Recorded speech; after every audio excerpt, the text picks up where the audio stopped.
Welcome to the Bronze Brigands, a Forgotten Realms custom D&D campaign of streamers and online personalities. Stay tuned for roleplay, humor, danger, and excitement, and subscribe to level up your adventure.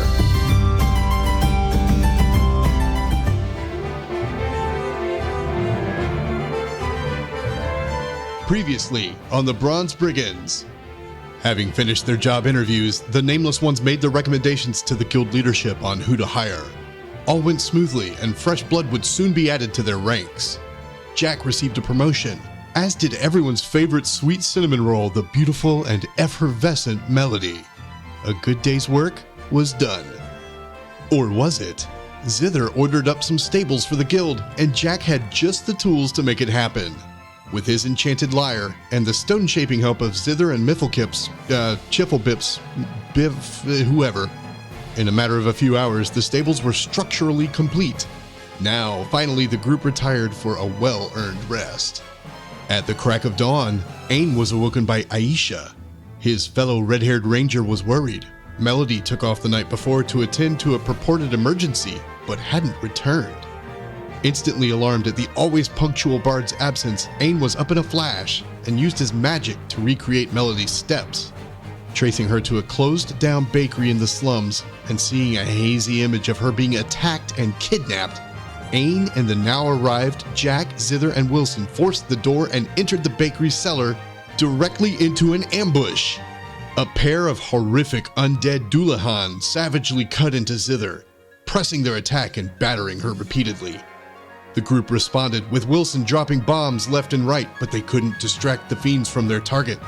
Just as the group seemed to get the upper hand, Ain found a knife buried in his shoulder, narrowly avoiding a certain death blow. The Man in Black.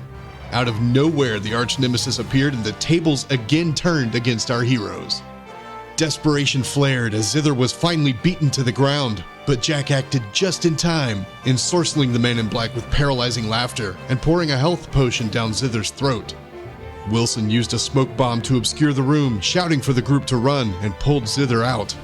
An infuriated Ain remained behind, however, determined to find Melody, and Jack wasn't about to leave his chance to exact vengeance on his hated enemy. The two drew near the prone form of G and found a cliffhanger. Where is Melody? Where is Melody? Where the fuck is Melody? Find out right now on the Bronze Brigands. And now, ladies and gentlemen, I give you our Dungeon Master, the man who has hanged more cliffs than Sylvester Stallone, Finamenon.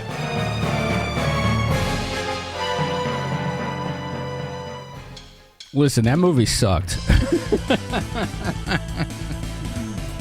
That movie sucked, all right? That was a low blow comparing me to that movie. That movie sucked.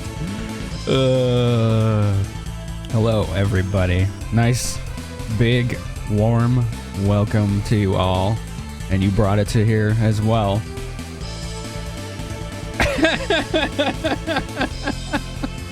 Ace is ready. How the hell are you? Rakadactylus, Chasabao, Cane Bayou, Bagugu, Ace, Grissul, the RPG chick,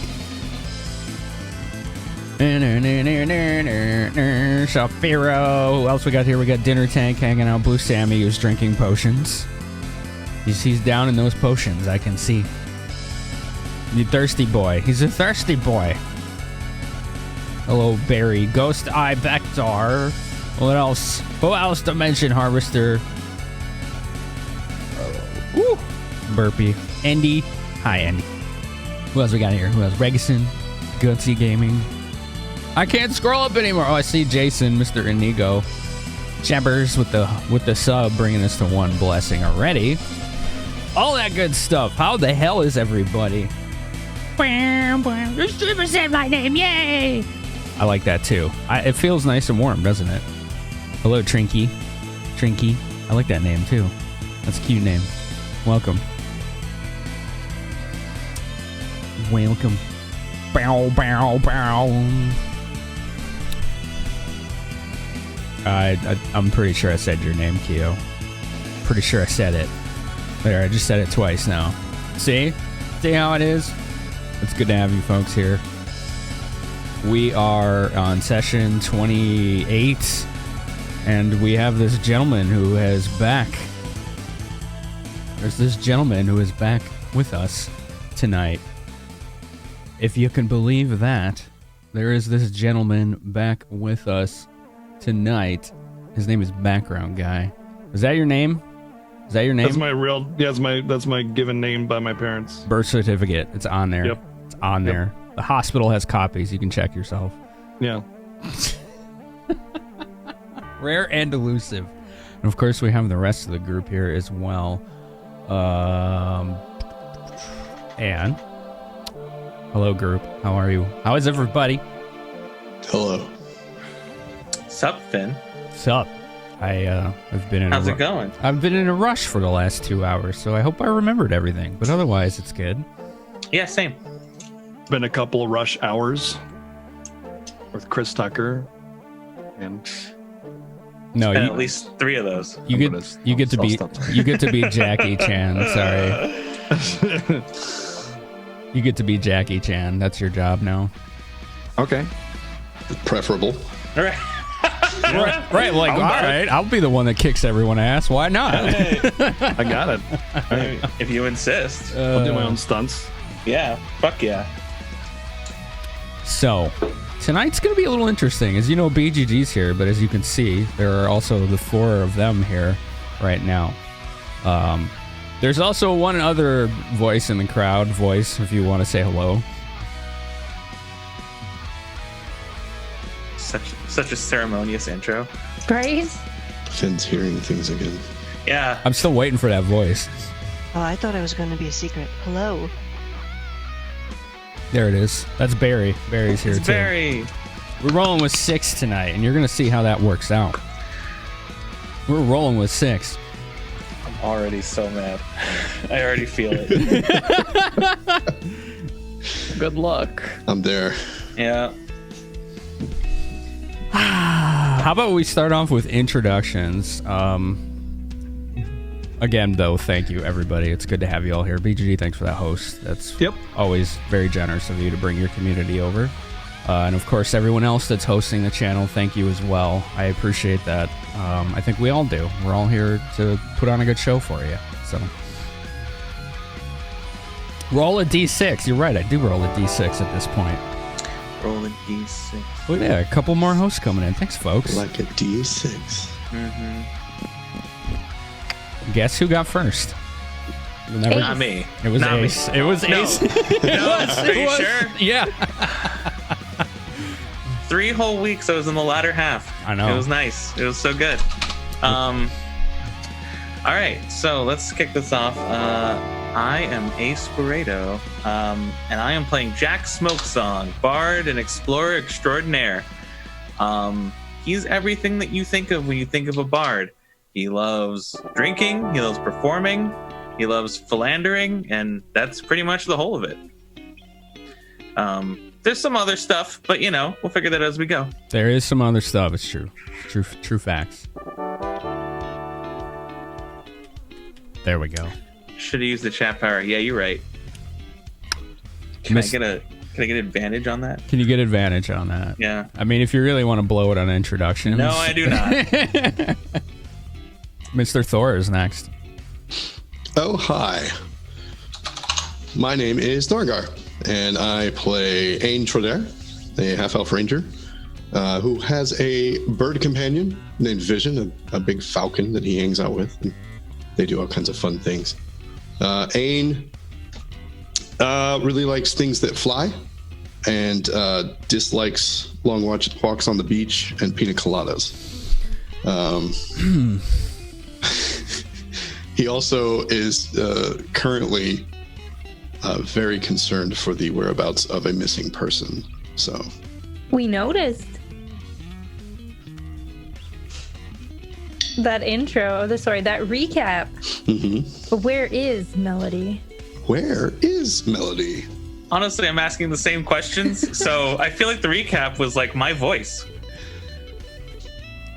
Didn't you write it? I didn't. That was all Thor this week. Nice work, everybody. You guys have, if you didn't know, historically, Drunken Wolf and Thor have been doing the recaps, and they've done a great job. Mr. Drunken Wolf is currently having some transitions right now, so he's been a little MIA.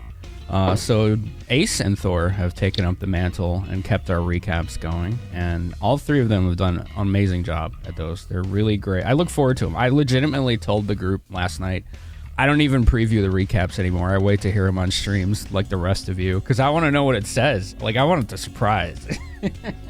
I can't wait. As soon as I see it, I listen to it.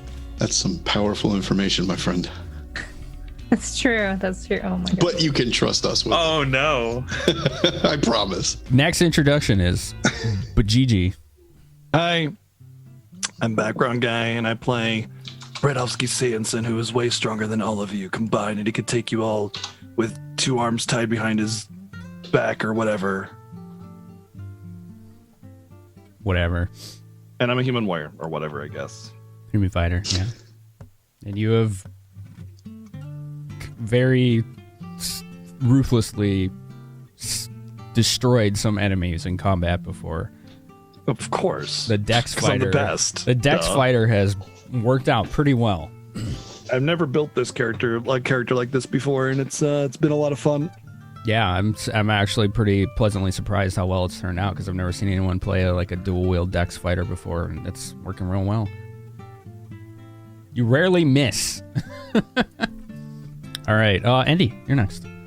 I'm in the Earth. I play Zither Samus. I am a Earth and Renewal cleric that almost died, so it's going to be very interesting to see what goes on her head. And, well, as far as I'm concerned, I'm not dead. That's it. Yeah. Yet. Never. I hope not. I went through a lot of effort to make sure that we weren't killing Zither. So, I appreciate it. yeah, you guys had to go to some severe lengths there to keep her going. That was a really, really tough combat. Really tough. Solo, you're next. Hi, I'm Solo Man, and I play Wilson Moore, who is an alchemist. He is a scholarly type who is out joining this brigade to further up his knowledge and expand his horizons. True. And, of course, that leaves Barry, last but not least. Name's Grissul. I play a human named Barry on the internet and catfish those Riatavan morons. Can confirm. Catfish the Riatavan morons. Wow. I see. Of course, I am finally the DM.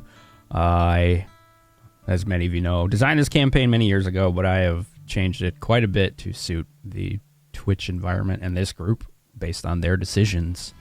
I basically had, the whole plot and all that stuff designed, but the things they have done are already drastically different than the last time I ran this campaign, so it's going in a very interesting direction, and last session was kind of a pinnacle of that. I think tonight you're all going to see how a lot of things are going to come together, we hope.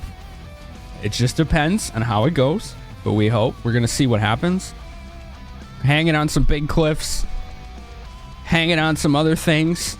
And with that said, here's what we're gonna do here, and this is gonna be such a popular choice. I tell you right now. You're not. Oh, I am. I absolutely am. I knew it. I absolutely am. As soon as I loaded into the scene, and I had no vision on it, I'm like, I'm not in this scene. I'm so mad. I'm so mad. Tonight, we start with Brad. Brad is alone in the Cloud Peak Mountains. You're feeling a bit overwhelmed with all the news you just learned in the last day alone. With a suspected dragon egg in your possession, knowledge of secrets few have learned, this cold, lonely mountain doesn't seem as big anymore. What do you do, Brad? It is currently about the middle of the night. You recently finished some rather contentious encounters, I'd say. But you survived it, and you're currently making your way east. Back to where I came from. Yes. How long travel since the encounter? It's only been a couple hours since the encounter. I keep traveling, going through the night. That's not long enough. I need to make sure I get a good distance away. I do occasionally try to glance back to see if I see lights. I don't know how much you want me to share, but there's going to be people there, and I want to make sure that I can see them, because they're going to be unorganized and loud, and, they don't care about hiding, so they're going to have torchlight, they're going to have lanterns, they might be shouting, there might be dogs, and I will occasionally from time to time try to glance back, and maybe even if a path allows it, to take a high ground so I can gain a view, but in the meantime also covering my tracks. All right, let's get a combined survival and perception. So 2 separate rolls. Binocular thingies too, or monocle. So yeah, you have what's called Eyes of the Eagle, which are 2 lenses you can put up to your eyes to get a better bonus on vision related checks. Yes. Survival 17. Okay. And perception 14. So really low rolls on both, but yeah. With a 17 survival and the combination of what you have called Boots of the Winterlands, you don't have any trouble covering your tracks. The Boots of the Winterlands allow Brad to walk on top of snow cover without sinking into it. So they're almost like snowshoes, but they're magical. In addition, they keep magical booties. They keep him warm in the cold environments as well, so he doesn't freeze to death. With perception, you're not really finding any easily reachable high ground in your vicinity or anywhere near close without some extensive climbing. Okay, that's fine.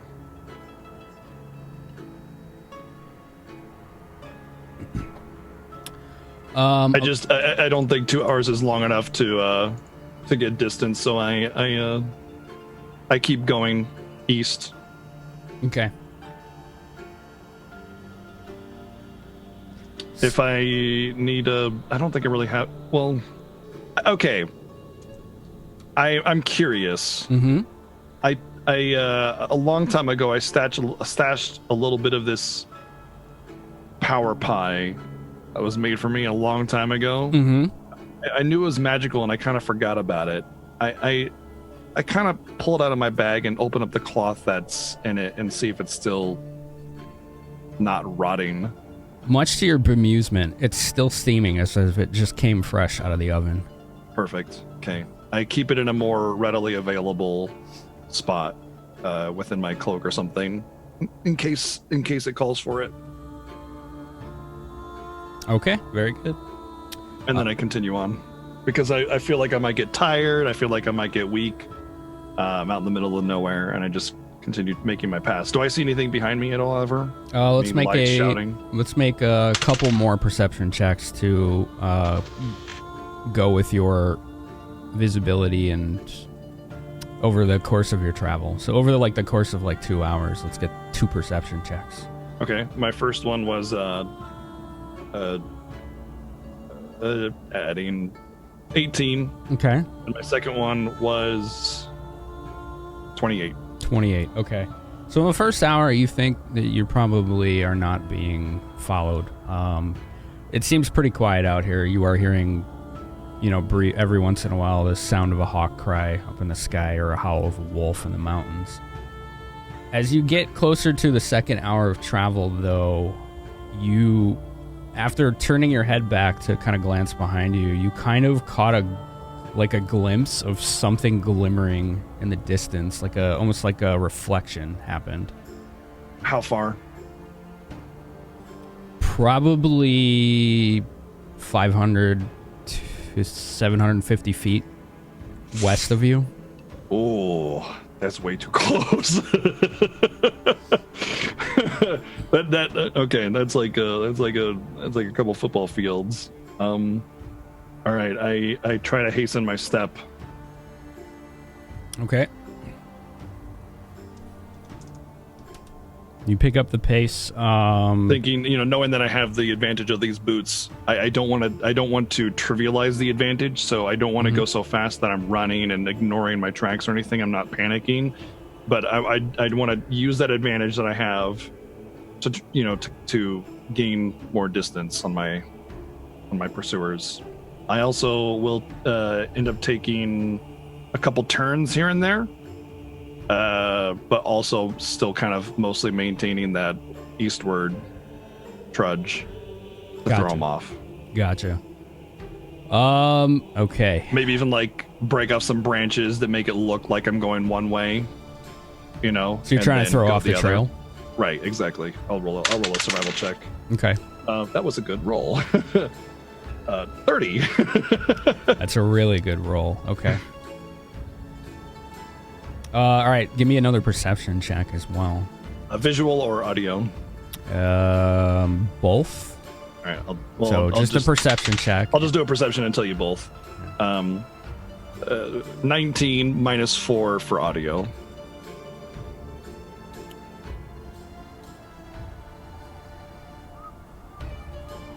Okay.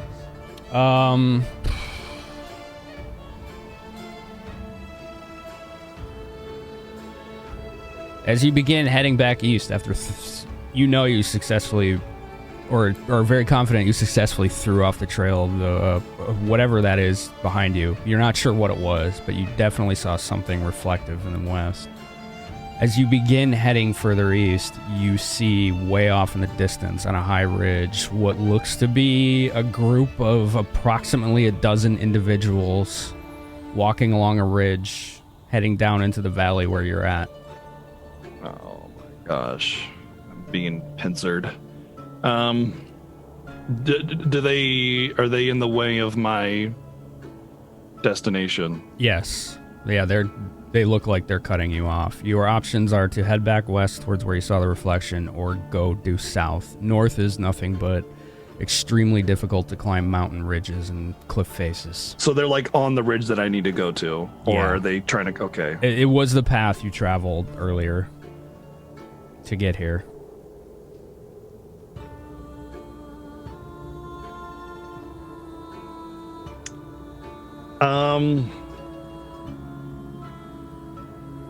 All right, I have no choice but to go south at this point, and hope that I can find another way in somewhere. Or just hide and wait for them to pass by and then cut behind them. Okay. Somehow I think hiding is really going to do the trick, so I'll kind of go southeast instead and see, keep an eye on those figures, try to stay along the tree line at the very least. And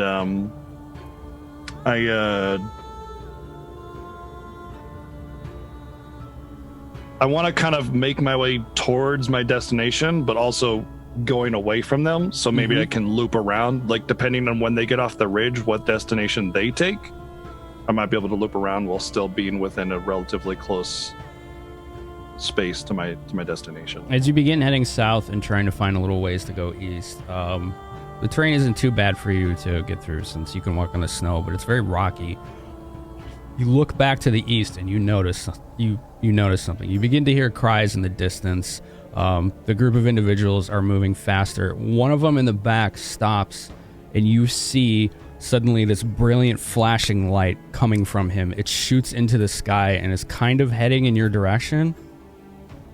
As it gets relatively close to your position, but a few thousand feet in the air, it explodes in a brilliant flash of like daylight. And you begin to hear the calls of men from both east and west. Very loud calls. There's quite a commotion. Okay. Lots of south. Lots of south. I start making I start covering a lot of ground now. Okay. Hoping that my boots carry me at this point. I need to cover distance. And at that point, we are going to transition. You son of a... We're going back to the first group. I cannot handle this roller coaster we're on. I would like to get off of the ride, please. Let's see. What are we gonna use? see what happened next. What the heck? Which one are we gonna use here? Hey, don't turn off my We'll stories. use this one. We'll use this one. All right. So here we are with Jack Smokesong, Wilson Moore, Ain Trodair, Zither Samus. Wilson just helped drag Zither out of the cellar of this bakery. Jack and Ain were both standing over the body, a still alive body. What the hell am I looking at right now? Roll 20. What are you doing to me? It looks good Wow. to me. That's right. I see everything. Really? Well, not everything. I see what I'm supposed to see. Oh, I know what happened. Give me a sec. Give me a Of sec. course, at this point, I've seen everything. There's this bug with Roll 20 where if you, as a DM, look at someone else's viewpoint Oh, it keeps it. and then switch Yeah. to another Yeah, one, yeah. it keeps it. Yeah, it does that. It's really weird. All right, this should fix it. Voila! And here you are, viewers. Viola. All right, Jack and Ain, you're standing over his body. We're gonna go to Wilson and Zither. What are you two doing right now? Okay, so we're outside the basement. Is Zither conscious? Just wondering. Yeah. Yeah, I healed myself and then you grabbed me and then we went. Okay. I'm conscious, just not super healthy right now. Let's go So with that. I'm going to I'm kind of like exhausted from trying to drag her up the stairs. I'm going to just slouch back like in a sitting position by the wall that's next to the basement and just stare. I'm just looking down. You're both outside in the back of the bakery. So, okay.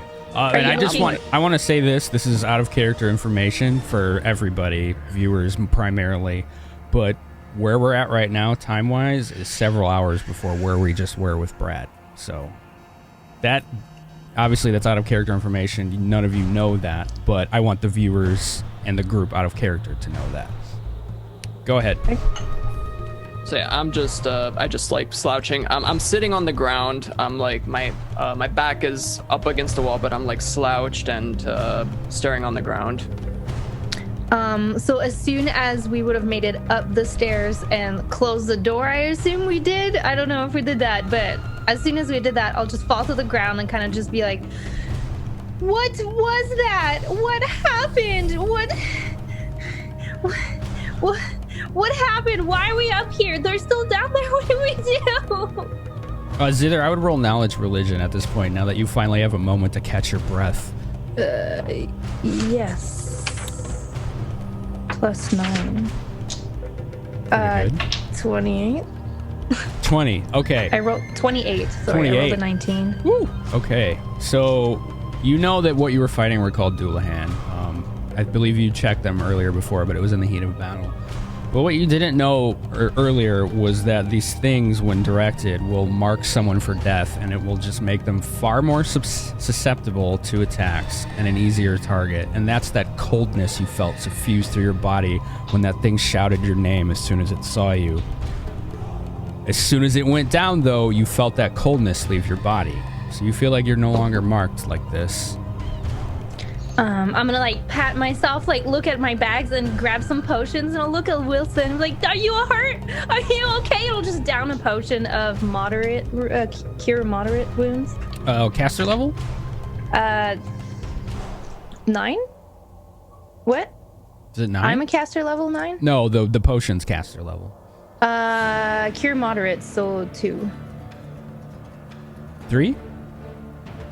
2. Caster level is like... It's level 2. Yeah, no, you're right. Caster level 3. Okay, great. All right. I know, because they can be higher, but I don't think they were. I just wanted to make sure, because that determines how much it's going to give you. I thought it was plus my caster level, because it's 2d8 damage plus caster level max 10. That's only if you made the potion. No, I didn't. Yeah. So. Okay, so 2d8 plus 3. Okay. 4, 4, 8. That's 11 heal for me. Our Are you scripts, okay? our scripts should be working now, so it should update on your token. Okay. Sorry for interrupting. Go ahead. And then I'll grab like another of my potion. Are you hurt? And I'll just like extend it. Like, do you need help? We can't do just. Wilson doesn't respond. Okay then, and I'll down it. 8 plus 5 plus 3, 8 plus 8. That's 16. So that's 52. Are you okay? Hello? Hi? Hello? Doesn't work. And I'll grab you by the shoulders, like, wake up! We don't have time for this. Like, so right now Wilson just looks dead.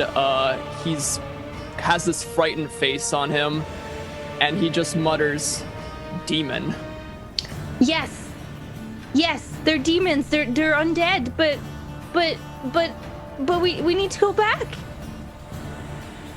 He's just very confused, like he looks scared, like he's just nothing. But we can't leave them down there. What if Jack and Ain dies? What about Melody? We have to go back.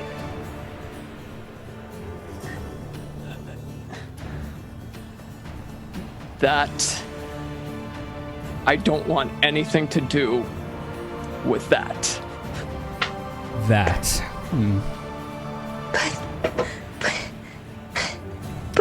It's either roll Please. diplomacy okay. and then say what you were going to say. Plus 11. That's 27. But we can't leave them to die. We have to help our friends. 27 diplomacy roll. Solo, I'm going to leave it up to you how you want to react to that. It's pretty good. She's sounding pretty compelling right now. But that doesn't mean you have to be forced into a situation. It's just, we'll leave it up to you how to play this. He finally gets up from like being slouched. Listen, I completely understand that we should probably go and check on them, but I told them to get out. That thing. Why?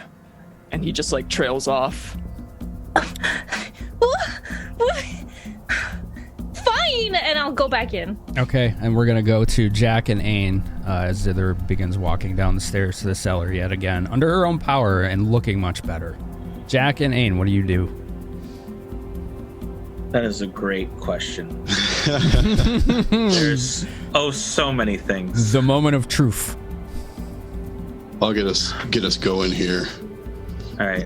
Because the last thing that happened was I leaned over him and said, "Don't worry, it's almost time now." What is the condition of his body right now? What was the effect you did to him, Jack? Remind us all what happened to him. Yeah, sure. So I cast the spell. Close my window a little. I cast the spell Hideous Laughter, which is a enchantment mind-affecting ability. The spell afflicts the subject with uncontrollable laughter. It collapses into gales of manic laughter, falling prone. The subject can take no actions while laughing, but is not considered helpless. After the spell ends, it acts normally. It lasts for 1 round per my level, which was 8 when I cast it. 8. Still 8. 8. And has been 3 rounds since we started. Speaking of which, how about I do something about that? Watch this. We're going to do this on stream. Look at that. It says half elf, male, bard 8. Oh, you leveled up. Yay. Oh my god. Ding. There you go. All right. Now we're accurate. So for the TLDR, he cannot take an action, he cannot move, he cannot attack, but is still able to somewhat defend himself because he is not considered helpless. Got it. So he's on the ground right now, just like just this maniacal, insane fucking laugh coming out of him. How many rounds do we got left? I would say the spell's been at least halfway discharged. Yeah, it was either at 3 or 4. Okay. You put it on I there. wrote down 3, right? Because I think it's 3. I'm pretty sure if I counted it correctly, it should have been 3 rounds since I cast it. If it's my turn now, this would be round number 4. Okay. So then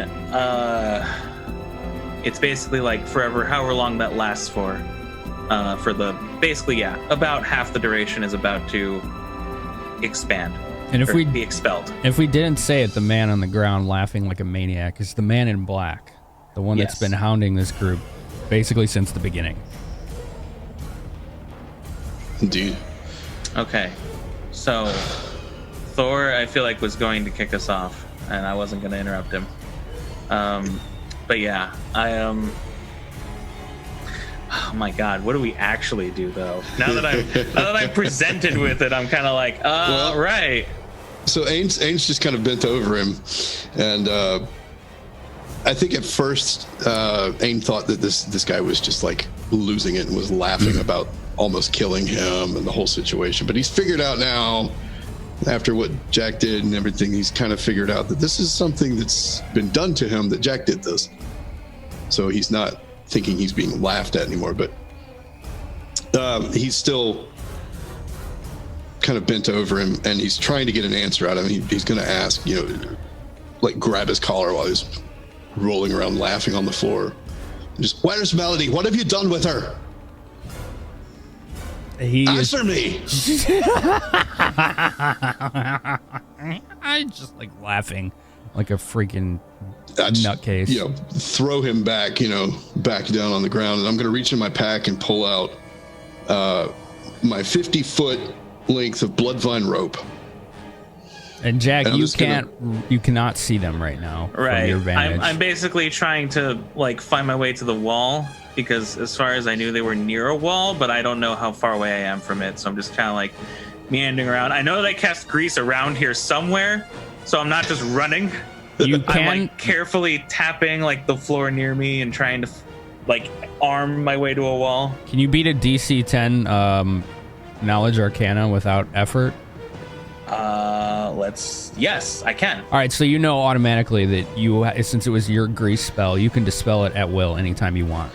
I don't want to do that. Okay. That's not a thing that I want. Okay. Well, okay. You know what? You're right. I have plenty of spell slots. I can just do that. So I'll do that. Okay.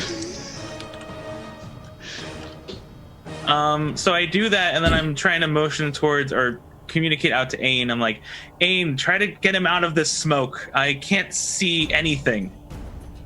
And so I'm trying to like just meander my way around to try and find an exit to the smoke field. And Zither, you're hearing problem. all of this. You're hearing all of this, Zither. Oh, you're muted. Sorry. It's this way. Hello. That Is was there? We hear you. Yeah. Hello. The exit's this way. go the other way. We're not done here. And I'm going to try and kind of wrap the rope around. I'm not trying to tie it, but wrap the rope around him and drag him down here somewhere out of the smoke. And because I know I just spilled my own grease, I'm basically just moving forward, trying to get out of the smoke screen. Easily able to find. It wasn't a very big cloud. It was just enough to disguise the immediate area. You find your way out of there pretty easily. If you're tying him up, you need to roll combat maneuver bonus just to see how well you did. Okay. I mean, I can. I wasn't too worried about it. I wasn't sure. I'm sorry, I misheard. I thought you said you did. If you didn't, don't worry about that. I just wanted to kind of like loop the rope around him a couple times and pull. Just use that to pull him. I wasn't trying to like restrict him right now. I'd still roll it then. Whatever you want me to do. Yeah. Combat maneuver bonus. Yeah. 26. 28. Sorry. Okay, cool. Forgot about the bonuses. In your adrenaline-fueled rage right now, you rather hastily tied him up, but actually did it in a very secure and tight way. You could hear him go like, ugh, when you tightened it. You got him pretty good. And I've just dragged, no mercy, just as rough and hard as I can, just yank him out of there. And then get him out of the smoke so we can see him. Okay. I'm going to try it again. Just, where is Melody? Zither, you should be about right there, sorry. I forgot to move your token. Oh. You should be able to see again. You can hear him. It's pretty easy. It's a little obscured because of all the fog, but you can hear him. I'll like have my scythe out for like the first time and kind of just moving very, very carefully because she's really tense at this point. And be like, did you find her? Is there more of those guys anywhere? Is it safe? I don't know. Be careful. We can't see any more of the undead right now, but that doesn't mean they're not here. Here, Jack. And toss him the rest of the rope. Whatever you want to do. I don't know who this is. He showed up and tried to kill me. I think you know him better than I do. Oh, I've got to find Melody. All right. I'll try to close in on them if possible. Easily. I mean, okay. you're kind of like reaching around, trying not to bump into things, but otherwise you find them pretty easily. They're not too far. Okay. And I'm going to go look. All right. The first thing I'm going to do is get like a small length of cloth or something along those lines because I want to put a Like muffle him? yeah, thank you. A gag. A gag around him so he can't speak. I know that he can cast some form of spells, so if I eliminate his ability to vocalize and use his hands, that at least eliminates almost all spells that he could use. Okay. I'll point at the guy while you do this and be like, wait, wasn't he the guy that floated away? Yes, he was the guy that floated away, and the guy who teleported away, and the guy who spied on me. He spied on you? Yes. Well, why is And- he here anyway? Where's Melody? I don't know. That's a great question. I'm sure we will find out very soon. And Ain, let me interrupt real quick here. Yeah. As Jack is speaking to your right, as you're looking at the man in black, you see a small bag and a broken flute on the ground right next to you.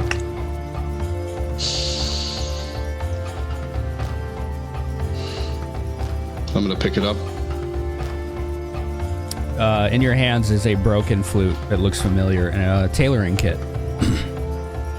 I would like to inspect it to see if I can tell anything else from it. Any blood? Go ahead. Jack, continue. Apologies for that. no problem. I was just gonna say, I'm sure we'll soon find out. And the first thing I want to do is, so I'm going extra cautious here. While he's still being, maniacal laughing through his gag, I'm casting in an area that only would affect him. The spell Glitter Dust. And I don't care one way or the other if he saves. I'm only interested in the secondary effects. I know that effect. Which is to say that he is covered in glitter and he takes a negative 40 penalty on all stealth checks. Negative 40? Yes. Negative 40. Glitter dust 40. is... He also It's pretty good. cannot go invisible because he will be visibly outlined while invisible. Yeah, it's Dr. Belvin in chat is right. It's effectively a glitter bomb. That's so pretty. Yes, it is incredibly pretty and very useful. You should So use these for your performances. I mean, I know it's not the time. I'm sorry. That is a good suggestion. I will take that into account later. And Jack is just like, what do I actually do with you? And then he's contemplating a little bit. Just Okay. tie him up. Don't let him away. We need to find Melody. If I can charm him, then we can get the information we need faster. That's fine, but tie him up first. That rope is extremely strong. Okay. Look, Was he gagged or not? I don't remember. He is gagged. Okay. He's not I haven't- laughing anymore. So Well, sure. it's our flute and it's broken. Because he can't. All right. So I'm going to... Fuck. I'm going to spend the time to actually, tie him up as well as I can within the, 3 rounds that I have remaining of him being, not actionable. well, I think all that discussion happened in a couple rounds. Yeah. To be fair, so he's 2 already rounds, he's whatever. tied up and gagged. He's not Do I laughing feel anymore. Do I feel like there's anything more that I can do to tie him up?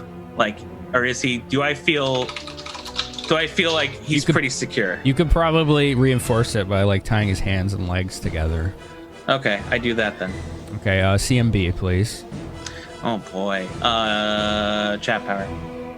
Okay, it is our one and only. I'm sorry, but that's It's how fine. it has to It's be. important. No. It's fine. Yep. Okay, first roll is an 18, second roll is a 17. Okay, so total is 25. Okay, with the combination of Ain's rope tying, you basically got this guy damn near hog-tied. He can't talk, he can barely move aside to roll around like a damn turtle. And yeah, he's pretty incapacitated right now. I am going to... I have so many things that I want to do to you, but we have so few moments together. And I'm trying to cast Charm Person, and effectively I'm going to take his gag off after I feel confident that he is charmed. Okay. It is a DC 17 will negate for Charm Person. And if it fails, I believe it says I cannot do it again for some time.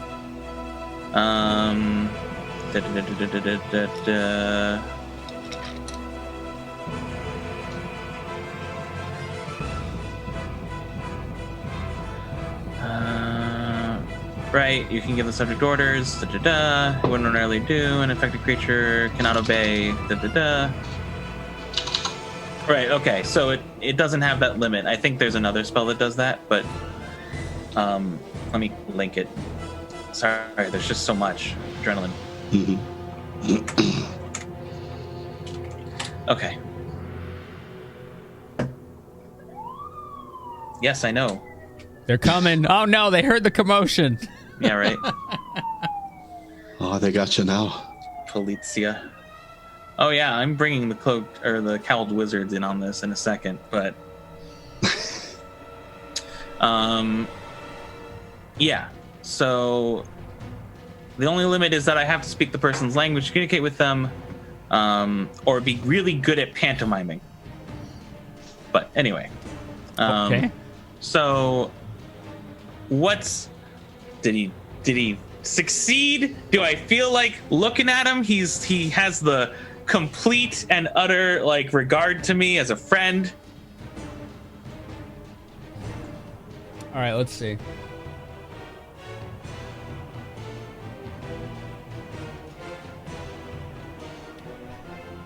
He's not struggling. He kind of is relaxed. He's looking at you almost in a pleading way, like Okay. like roll a sense motive at this point. Sure.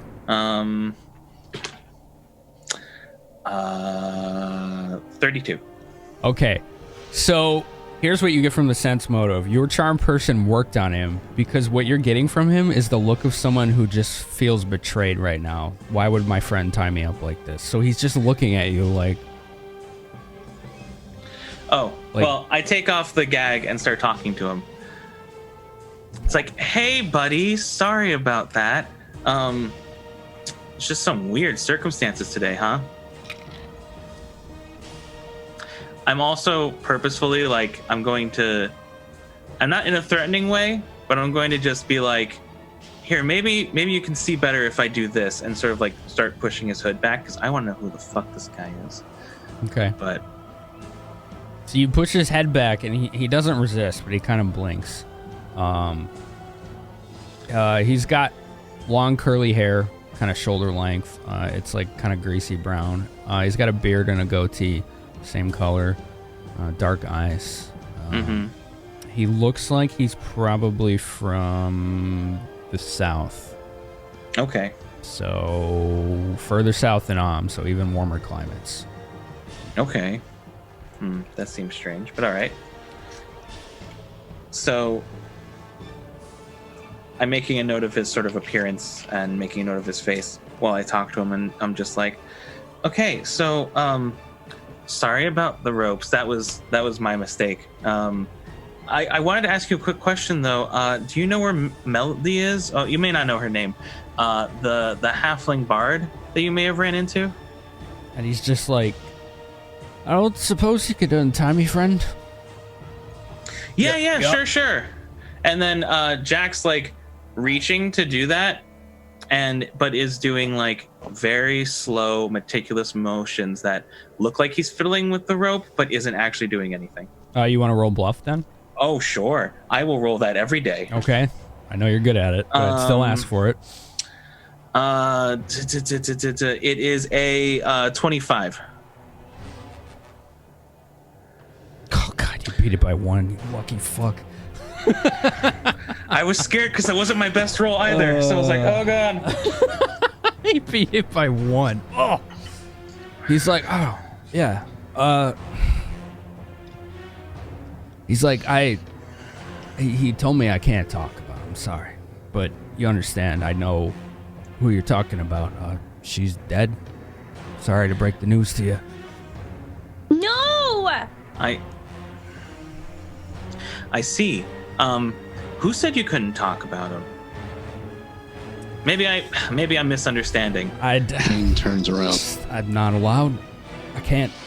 You know. I can't. It's orders. It's just how it is. I wish I could help you, friend. I really do. Right. I see. Right, of course. Orders. We all have lots of orders every now and then. Excuse me, Jack? Ain, I need you to wait a moment. He's lying!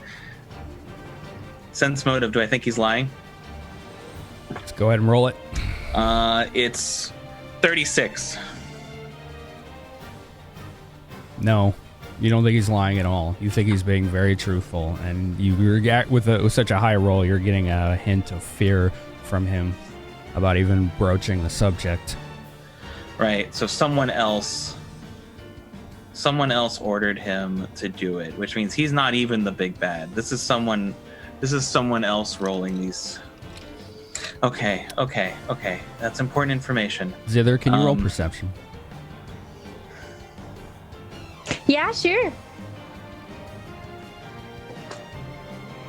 31. Okay. You hear it? It's pretty faint, Zither. You're the only one that catches it because you're not having this like intense standoff with this guy. To your right, so somewhere in this direction, over here somewhere, you're hearing kind of a like a muffled noise.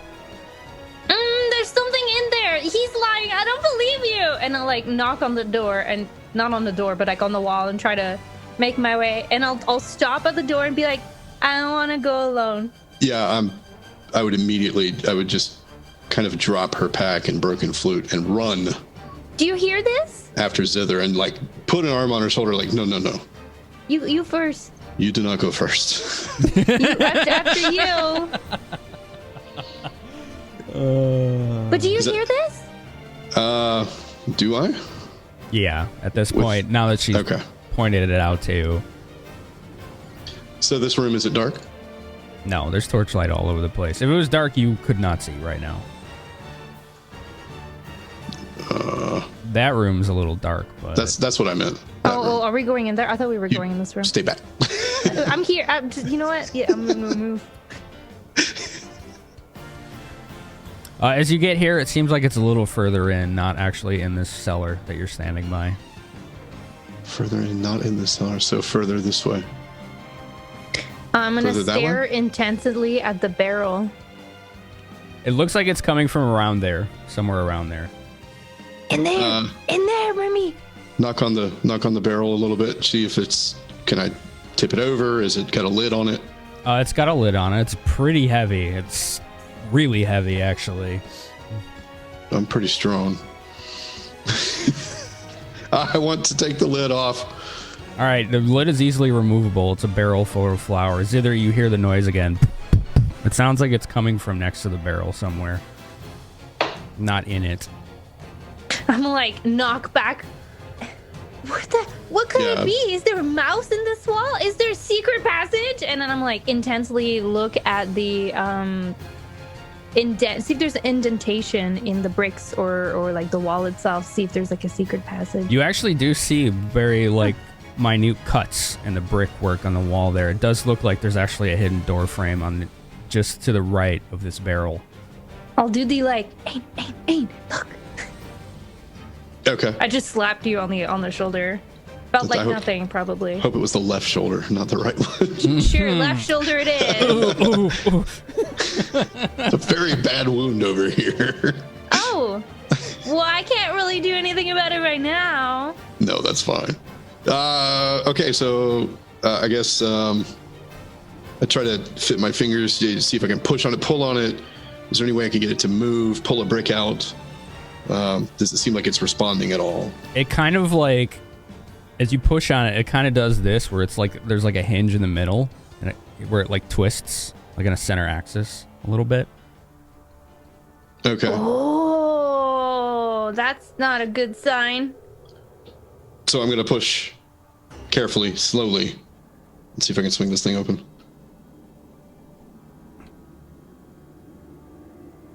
What's the button for that? There we go. You do. And as you do, you see a familiar tied up face in this hidden little room. The both of you see Fee and Keto tied up in here.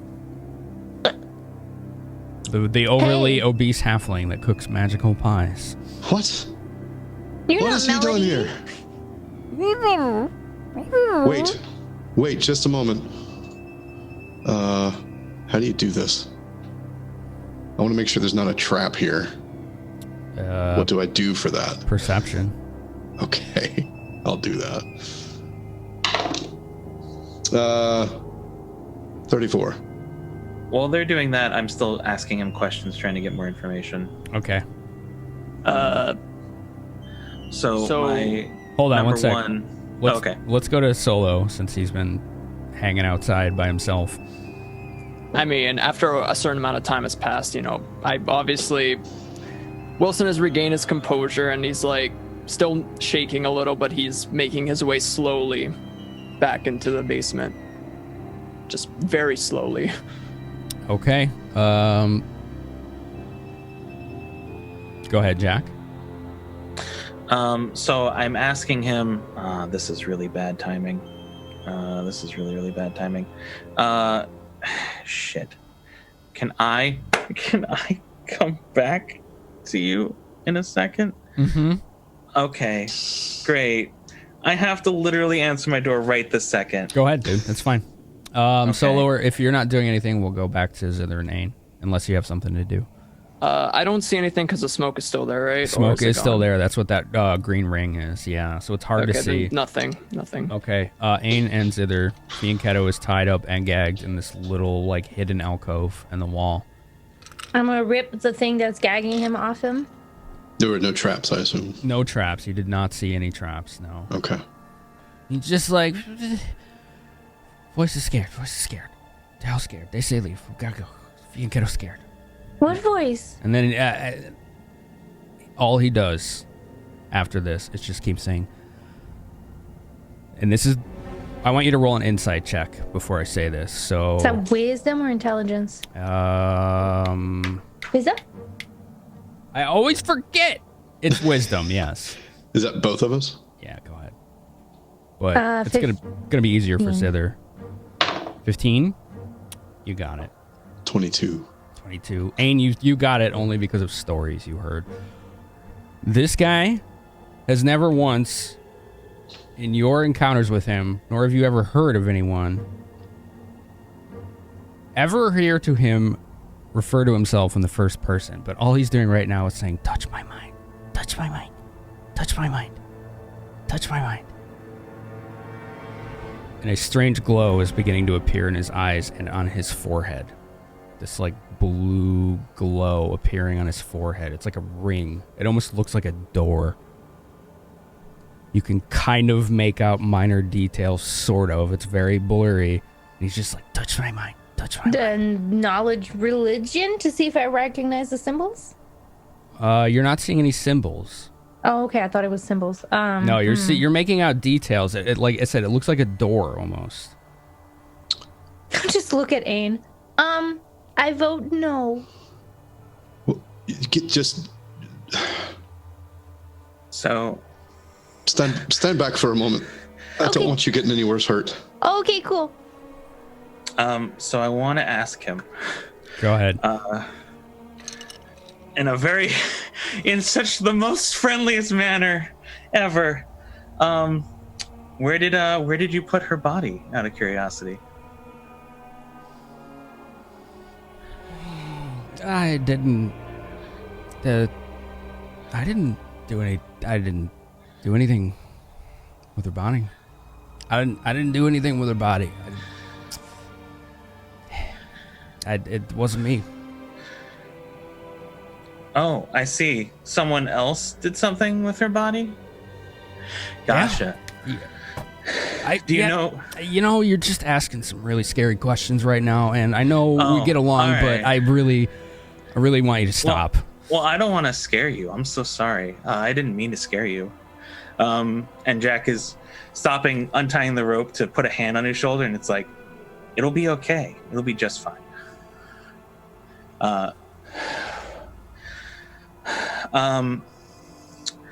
So you don't know where the body's located, right? You're just unaware. It's not quite true. There isn't one. I really need you to stop. And he's like shivering right now. Okay. Last question then. Who told you to do it? Roll charisma check. Oh, I don't have any powers. Nope. We have no blessings right now. This is straight up. Sending you all my 20s.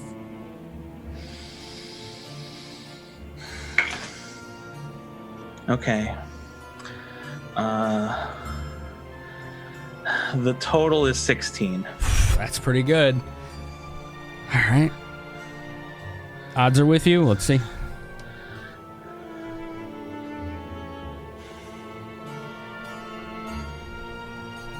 All right. What was the question again? Who told them to do it? False one. He told me. A false one. All right. He's crying. At least it's His eyes are welling up in tears. He is crying right now. At least it's something. That's good. Okay, we got something. It'll be fine. We got Number something. 009. Whoa, we got 4 blessings. Mr. Earl, $20. Thank you so much. That's going to help out the group, too, very much. Thank you, dude. Thank you very much. It's the false one. He told me. He did. He made me. You know, you get it. I'm done. All right, Ain, what are you doing? Ain and Zither. So I'm currently standing in front of Fianchetto, who for some inexplicable reason is in the bottom of the bakery with a blue door on his forehead. Touch my mind. It's like a hole with a ring of blue magical energy. And you can make out blurry details within it. Spellcraft. Do I recognize this? Go ahead, roll it. 12 plus 8, so 20. 20. Let's find out.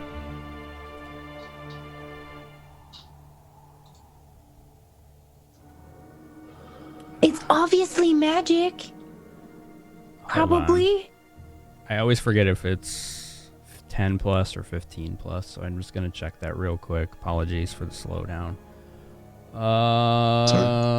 Here it is.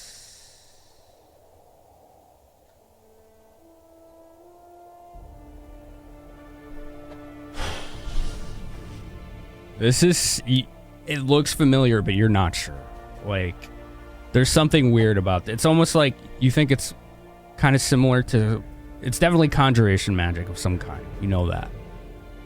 But you're not sure what it's conjuring or creating or doing. But you think it has something to do with locations as far as the type of magic. But that's all you can get out of it.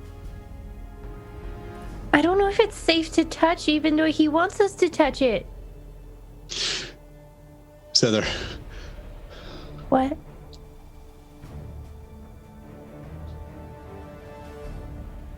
whatever happens, Don't do it. take care of them. and No, touch- no, don't be dramatic. Don't do this. Aiden, are you touching his forehead?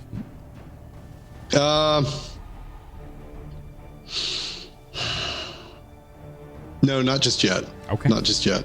I reach out towards it, and then I kind of flinch back away from it a little bit. He's just sitting there chanting it. It's not changing at all. Oh, it's definitely changing.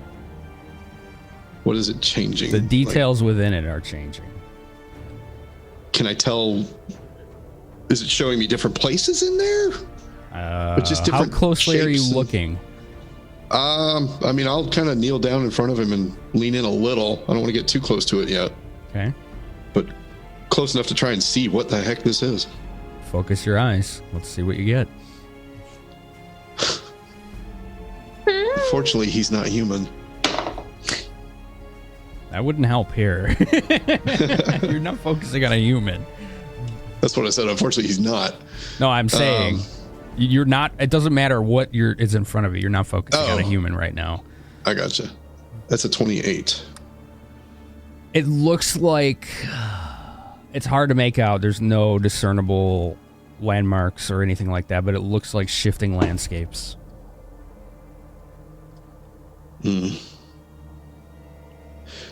Jack, did he give you anything about where she is? Her body.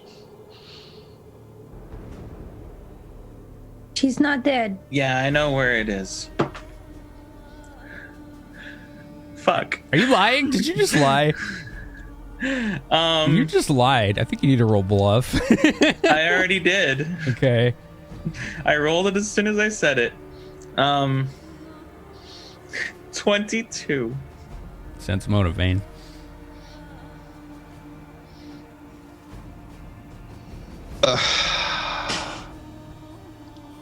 You can't opt to not roll this. Sometimes your friends lie to you. That's all I can say. And sometimes you recognize it. Did you get? 15. Jack knows where it is. All right. Where is she? Why are you asking questions right now, man? Because he is the player knows. No, I don't got all nothing aim. for this. it's all aim.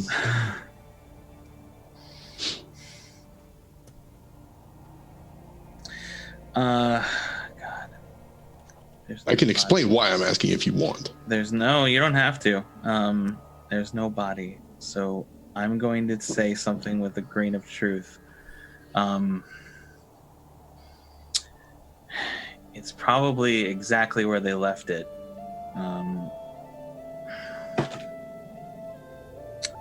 I already know I'm lying. So, however, this one's a 32.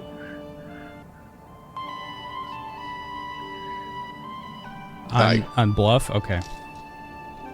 Can't possibly beat that. Fair. So I'm not going to bother rolling it. It's just what I rolled. It's just how it is right now. And Wilson, you're hearing all this conversation. It's not a big room. Okay. Jack, find her. Get these back to the guild. Zether and Wilson.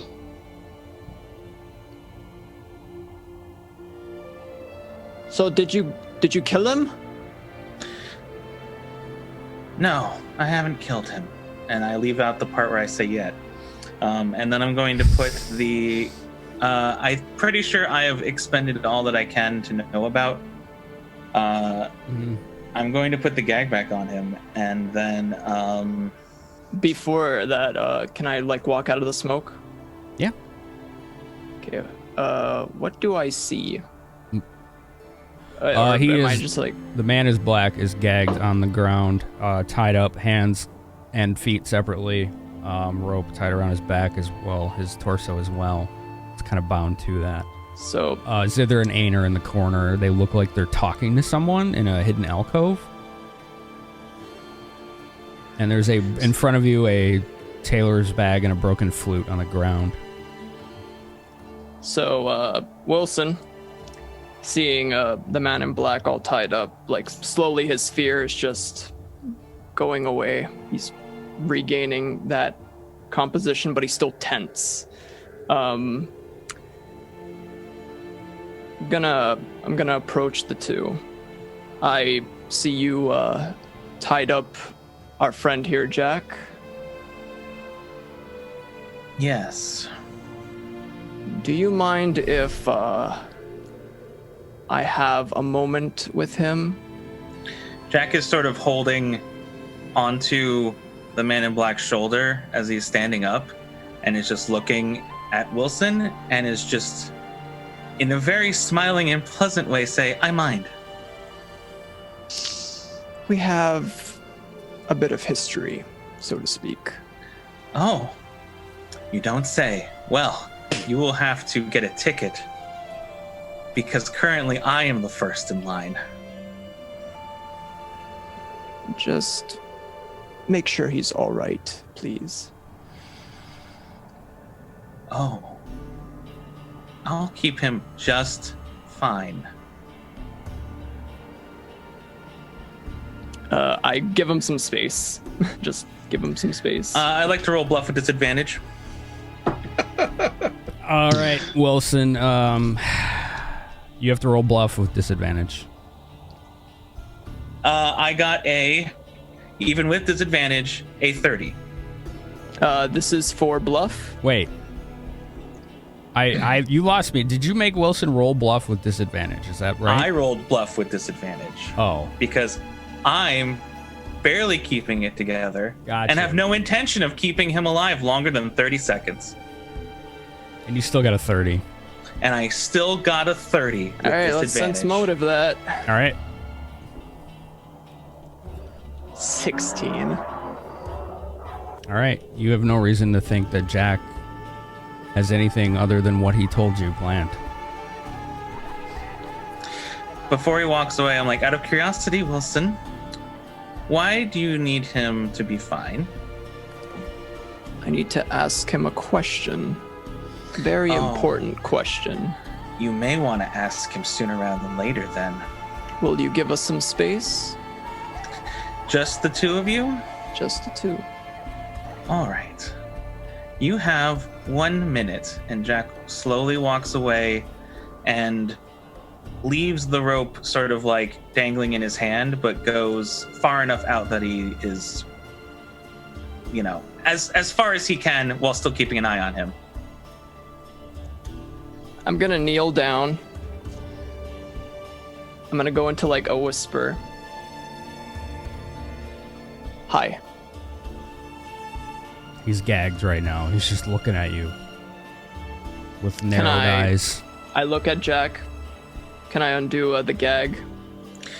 Oh, I'm sure it will be fine. But if he leaves this room because of it, I will be a little off-put. I turn back. I undo the gag, just like so he can talk. And then I slowly like lean in to a whisper so nobody can hear it. Can I hear it? No, I'm kidding. You can try. Yeah. 25. You hear whispering, but you don't know what they're saying. Okay. I'm gonna ask him, where is she? All he does is kind of half smile at you and says, stick to the plan.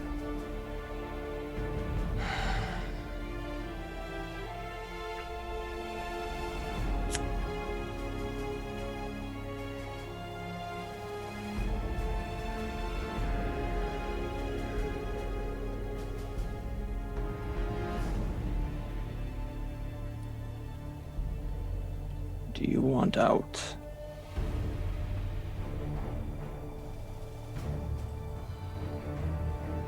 It's just a vestige. You know I'll be back. Demon. And then just back off.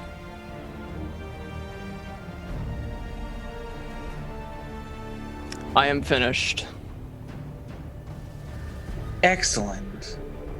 That is good news. And Jack is just slowly moving back. And we're gonna go Puts to a hand. We're gonna go. Oh god damn it! We're gonna go to Ain. We're gonna go to Ain. Ain. All right. As I've been staring at Touch my mind. Touch my mind. Keto's head doing this, what would appear to Ain to be something similar to the magical portals embedded in his brain, something like that. Has it continued to shift? Like it's still shifting what I can see. Yes. Nonstop. Don't do it. Has it grown or dimmed or brightened or anything? Quite static and stable from what you can tell. It's just there.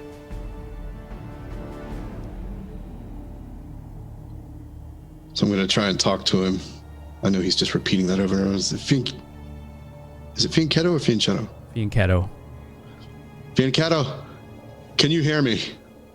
Can you hear me?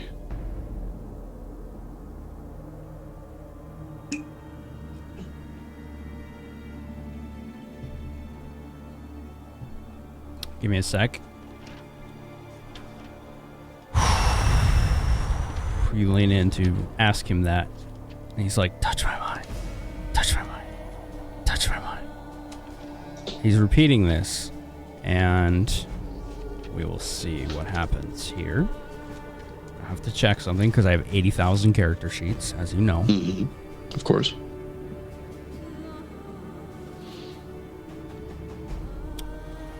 As you get close enough to do this, grabs your wrist, pulls you closer. And that's where we're going to go to the first break of the night.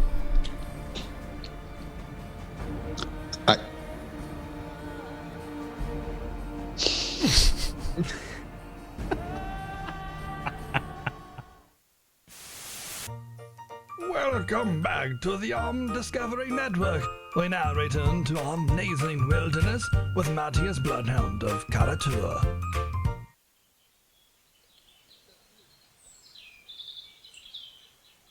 Here we see a flock of wild dire storks preparing for a long night of work. You can differentiate them from their more common brethren by their red eyes and dark gray down. The first of the flock is taking flight. The empty rag in his beak, soon to be filled with a newborn, is a curiosity of the species. What instinct drives them to collect these scraps of cloth? And how do they know when there is a delivery to be made? Oh, this is exciting! A gate from the elemental chaos has opened up and... Wait! What is that flying out? The dire stork has caught what seems to be a newborn troll! Never in my long career have I seen such a beautiful sight! Oh no, I seem to have upset them. These birds are very territorial. Oh my god, here they come! The Discovery Network, your source for education, entertainment.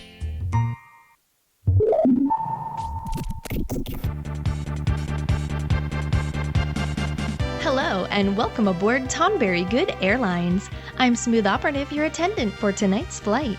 While the seatbelt sign is lit, we ask that all passengers remain seated. If you are uncomfortable at any point during this flight, use the call button located above your seat and one of our Moogles will be happy to assist you.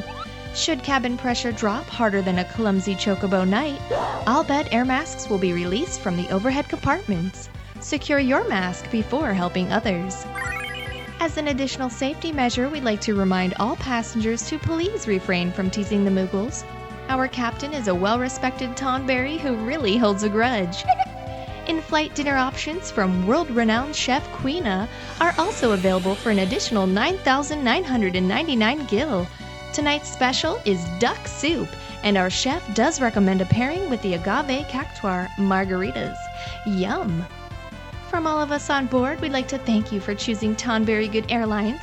Now sit back, relax, and enjoy our in-flight entertainment, Finamenon on Insomniac Game Theater. For now, we're going to get back into it with... Don't you fucking do it. Oh, I'm doing it. Fucking do it. You know I'm doing I it. can't believe you do this to me again. Oh, I'm doing I it. can't believe you do this to me I'm again. doing it. Done this. I'm doing I'm it. walking the fuck out. I'm doing it. Start drinking. We begin. You can't force me into this kind of abusive relationship. That's savage. We begin with Brad, who has picked up his pace in the Cloud Peaks, fast forwarding many hours later. Back to Brad. I pick up my pace, continue south, get as much distance as I can from all of them, and hope that I can wait for this all to blow over. Okay. Or find another path. Okay. Here we go. I feel like they don't they don't know what I look like because it was dark. They don't know who I am, obviously. But if I'm out here by myself and I'm carrying a big old giant glowy dragon egg, it doesn't even matter. What's your AC, Brad? Let us know. 23. You hear this as a couple arrows land around you, and one lands on the back of your calf, dealing 8 points of damage. I pull out a potion and kind of quaff it and douse a little bit on the wound so as not to hinder my movement. And then wrap it in a cloth really quick and keep moving. Going into a full-out sprint. Several more arrows land around you, but they all miss the mark. The distance is too great to really get any accurate shots. They have to get lucky, but the landscape around you is being peppered as you move south in a rush. All right, I heal for 13. 13, nice. Okay, make sure to update your Yep, it's all updated. All right, good. We're gonna go All updated. do Yeah. this real quick, just so you can actually update your token itself. Can you see yourself? Yeah. All right, one sec. Don't move. Just please don't move. That's all. I have to see it too. Wonderful. Okay. So you're up to 58, right? Mm-hmm. Okay. You hear calls from the west and the east. They sound like they're kind of closing in, but you think you would be able to at least outrun them? Yeah. With the tools in your arsenal? Okay.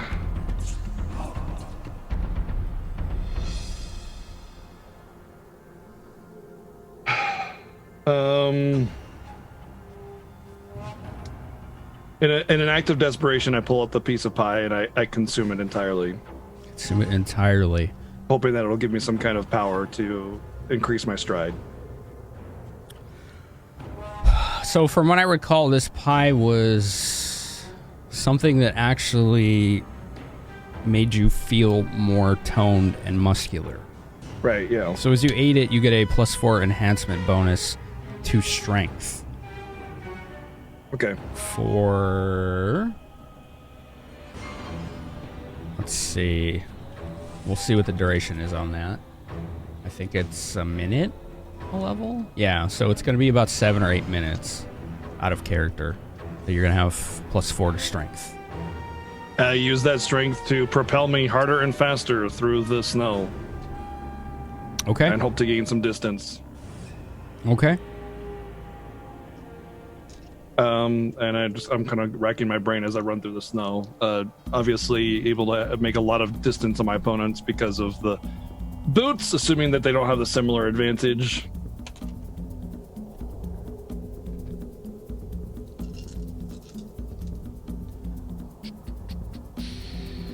One arrow comes close. One arrow comes close to hitting you, but the rest are actually well behind you as they land, and you can hear them kind of like hitting through the pine needles and the trees that you're. I don't have any through. light source on me, right? Like everything's sheathed, more or less, right? Yeah. As long as you're not carrying your dagger like out in your hand or the egg itself. Yeah, nope. It's all super wrapped up and sheathed. Yeah. So I assume that they have some kind of magical advantage going on here. What do I see in front of me? Is it just endless plains, or is there like snowy landscapes, pine trees, mountain ridges? It's a bit more open going south than it is any other direction, really. As I'm sprinting down through the field in relative darkness, I imagine the starlight is at least pretty decent here, being all the way up here. Yeah, there's no light pollution whatsoever. So I browse the environment as I'm running through the field for something that could lend an advantage, a passage, not a dead end. I don't want to trap myself, but like a passage, or like maybe someplace I could hide, not necessarily hide, but like something really, really good where I could cut off the path, like maybe like some loose rocks or something like that. I don't know, something, just whatever I can find as an escape. Otherwise, I just keep sprinting southward. But if I need to, I will run alongside ridges and stuff, so that I can eventually be out of eyesight and avoid arrows. I would say, all right, well, let's get the usual perception check. Yeah, let's see what you can see. If you have time to take out the lenses, go ahead. But if you're on the run, it's going to be hard to do that. I don't have time to do the lenses. So that'd be a 25. 25. That's pretty good. Okay, so as you're running, you're kind of, your head's kind of whipping back and forth as you're trying to avoid arrow fire and use cover of trees and rock outcroppings. Right, yeah, I'm definitely weaving in, but like in front of trees. As I pass a tree, I'll like kind of, slightly adjust my position to where the tree is directly behind me from them, so that like if they're shooting arrows at me, it'll hit the tree instead. Got it. You see pretty far off in the south, you see a little area, like there's like a clearing, almost like it's like in a valley. It's a very tight valley with a lot of areas of cover, places you can hide. You think you might be able to use that terrain to your advantage, but it's going to take a while to get there. But if you can make it there, you think you can at least even the odds a little more, just a bit. Okay, I'd do so. Right. Explain the terrain again.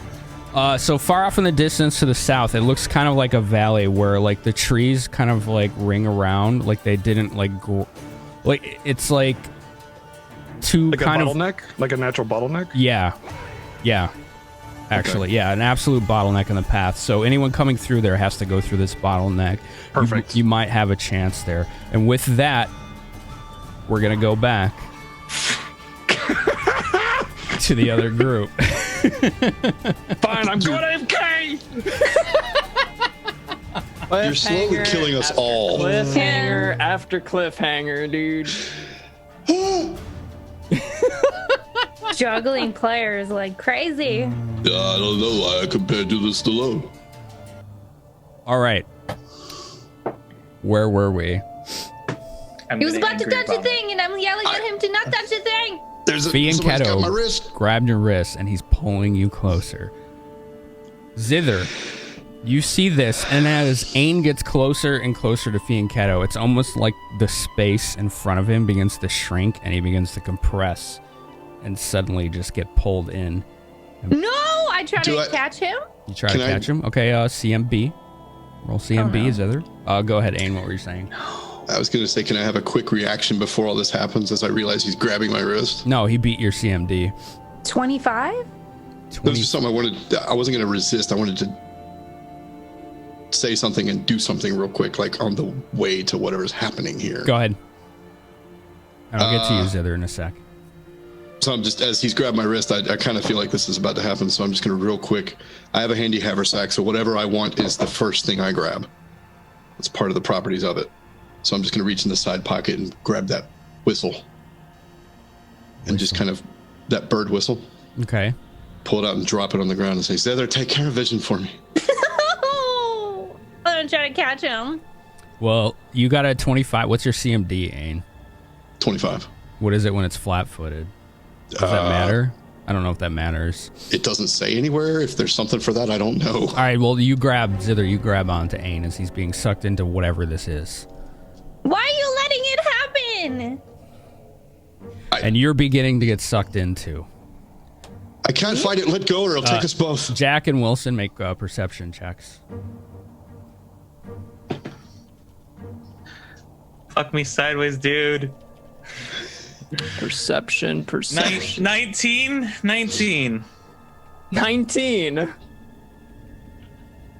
and 19. Okay, one sec. I'm updating EXP notes.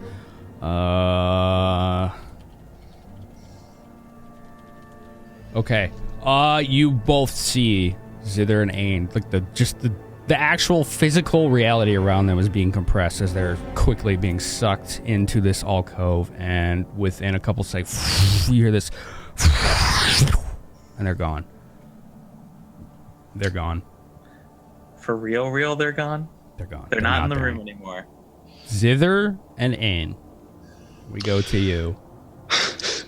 Why in the hell did you let this happen? I couldn't stop it. I didn't want. What? Where are we? This is the worst set of circumstances. Where are we? It's the good Perception. question. Where are you? Perception as well. Go ahead. 31. 31 as well. You stand High five.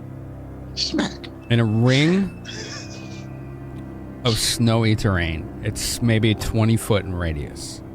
And all around you, your entire existence, is this ever-shifting, almost perfectly merging landscape of changing biomes, going from jungle to deciduous forest to rolling plains to lava hellscapes to desert to frozen tundra. And it's just all around you. Everything is constantly shifting in this weird flux that almost seems like it's meant to be.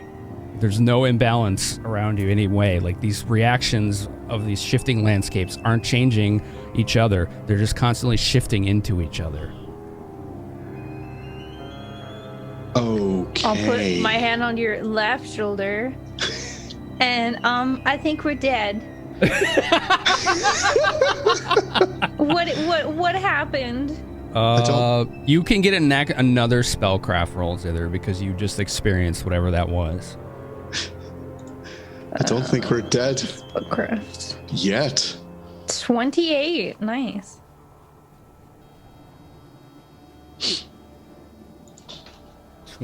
Okay, you got it this time. Now that you've felt the effects, you have only studied this. You've never experienced it, you've never seen it, but as someone who loves books as much as you do, you've actually studied these kinds of effects.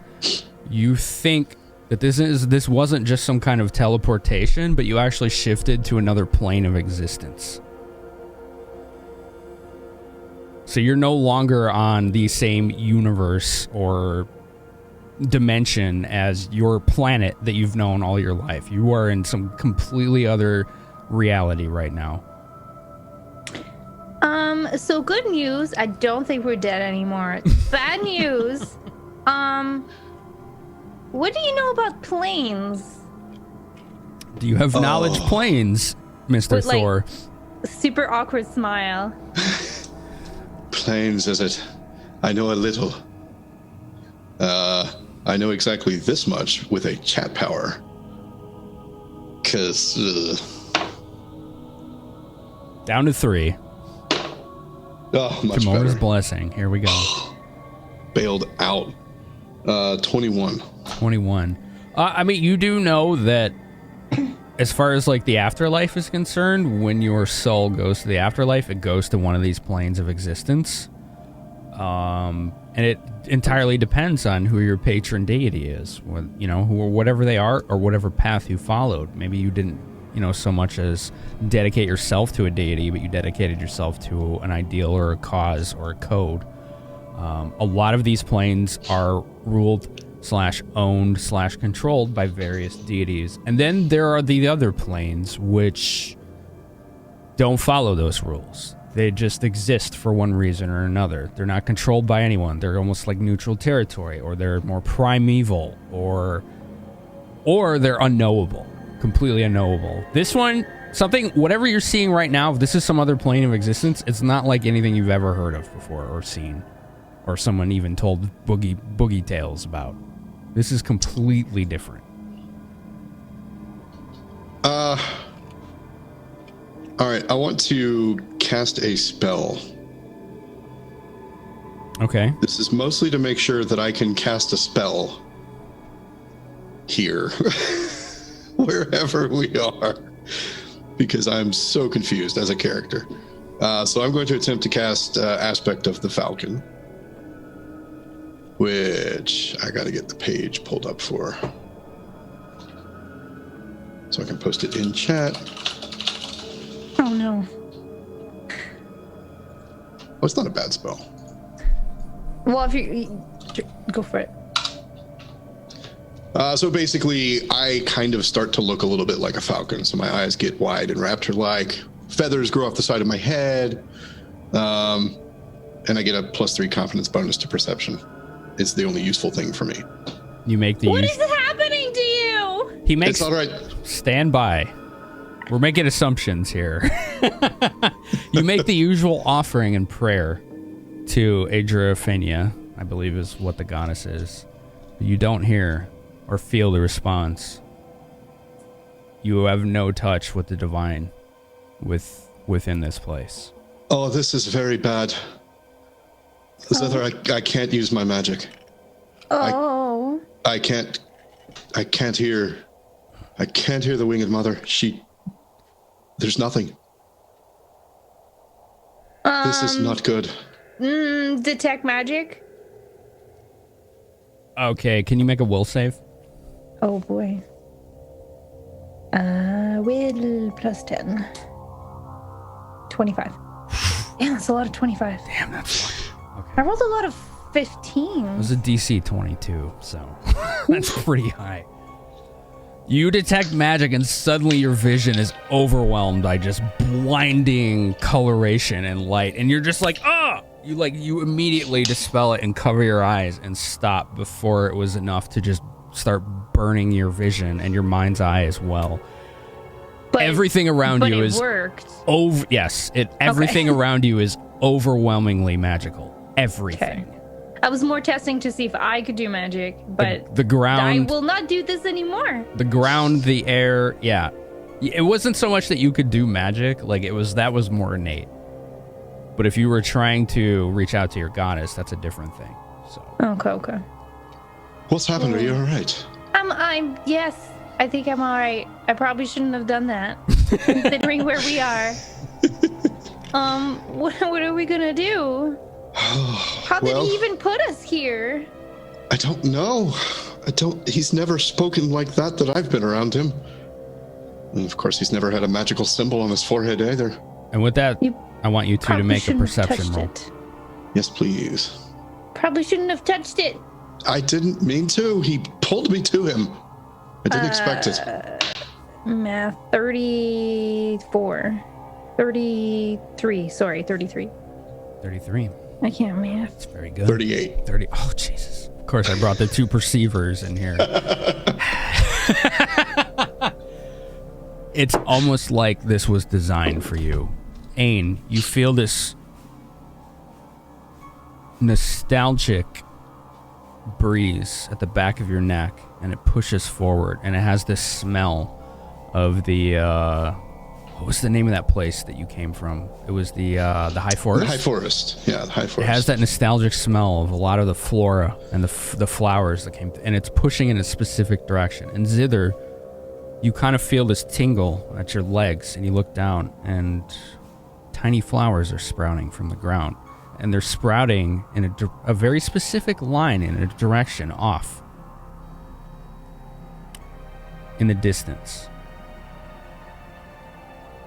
Should we follow it? Can I see her flowers? Pointing. Yeah. Is that apparent to me? Yes. Visually, yes. Are they going the same way the wind's blowing me? Yes. I mean, yeah, I think we should. There's something pushing us that direction. Okay, you first. All right. I'll just have my I'm ready. scythe out and Yes. I'm following. Drew the scythe for once.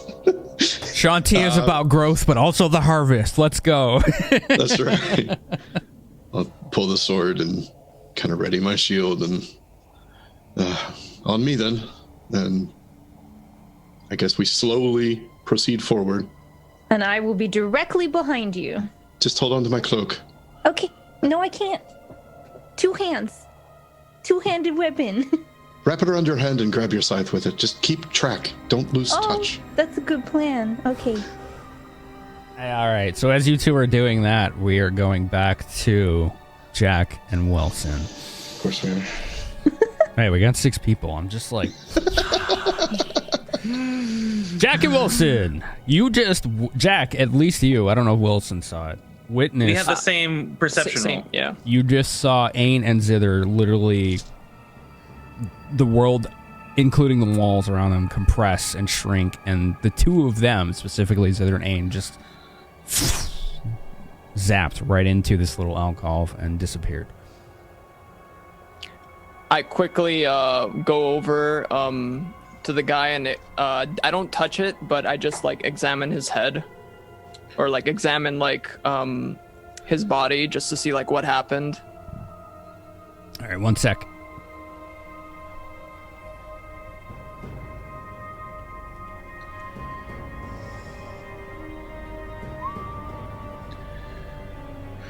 Who are you examining? I'm examining Pianchetto? Fianchetto? Yes. Ian Keto, yeah. Pianchetto. You touched him? No, I No. didn't touch him. Oh. I'm just like looking. Okay. Specifically without touching him. He's just like, Yeah. there's this blue ring of magical energy on his forehead. And it's like, it looks like there's a hole in his head that leads to not his like insides, but like somewhere else. And it's shifting. And he's just like, touch my mind, touch my mind. Could I make a check to see if I know if it's the type of magic I'm familiar with? Yeah, you could do that. You could do spellcraft or knowledge arcana. Okay, knowledge arcana. Come on in. The water's fine. 18. Don't do it. I swear to fucking God, don't do it. This is not anything your alchemy studies have ever exposed you to. This is something completely new to you. They were pulled somewhere, and it looked like a portal maybe, but we shouldn't get too close. I'm going to quickly look around the room for any books. Okay. Roll perception. 25. Gonna find a cookbook. You're pretty much just finding dusty old cookbooks sitting on various tables, but otherwise this looks like it was designed to do long-term prep for baked goods and dishes. Aw, shit, yeah. Get the pie recipes.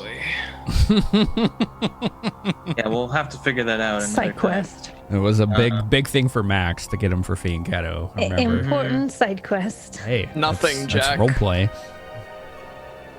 No information, and I don't know this. All right. Okay. Great. Everything is going well. There is certainly nothing bad that is happening. I turn to my friend in the rope.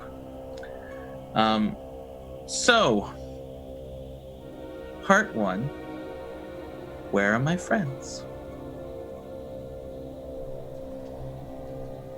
You're asking the man in black? Oh, yeah. And he's just like, because Wilson gagged him again. He's just like, Right, I forgot. And then he moves the gag just slightly. Sorry about that. Where are my friends? and he just, okay, here we go. He looks at you, and he's kind of calmed down from his like blubbering and crying and fear. Where did they go? Is he the one? Is he the one? That's super weird to say. All right, let's roll a die on sense motive, which would be a 34. He is completely gobsmacked at what just happened. You've got to be shitting me on this. No. He has absolutely no idea what the fuck just happened. He looks completely fascinated and interested and fixated on it. I have just about had it with today. Wilson, you said you've never seen it before? Anything Never. like it? Okay. I think we need some help. You should go get someone from the guild. Like, I don't know, Belzepho, Previa, Vilmar, preferably. One or all of them. And bring them here to me. I would like you to do this very quickly.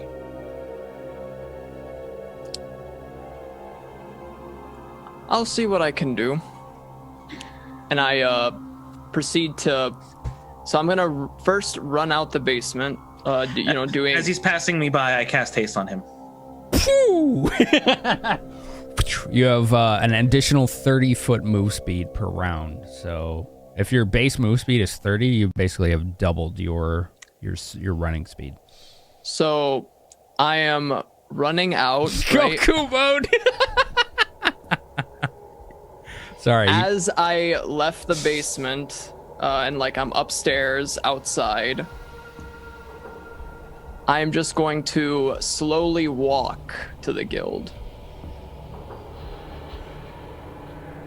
Cool. So while that's happening, slowly walk. Okay. Yeah, I'm slowly walking, but I'm doing it Jack doesn't, because I already ran outside the basement. I'm outside, so he's still inside, so he doesn't know that I'm walking, but I'm just gonna walk there.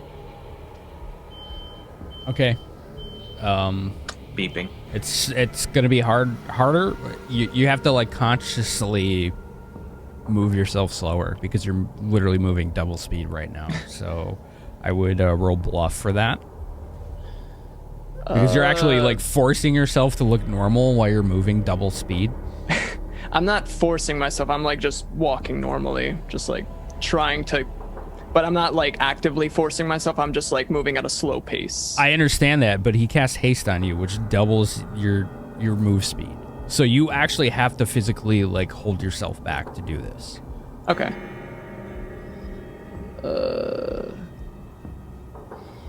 So that would be bluff? Yeah. Okay. 31. 30. Okay. Wilson casually strides. He runs out of the bakery, and as soon as he makes it out, Wilson, you kind of go, and you steel yourself, and you manage to control this energy surging through your body, and keep your poker face as you walk back to the guild. Okay. Well, he's gone. So, why don't we tell each other some stories while we're waiting? And Jack is sitting down across from him, with the rope still in hand, and just watching him. And if at any point he feels like he might be thinking about preparing a spell, Jack's gonna have Dispel Magic ready to go.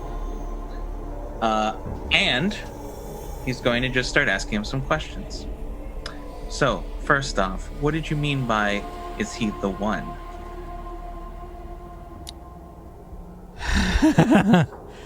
Oh. And he looks like he's in pain right now.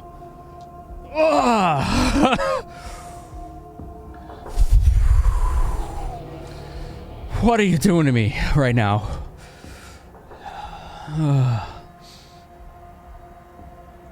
We're just having a conversation. You were talking about if he's the one, and you were looking at my friend very fascinatedly. I was just wondering, What does that mean?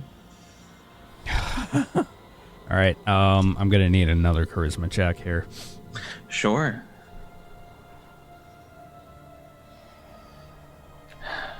Chat power. All right. Shouldn't be too hard currently. Total is 15. Okay. That's. We're looking for the one. He wants the one. The false. He wants the one. He wants the one that can break the barrier. That can bring him back. He wants the one. And Right. The false one. The one you're talking about. He's like shaking right now. All right, I need to check something. He's the one you want to bring back, huh? Okay. I need a perception roll. Sure. I'm not very good at these, so I'm just gonna bank on it. 29. Every word he's trying to force out to answer your question, and your force of personality is overpowering what you are recognizing as things he's not wanting to say or supposed to say or whatever. You're overpowering him with your sheer force of will and personality, and he's like convulsing. He's convulsing, and his mouth begins to foam, and just like just foaming, and like this like guttural choking noise is coming from within him. And it happens more and more severely every time you ask a very pointed question like that. So. And he's just getting weaker every time it happens. This friend of yours isn't here in this plane. He needs someone else. Someone who can break the barriers to the planes. To come here, per se? No, that's not right. And he's just like, He needs to be free of something. All right, one sec here.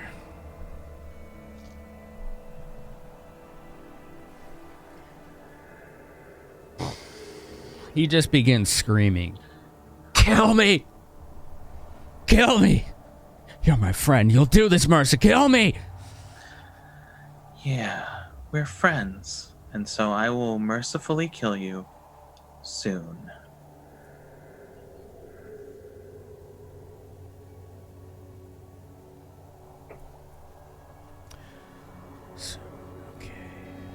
And the convulsions begin to get worse. And much worse. Like, he is violently shaking. You can even see some of the rope at his feet, at his ankles, kind of begin to loosen a little. He is just violently seizing right now. And, like, flopping on the ground. I stand up and move a bit closer to him and wrap the rope even more around his ankles and the upper part of his legs, just to make sure. And maybe just to make sure I have a good grip on him. And I'm sort of taking my time with how I phrase the questions. So, what else does your friend need besides the one to break free? Because it's not just that simple. As you tighten the rope around his legs to further restrain him, he begins to calm. And he looks at you with this smug indifference. And he just says, "Bad move." And he just closes his eyes. He's calm now.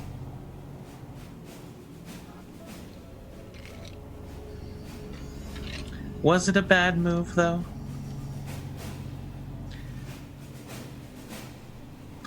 Because I gotta tell you, and Jack is just stepping over him. He stares into where his eyes would be, and is sort of just like smacking him on the face, seeing if he's still awake, alive. He's kind of, like autonomic responses. He's definitely responding to outside stimuli, but he is, what you can tell, stubbornly refusing. Do you know who I am? I know I say the name a lot, but I could do this indefinitely. And if this doesn't continue working, I have brand new methods to bring to you today. Just for you. And then Jack casts Charm Person again. Because I can do that.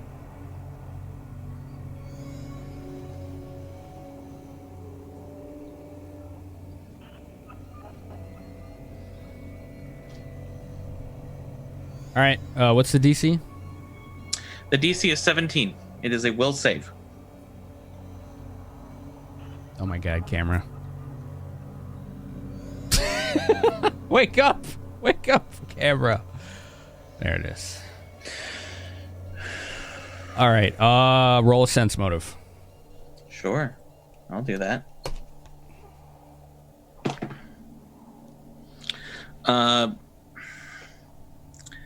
28. He gives you this look, like this pleading look. He's like, sure, I'll do whatever you say. But it's not like before. Don't try to kid me. And he just kind of like goes like this, like where he kind of like cranes his head as close as he can to your eyes. He's like, there are more of me. Do you think you're gonna get anything out of this? Just end it. We'll see you again. I've gotten plenty already. And I can take my time. And who says I'm gonna even kill you? You seem so desperate to die. There's not much more I can say. Of course, of course. Who's the false one? Super curious. Never heard that name before. You, I thought. Me? I'm the false one?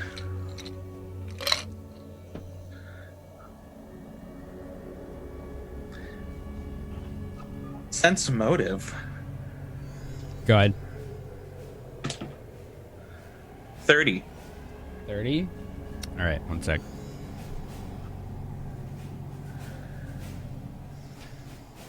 $30 beats a 30. He's fucking with you at this point. And with that said, we're gonna go back to Zither and Ain. Zither and Ain, you begin to follow this path. This path of this warm, nostalgic scent from the high forest, on a trail of flowers. Flowers that look distantly similar to you, Zither, but you're not sure why. And after about 10 or 20 minutes of walking along, you two walking astride in silence, because this landscape almost seems to be moving with you, but not. It's almost like it's traveling outside of you and still continuously shifting. But this path you're on is fixed. Flowers, the scent of lilacs and daisies and roses, and rare elven breeds of flowers that are hard to find anywhere outside of the Harrow Forest. You know, as pretty as this is, and I'll probably just like kneel down to grab one of the flowers to keep. I really don't like this. No, it reminds me very much of home, but it's all wrong. I mean, clearly we're not there. Why would he bring us here? I don't know who brought us here. It was Beyond Shadow's forehead. Yeah, I know, but do you really think it was him? I don't know. This is bizarre. It never ends. It just moves with us. I feel like we're not getting anywhere. As you say that, you see both of you in the distance. The very faded, almost like partially constructed room, just on the ground, almost as if someone built 2/3 of a room in the middle of whatever this is. And as you get closer, it begins to get more and more tangible and visual. And as you get even closer, it begins to look like the cellar where you fought the Doolahans, where Zither almost lost her life, where you found the broken flute. Small details of it, as you get closer to it, begin to make themselves out. It almost looks like a diorama, but life-sized.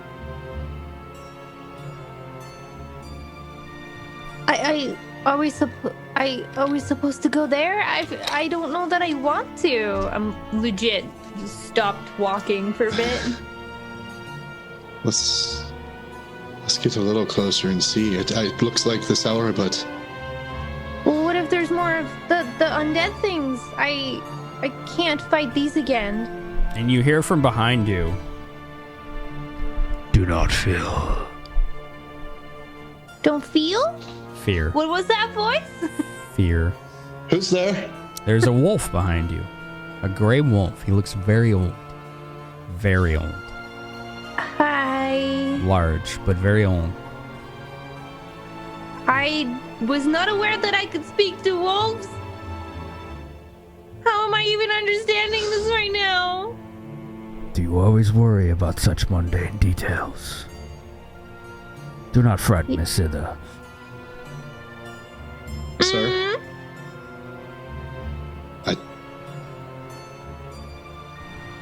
I don't know where we are, who you are exactly, but it's a pleasure to meet you, sir. Another voice bow. Behind you, Ain. Another voice. It is the way. We are only showing what needs to be shown. Okay. What do we need to see? Behind you Who is is that? another creature, a large black bear. And I'm feeling so much better right now, by the way. Like, you can tell. Zither can tell. Ain's just kind of like, he instantly relaxes more. Because talking to animals and spirit animals and things, he's a lot happier now. It's like, okay, this might not be so bad. Are we supposed to trust them? I feel like we can. I don't feel any animus, and I'm gonna roll for that to make sure I don't. I guess sense motive. Sure. I'm just gonna trust the dice. Excellent. 19. 19. Basic, instinctual, direct, primal. That's it. Like, just, you're feeling like very, let's go here. This is not a fitting song. You're feeling like these, whatever these voices are, whether they're one or multiple beings, are all representing something very basic.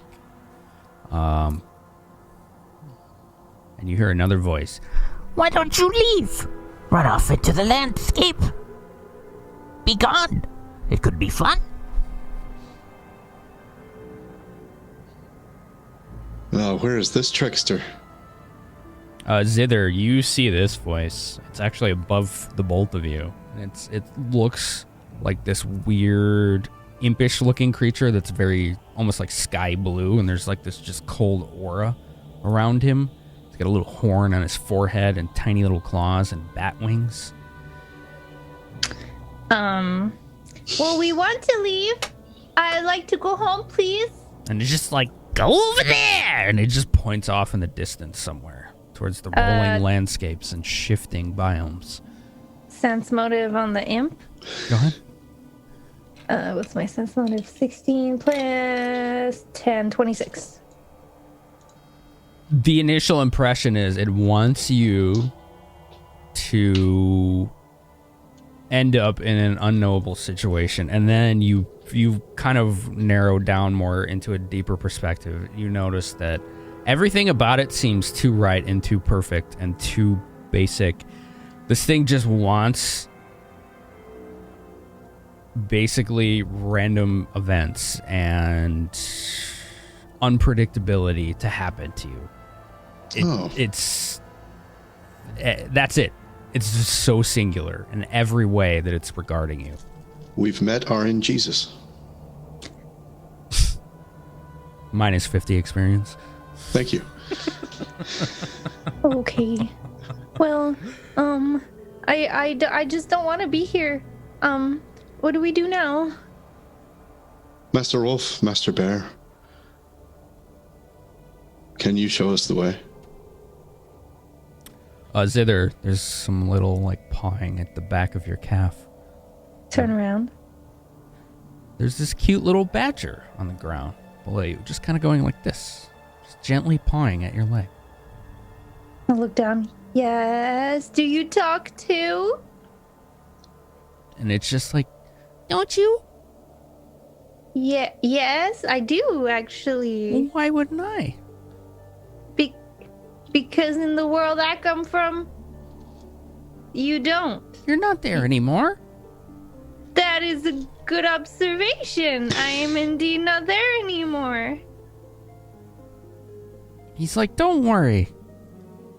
The host he's on our side right now. If you follow here, you'll be okay. And then the thing flying above you, Zither, is like, Don't listen to it. He always lies to you. Shut I don't up, know you. what to believe anymore. Leave that one out of it. He's a troublemaker. Okay. Have any of you, if you'll pardon me asking, have any of you seen a girl about this high? Describe Melody. Does she come through here? And then the one that looks like a bear is just like, In the world of the host. Extinguished. She's not here.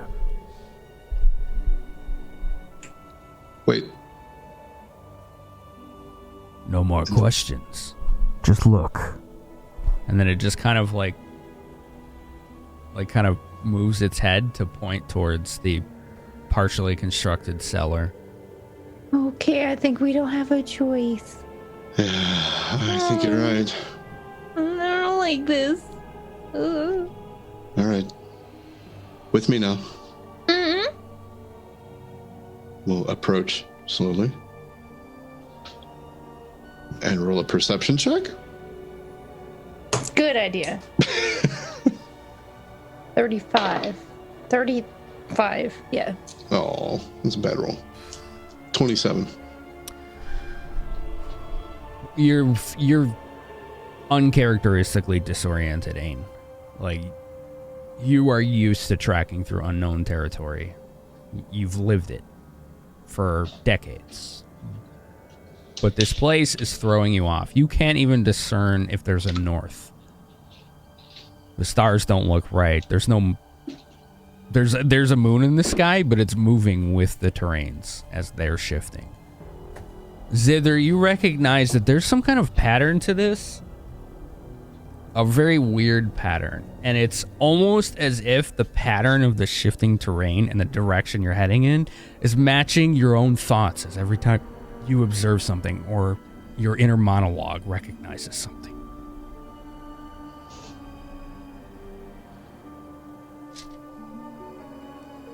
That's so weird.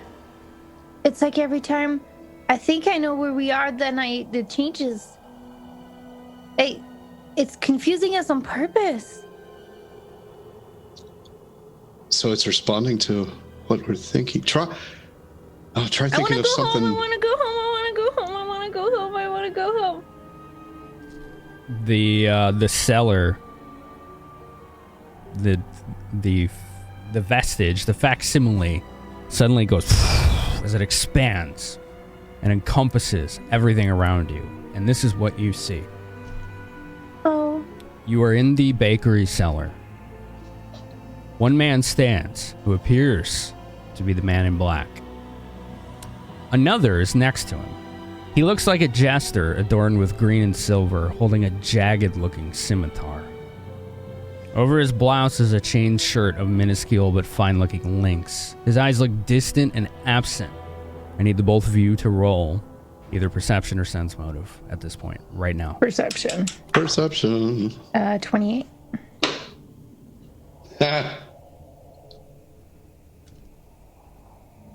Just say it. Is he human? Is he human? Just say it. Is he human, though? 40 if he's not human. Oof. How did you get plus Nice. 20 without him being human? Because I rolled an 18. If plus 22? We need to go over your character sheet. Holy shit, man. It's right. It's right. All right. I can explain every bit of it. His eyes, as I drop a dice, look distant and absent. But they even look devoid of intelligence. You've seen people like this before. Those that have suffered head wounds and haven't been treated yet. Those who were just born at a disadvantage. Those, for whatever reason, that were just completely addled. It's almost like they just have this like glossy-eyed, distant look in their eyes. Like they're just not perceiving the whole world around them. But he speaks with unusual clarity, despite you recognizing that look. And he says, "Oh, Mr. Grissul, Grissul, do you think the Shadow Thieves will intervene?" And Grissul responds, who appears to be the man in black, "No, they think I'm dead." "If only the false one thought we were dead too. I hate the false one."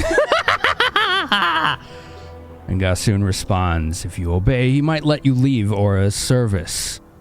Perhaps someday he will release us of this madness entirely." And he's like, "You think so?"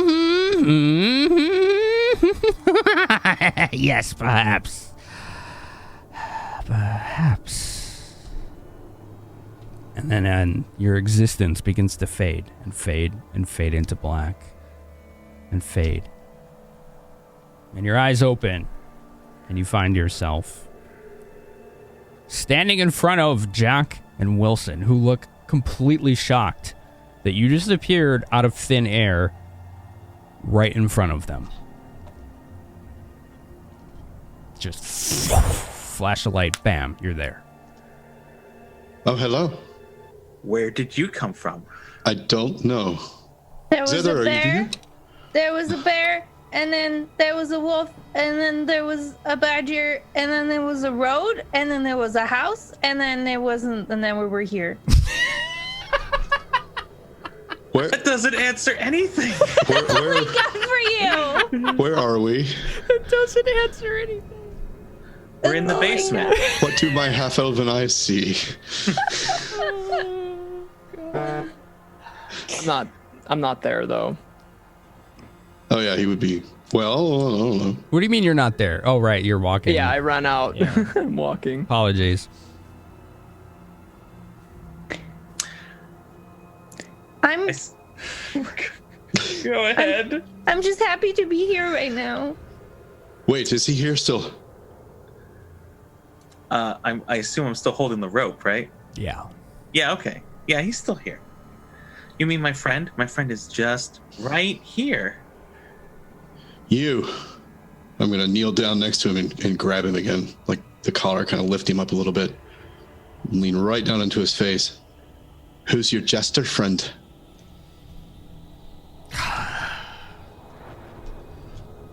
And he's just looking at you like, what are you talking about? Your friend. You know, with the false one. I hate him. I wish he didn't have to make us do things. Oh, are you wait, a performer like that Jack guy over there? That's good. You should go on stage. Oh, yes, he's an excellent performer. My favorite trick of his is making his sword disappear into people. I'm very good at that one. Perhaps you could show me that one. Maybe a bit at a time later.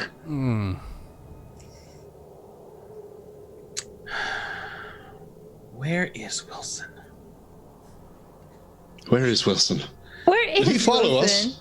All right, Wilson. I sent him to get help. Wilson, Should have been back by now. eventually make your way to the bar.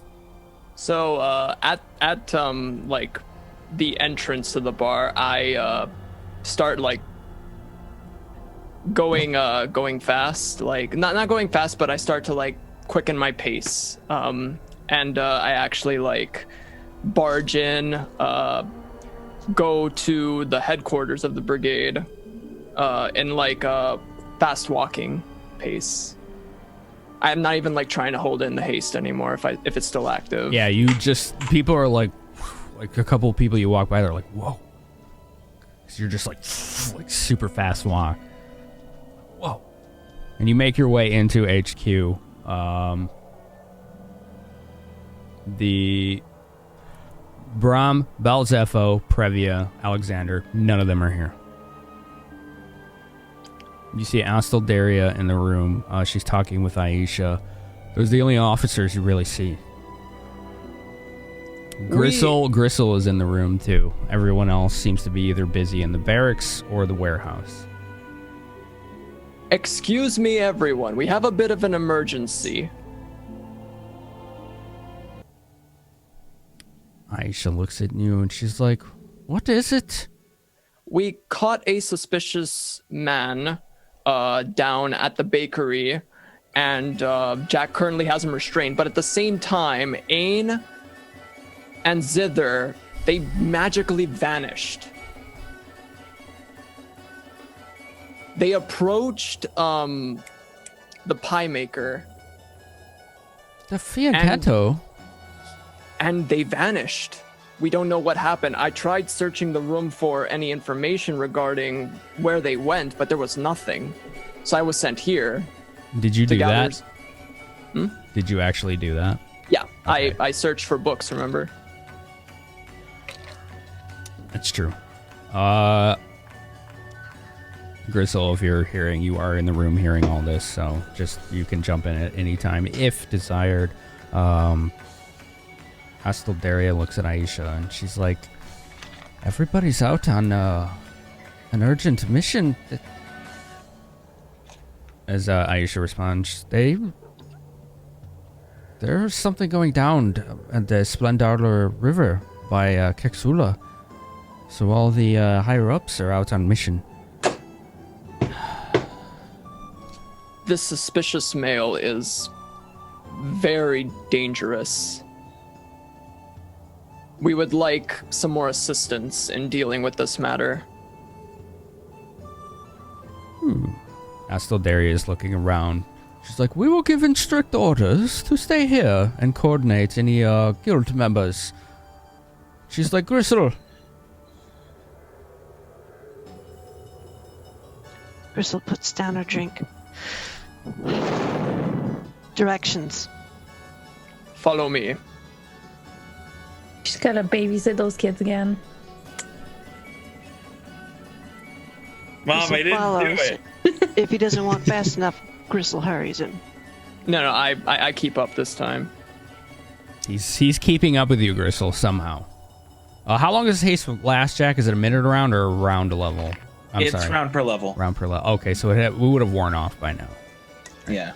I try to keep up. He's then. trying to keep up with you, Grissul.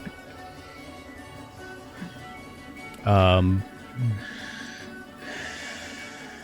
do you know where he's directing you? I told him to give me direct. That's what directions meant. Oh, okay.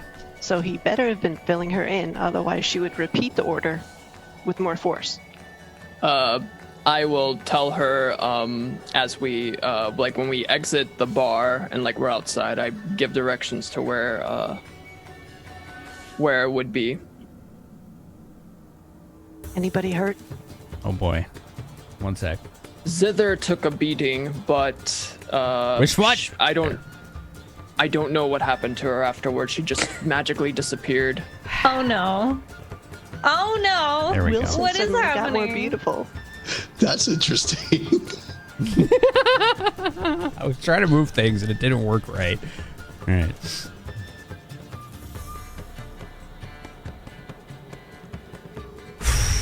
I'm sorry, I got distracted by Grissul's pretty face over yours. So you said Zither took a beating, and I do not know much about that because Zither and Ain both disappeared after they approached. I keep forgetting his name, dude. Fianchetto. Fianchetto. Fianchetto. I think it's Italian, as far as I know. I'm just gonna write this. I'm just gonna write it down so I don't forget. Go ahead, man. Do what you gotta do. He is also in the journals. He Under is. the Brigands. Let's show everybody, shall we? So if we go to Roll20 Capture, oh look, it's Brad. Oh my God, it's Brad. So if you folks, we have a public journal that all viewers can check out, and it has information on anything the group has learned themselves. But Fianchetto is this guy. All players should be able to see that now. So that journal on the right-hand side for the players has all the information you're probably going to need about people you've met. And the viewers, of course, can look at that anytime they like for this kind of information. All right. He is a very rotund halfling. He is what he is. He is what he is. That's all it is.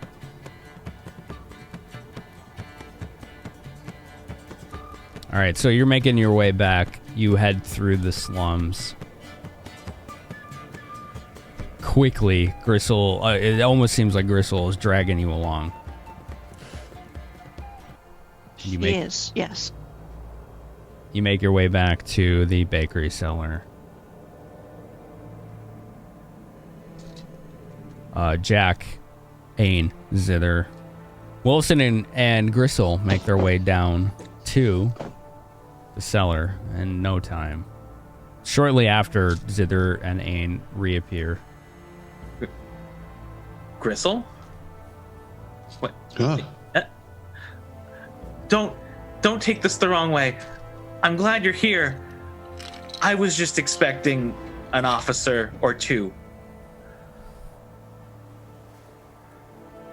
I'm so glad you're here because that means that we're home. Wilson, what happened? What took you so long? She runs fast.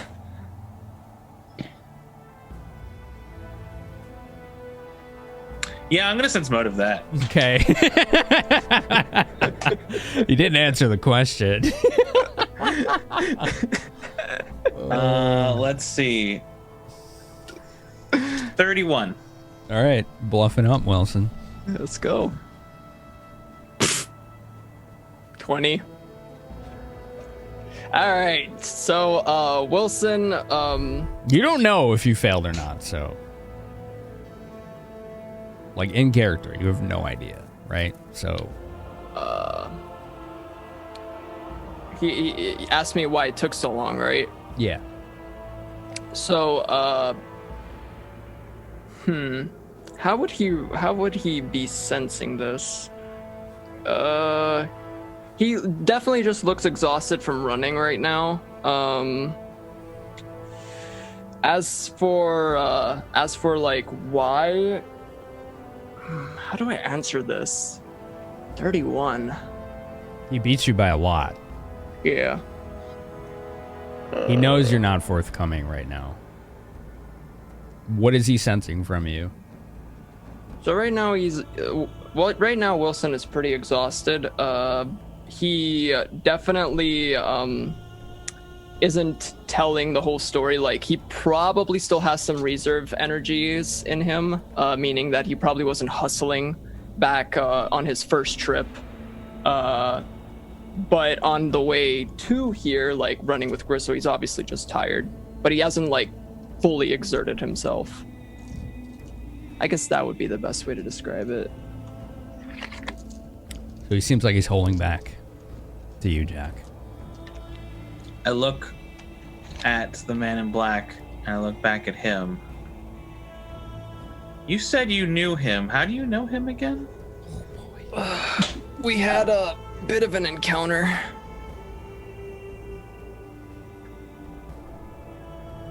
I would like advantage on my sense motive.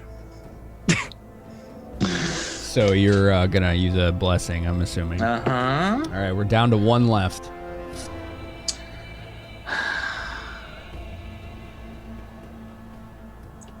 Fuck. 22. Bluff time? Yeah. Wait, sorry. It is 24. I forgot. I leveled. Well, And I I did rolled math a bad. 20 again, so 20 total? the dice are against me, man. You gotta use I those rolled one more blessings. than you did, so, you know. You gotta use those blessings. This shit is not going swimmingly for either of us. So, Wilson, he's not telling the tale, but he is saying that they did, in fact, have an encounter with each other. There was something, an event that happened with them. Okay. Wilson is... When he said they've encountered each other before, he's definitely being truthful. Since you beat his bluff, he's equivocating right now. He's not lying to you, he's equivocating. He's giving you half the story. Right. That's not all of it, is it? There's more to it than just you met him one day. I know this man, looking back to him. No one just meets him. No one just meets it either. Do I key into the fact that he said the word it? I mean, it's just speech at this point. That's up to you. I got you. I'll do another sense motive. I want to get a better sense of what he's thinking or feeling, and hopefully I'll roll better than a 5 this time. Hopefully I roll better than a 4. Shit. Shit. Right, I just leveled, so it's 29. God. 24. Dude. Wow. All right, Zither and Ain, perception. Yeah, please.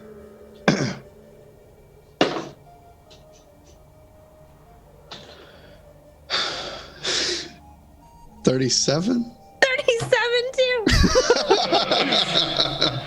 Let's go. Okay. Except he's human, so 41. Damn it. Favorite enemy. Human wins again. You see this from the man in black, both of you. Like,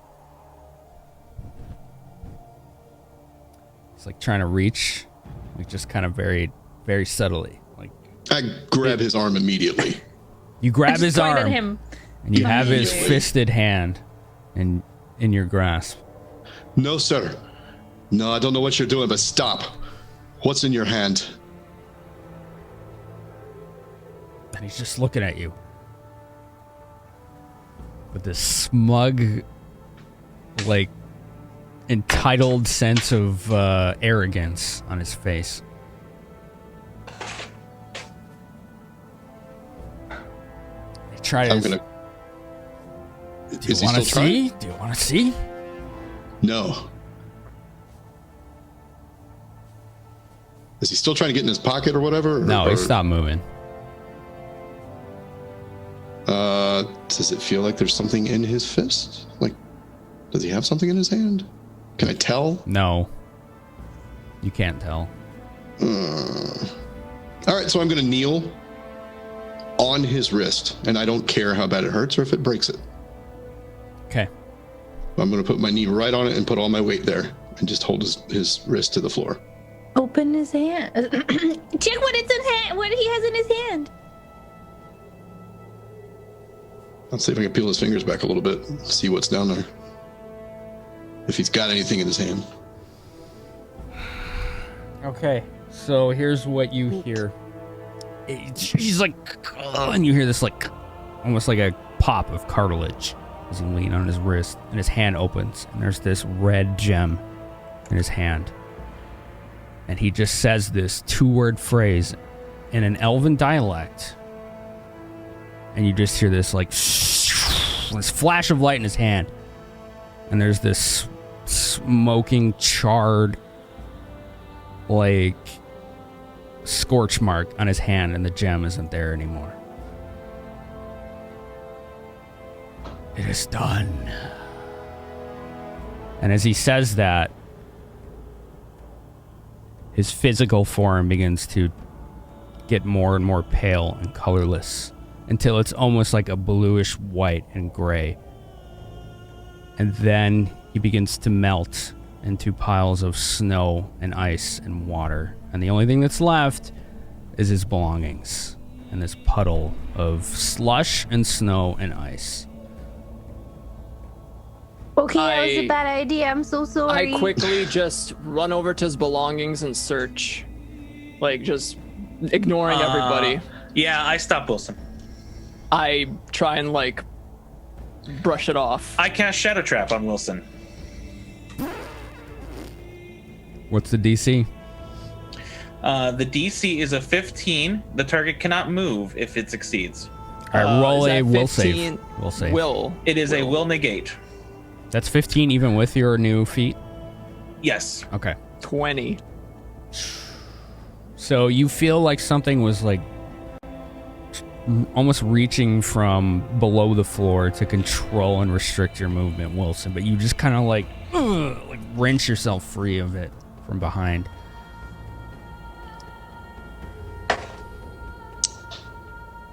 Yeah, am I seeing Jack try and stop him? You're all right next to each other. I'm very obviously trying. Since I was kneeling on him, I'm like on his stuff.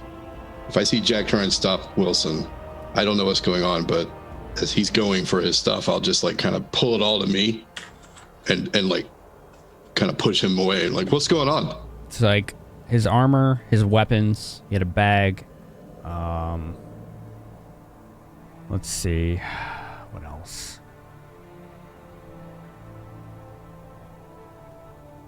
Where is it? Sorry, I have to... There it is. 2 short swords, a ring, armor, an amulet. 2 rings, actually. His bag. 2 short swords, 2 rings. 2 short swords, 2 rings, armor, and an amulet. Jack, what's happening? What are you doing? Roll perceptions either while you're doing that. You guys continue talking. I'm watching Zildan pillage stuff. Let me see his stuff, please. You have some unanswered questions, and I don't like how you're acting right now. Jack puts a hand on his shoulder. 22. So I'm going to ask again, how do you know him? Wilson, like, just closes his eyes. I once hailed from Perskal. A lovely little caravan stop there. Just doing my own business. I treat people. Occasionally travelers, they get sick or they are injured. I have a small stop there. Tiny bit. One night, while I was treating 2 girls, the man approached. I didn't think much of him at the time. Just another person to be treated. He requested something of me. Requested something to help alleviate his fatigue. I went to the back. When I came out,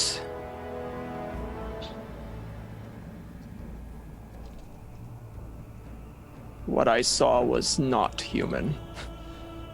That was not a man. That is a demon.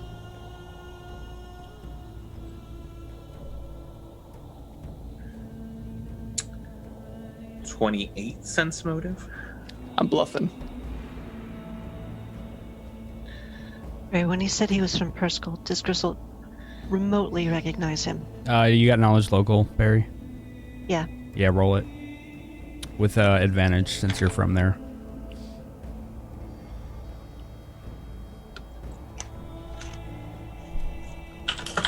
26. You've heard of an alchemist that used to live in Berrismash, who was obsessed with his studies, so not many people knew of him. They kept his distance.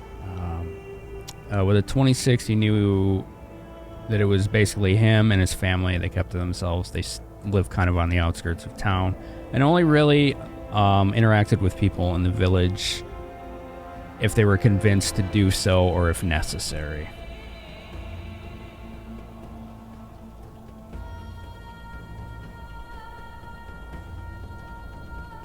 While they're fighting, I guess I'm gonna go pick up the thing I saw.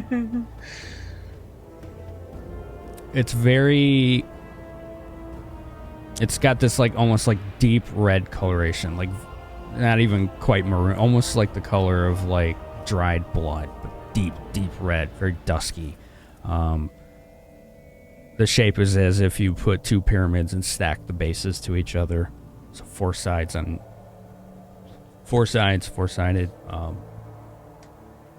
Oh, that's pretty. I'm assuming it's this big. That's really pretty. I wonder what it does. She says this out loud. She doesn't really care if anybody's listening because you guys are busy fighting. But I'm like, shiny rock. Kind of glance, but I'm trying to figure out what's going on in front of me. So Zither's holding a shiny rock. Cool. Everything's normal. What else? Right, everything's normal on that side of the room. Right. On this side of the room.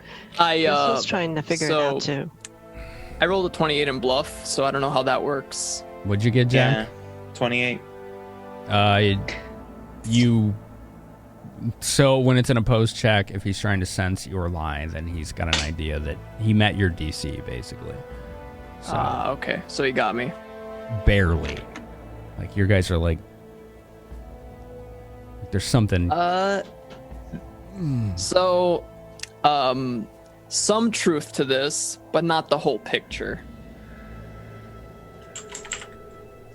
Jack, what's going on? You feel like you're getting most of the story, Jack, but... Something. So I keep looking at him, almost like I expect his face to change or if something's gonna happen, and I look to Ain and I'm like, he's not being honest. And you know me, I know when someone's not telling the truth. Maybe something like that happened, but that's not the whole thing. Right. How do you actually know him? I told you the story. And I told you I don't believe your story. So this is going to go a very interesting way in about 2 seconds. Whether or not you believe me, that's up to you to decide, but I told you the story. Very well, if that's what you decide. And then Jack puts his hand on him and casts Charm Person. And I use a chat power to give Wilson disadvantage. Oh, God. All right, we're out of Tamora's blessings. Savage! Oh, no! Roll D20 twice, Solo. Take the worst result for your will save. It is a will negate, DC 17. Wow. All right, 1 sec.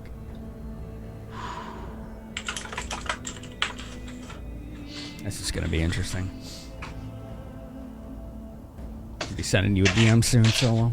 Yeah, kind of getting fucked here. What'd you get? I'm rolling right now. I'm just, I'm thinking how I want to play this, because, dice not with me right now. 16 on the first one, and... Well, you've already failed that. You've already but go failed. on. 8 on the second. Yeah. Let's go. Disadvantage. All right, so... As you ask him this question, you feel, Jack, the magical effects begin to take hold in his mind. And then Wilson, you suddenly get this compulsion to answer his questions. And before you can get a single sound out, your body just starts to rack in convulsions. You feel nauseous, confused, dizzy. You can barely move your arms. It's hard to stand. And you fall to the ground, and you're just seizing up, and your mouth is foaming. Freaking bards, dude. Jack, what have you done to him? Oh no! Stop. Do not get near him. DM Do not sent Wilson. Do not speak to him, please. What? And Jack is sort of like leaning him, like helping him to the ground, and just like let's just rest for a minute. And both of them are sitting on the ground side by side, and he's like, "Tell me what you know about who that man was."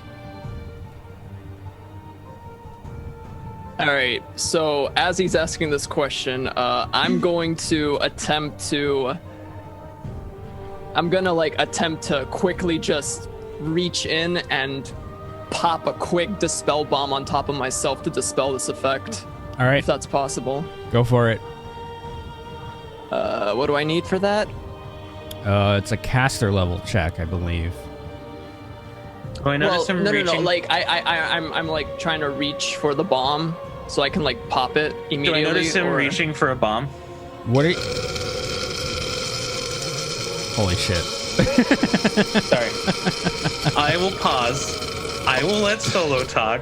Then I will say something. Thank you, Fitzgerald. We got 3 tomorrow's blessings. Holy crap. All right, what are you doing, Wilson? What are you trying to tell us right now? I'm trying to reach for a dispelling bomb to dispel the charm effect. Okay. Are you just trying to reach for it? Or are you trying to do it like secret? Like, I need some details here. What's going on? I'm trying to just do it because like I'm already under the effect. I want it to like end, so I'm trying to do it as quick as possible before anybody can like react to it. Okay. So I think it would be opposed initiative versus Wilson and Jack at this point. Just real quick. So, initiative? Yeah. You want an initiative? Just for that, yeah. All right. You say so, my dude. I will believe you. Just gonna turn to Ayn and be like, "What happened when we were gone? Were we gone very long? I don't know. Why are we fighting?" Nothing's right here. Everything is wrong. But hey, I found this. Oh, that's pretty. I have 11. Okay. 21. You see him reaching into like an inner coat pocket on his like trench coat he has, trying to grab some vials. I say to him in a very calming voice, I say, "Hey, you don't need any of that. Don't worry. We're all friends here." So, Wilson, when you're under the effects of a charm person, you always treat someone as your friend. Everything they say comes across as favorably as possible. If they try to give you orders, to convince you to do anything you wouldn't ordinarily do, it's an opposed charisma check. Am I getting that right, Jack? Yeah, you're right. No, I feel like we should talk as friends. Wouldn't you say? That's what we're doing right now. All right, let's make that charisma check. All right, here we go. 19. Ooh, that's good. I have to win an opposed charisma, huh? Yeah. I have to beat a 19, which means I need 15 or more. Yeah, I'll take a chat power for that. Oh boy. All right. 2 blessings left. You really want me to suffer here, do you? Highest was a 12. So that's not enough. Okay. So I take out the dispel bomb and yeah, I mean, I wouldn't do that because then I'd have to grapple you. And I don't feel like looking up the rules for grapple because, man, boy, oh boy. CMB versus CMD. That's all it is. Every combat maneuver. Sure do suck. CMB versus CMD. That's all it is. Right. So CMB is a 7. I rolled a 15. That's a 22. What's your CMD? 16. Wow, that's really bad. Wow, I didn't realize it was that low. You're squishier than me. Woo! Holy crap! Sorry, we got. Damn, Backgar, thank you. As he's sort of holding on to it, as I grip his hand and I say, just not forcibly, but just a little like, I'm keeping it in a particular position. I'm like, no, but really, I promise you don't need it. And I'm taking the bomb away from him.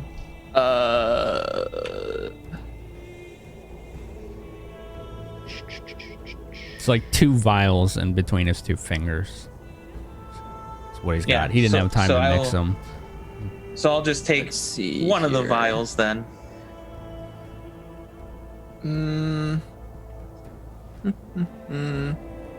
Sorry, I'm just busy checking something. What are the rest of you doing? Watching them fight. Running. Looking at this gem I found.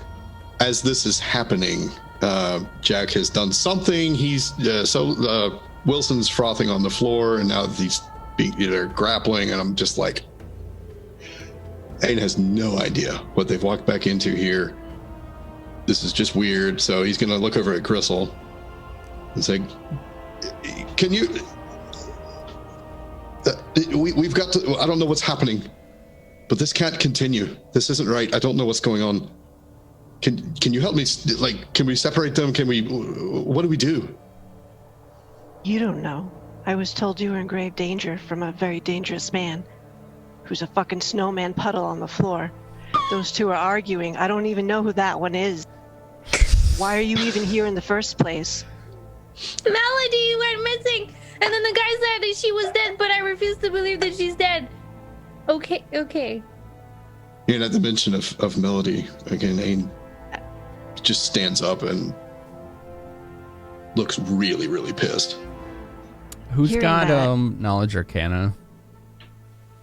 I do. I have a little. I'd like to see those rolls. I bet you would. Yeah. I bet I rolled. 15. 15? Okay. Oh. Awesome. I got a 4. You're sad because she's missing right now. Nice. We have Yeah. 5 chat powers and nobody used one. Good work. Coin flip. I'll use a chat power. I'll use a chat power. You just rolled it. I did not roll anything. All right. Fine. Motherfucker. Natural 20, 33. I didn't even call a number. 33. Okay. All right. My first roll was a 16, so I didn't even need that chat power. But 27. 27. Math is hard. Wilson, you know what just happened to you. It was a residual effect of what happens when you do what you just did. But you can't help yourself right now because of what Jack did to you. So you feel like you are just... Your head is fighting against itself right now. It is maddening. Jack, you got 27. Zither, Ain, what did you get again? I'm sorry. 15. 4. I got a 4. Jack, his direct response to your questioning, on top of the fact that happened exactly the same with those, what you thought might have been the Man in Black, or was the Man in Black, or whatever the fuck that thing was.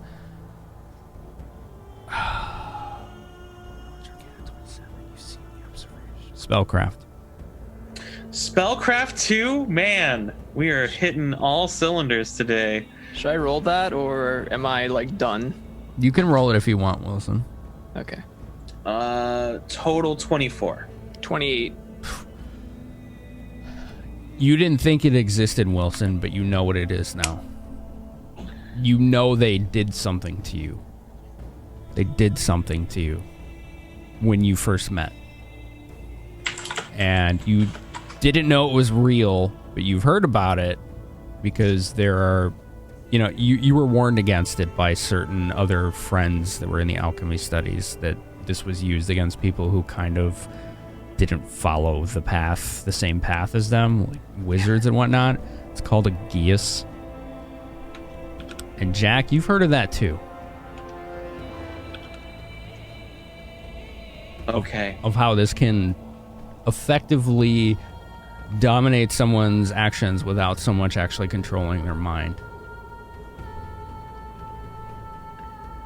And it results in absolute devastation of the body and the mind if not followed. Oh god, that's terrible. I'm looking at my stat sheet and I'm just laughing, dude.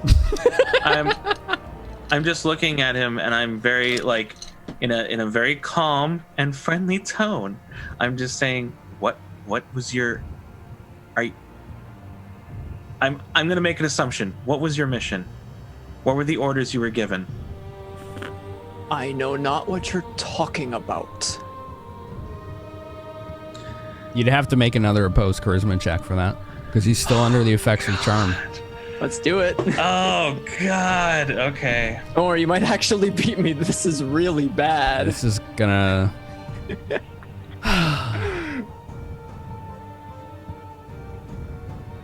Chat power.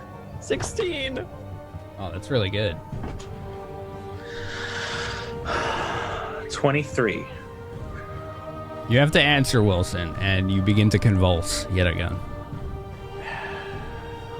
Your whole body is screaming in pain. You are going to... Hold on, I have to do this now because the envelope is being pushed. I have to find some dice. What are you doing to him? I'm not doing anything. He was put under a spell. It's a very specific effect. And I need to know what he was told to do. 17 points of damage, Wilson. Let's go. Your whole body is basically tearing itself apart at this point. I can't do math. The corners of his eyes begin to bleed, and his nose as well, and one of his ears. You're not going to get not any answers let- from a dead man. I'm gonna rush to Wilson and then like You're at wipe 36. the blood. 36, Wilson. Jack, you're killing him. Theoretically, I'm not killing him, and that's the problem. What was the mission, the order you were given? What are you talking about? I mean, No. he beat the Okay, charisma that's- check. oh, yeah, you yeah, have to yeah, right. answer. Okay. I'm like, he's like struggling. Spy. Okay, now we're getting somewhere. Spy on whom? Don't worry, I already know the answer. A certain group. Great. I'm glad that we're getting somewhere. This is excellent. Wait, we're So- not friends, and I'll just back off from him. You I'm not begin to helping anymore. convulse yet again, Wilson. 12 more points of Swords damage. out. Dude. You gotta update your character sheet, man. It's not showing up. I'm updating it. My sword is out, and So I I'm look at at Jack. minus. I'm at.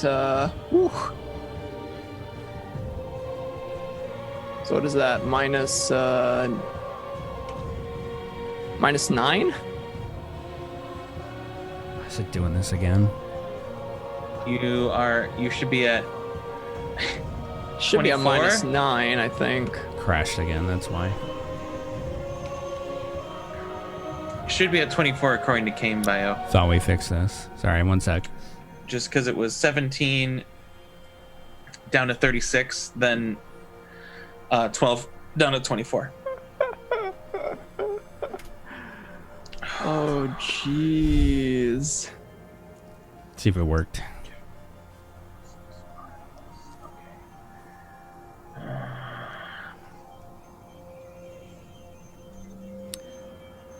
No. Okay. It's not that bad. Hold on, let me fix that for you, dude. It's not every time. It's Oh, it's just one time? per day. Yeah, per day. Okay. My bad. There you go. You're not as bad as you thought. I mean, I was rolling with minus 3s. I just wasn't sure if I had to keep adding. No. Oh, right. He's getting negative stat points because of the Gias. Okay. Great.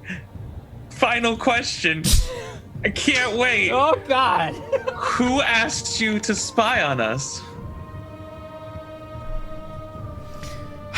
I'm going to... Do it again. Attempt. Roll charisma. But before that, I'm going to bite my lip. All right. You're trying to fight it, but you still have to roll it. All right, let's do this. He's basically compelling you magically to do this. So it's at this point, it's like this battle of wits. I'm trying 14. so hard. 14. I feel so bad already. But here we go.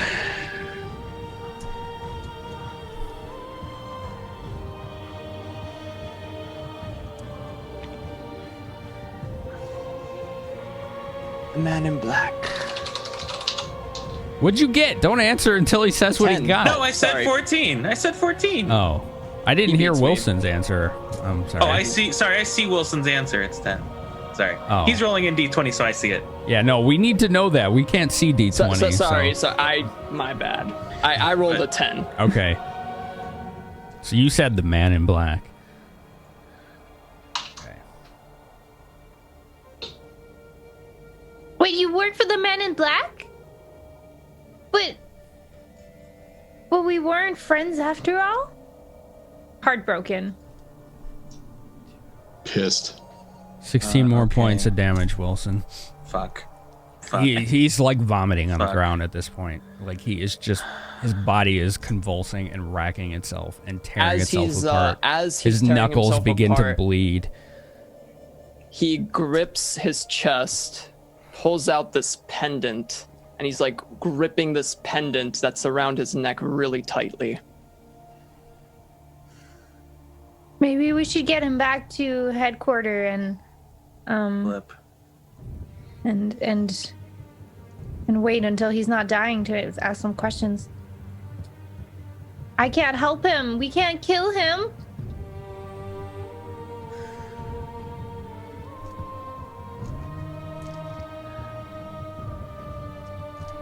We will not kill him.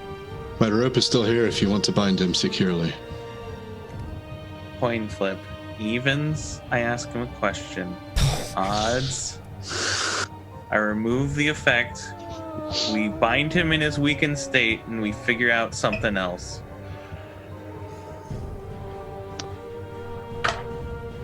Okay.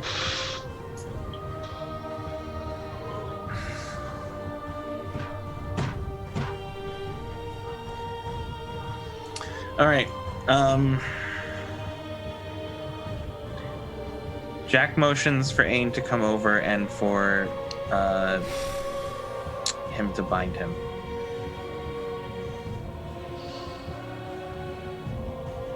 So I'll put my sword away. Pick up the bloodvine rope. Tie his wrists. Wrap it around his torso. Grissul, he's probably going to resist. Make sure he doesn't flee. I don't on- resist. Tie his ankles. Run the rope between to kind of hog string him. Or hog tie him. As you tie his hands behind his back, you can see like this golden small pendant just dangling. What he used to grip really tightly as he was in pain.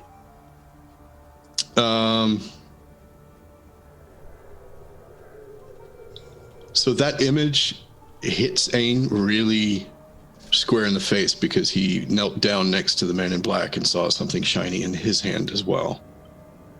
So I'm going to reach up immediately and clamp Wilson's mouth shut. He looks at you. And cover his mouth as tight as I can and say, Jack, don't let him speak. I'm reaching for the gag to sort of like bind his mouth. And I'm going to try and, I don't know. Oh God. The amulet. The pendant. Yeah, so I want to look at it. What do I notice about this pendant?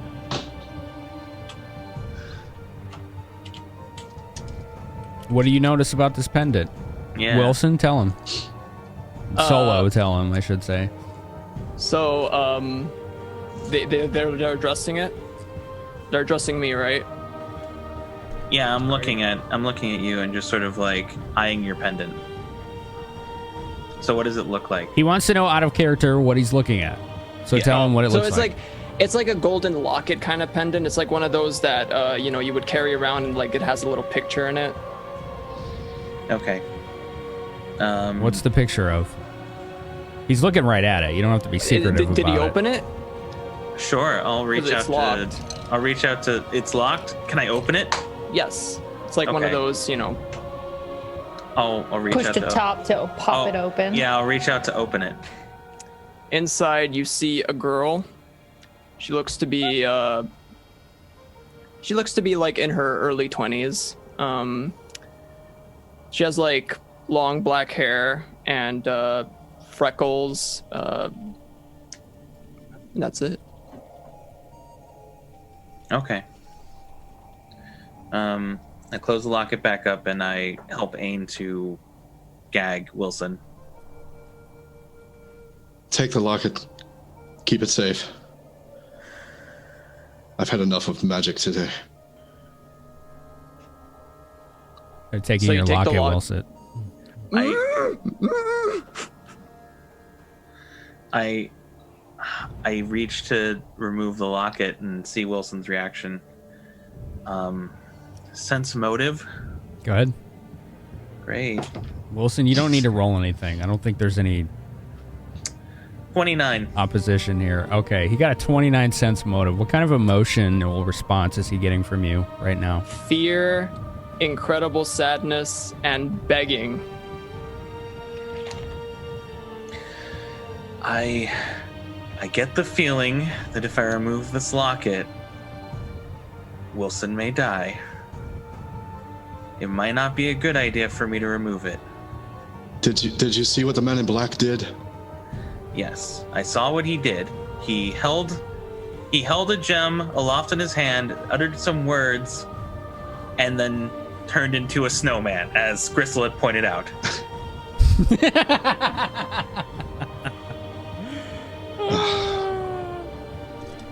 You know more about this sort of thing than I do. If you think I should keep it, then fine, but this is...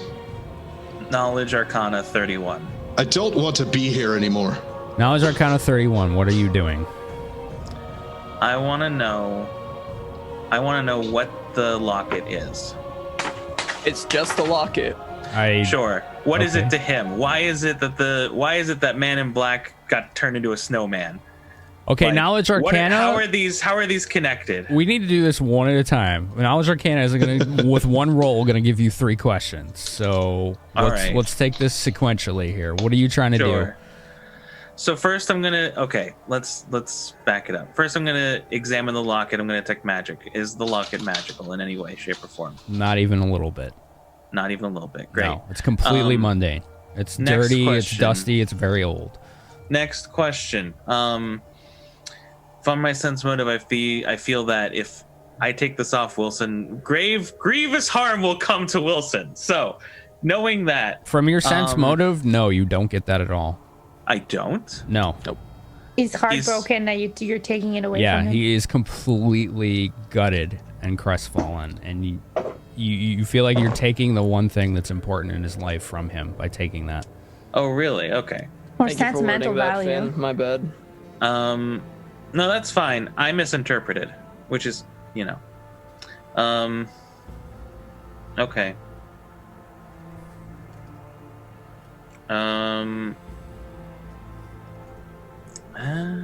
Would I take the locket anyway then? Because the only reason I stopped is because I felt like he was going to come to harm. But if it's just like, put a different way, if I sensed fear of death, I would not take the locket. You did not. Anything short of fear of death, I'm going to take the locket. Okay. He looks at you with like these sad, incredible eyes as you take it, like just take it off of him. Okay. I put it in my bag for safekeeping for now. Okay. Then I want to recall what the man in black said. You said it was Elvish, some sort of Yes, it was some kind of So- ancient elven phrase. ancient elven phrase. Great. Great. You know how hard I debated taking another rank of linguistics this level? So hard. So hard. Like, if you speak Elven, do you understand it? You have to Yeah. roll linguistics if you speak speak Elven. Can I roll linguistics? No, Go ahead. I can't. If you I don't have ranks in it. Yeah. Yeah. No, mine. It was Elven, but too old for me. If you speak Elven and you have at least a rank in linguistics, you can roll it. So that's me. I will take a chat power for this one. All right. I have it too. I rolled a 14, so I probably don't know. That's a 20, which means my total is 26. Fuck. Okay. The phrase at first sounded like some kind of like warning or order to escape, but that was only if you interpreted it in a way that's in a modern Elven dialect. But if you go back and you recognize that if you look back at older dialects, this was actually a command word to dispel an ongoing spell effect. And it was the literal phrase, quite literally, is dispel simulacrum.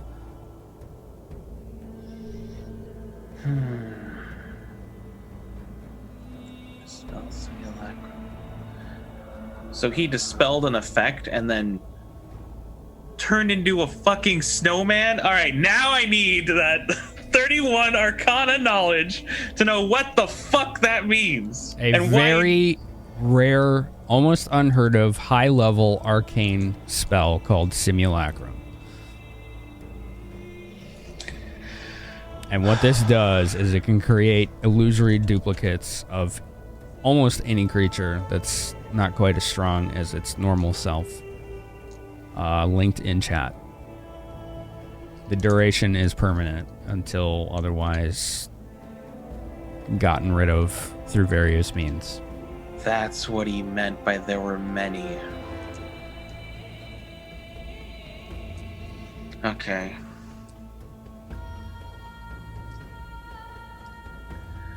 Okay. This is terrible. Terrible news. This is literally terrible news. I hate everything. Okay. Interruption. Wilson did mention Fianchetto as well, right? Yes, Fianchetto is over in the corner there. Please don't get too near him. He has a portal on his forehead. Not anymore. Has a portal on his forehead or something? Yeah, I was about to go over and check on him when all this with Wilson happened. That was an out of character interruption. Yeah. Yeah. Okay. Okay. I don't think Wilson's in danger of melting, but In danger of melting. Did you ever think you were going to say that about a fellow player character? so in which case, Jack begrudgingly just gives him his locket back and is just like, sorry. Can't be too careful these days. People turning into snowmen and all. Then Jack basically stands up and looks at the others and is it's like, all right, we have a lot to report, and a lot of it is unpleasant. Has someone checked on Fianchetto? I'll see. Where can I get that he's not? Yeah, I don't want to get too close. I'll just kind of edge over to where I can kind of see him. Oops, wrong one. Just be like, looking to see, is his forehead all weird? No, he just is kind of like looking at you with this oblivious stare. So even though he's still gagged. Well, no, he's not gagged anymore. He's just like, hello. Fianchetto? What? Why is Fianchetto here? Yeah, we were kind of wondering the same thing. Do you remember getting here? No, Fianchetto don't remember. Fianchetto went to bakery to get food and got maybe booped. Maybe Fianchetto got booped. Did Fianchetto get booped? Fianchetto, and I'm going to kind of rush over to him. You may have got booped. Did you see Melody here? You know Melody. But what? Voices are real loud right now. Fianchetto don't know. Fianchetto very confused. You don't know. Fianchetto don't know. While they're talking, Jack is moving around the rest of the bakery to try and get a sense of, does he see anything besides the spot where Melody's flute was laying broken on the ground? Does he see any indication of Melody at all? Just anything in the slightest? That's a good question. Let me see.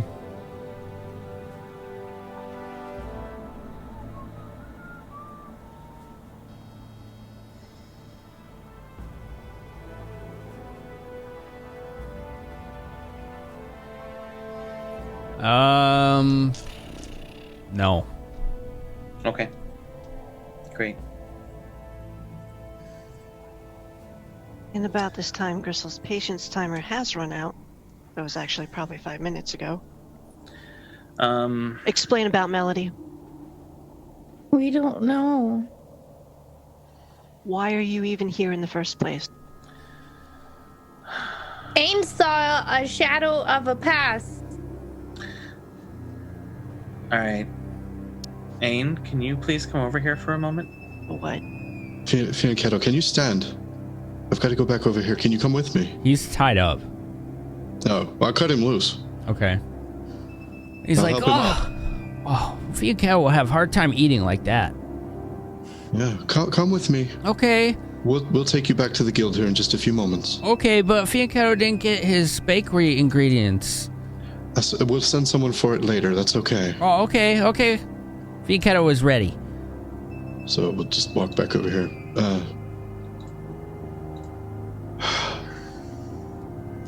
Yeah, Grissul, Grissul, Ain, Zither. Jack looks very calm and almost cold. No expression on his face, no emotion is betrayed. He says, matter-of-factly, like he's asking a baker for a piece of pie. After investigating the man in black, he revealed that Melody was killed, but he also revealed that there was no body remaining, which means that there is no way to resurrect her or revive her or reincarnate her.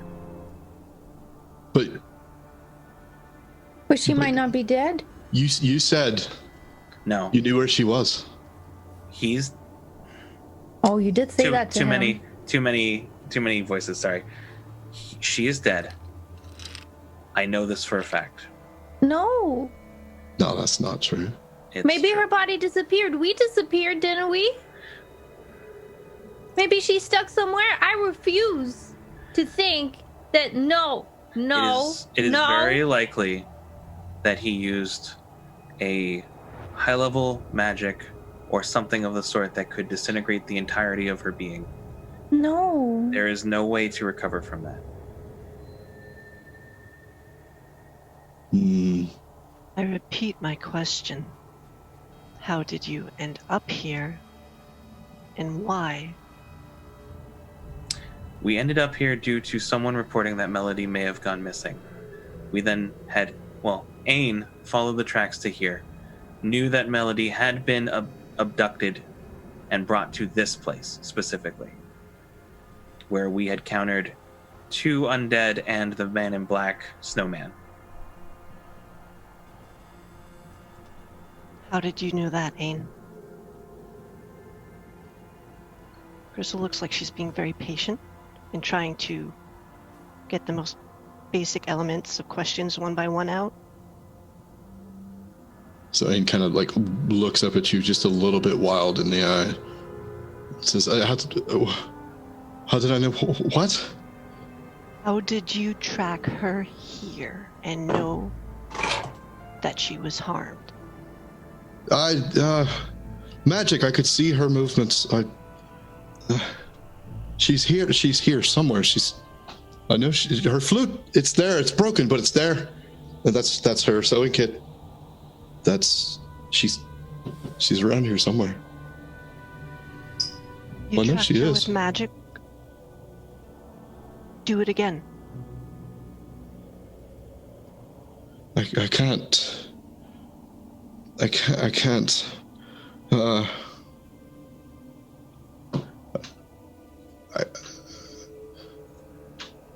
I can't do. And I'm going to cast Aspect of the Falcon again. Okay. Like I tried to in that weird place. And it works this time. You suddenly take on some manifestations based on that spell. And you can kind of tell he almost didn't even realize he was doing that. It just kind of like flowed out of him. And Ain's eyes have gone very hawk-like, falcon-like. Feathers have kind of sprouted out of the side of his head, almost like the feathers on the head of Vision. Very, very similar. Black with red tips. And he's just scanning the ground now. He's looking for any sign, any track he could find of hers that maybe he could find some way to follow, even though that spell is not available to him right now.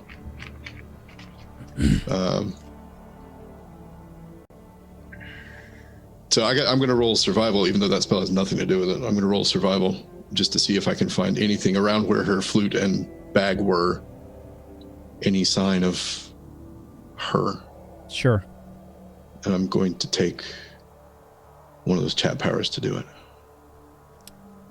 One left. Tomorrow's blessing. One left.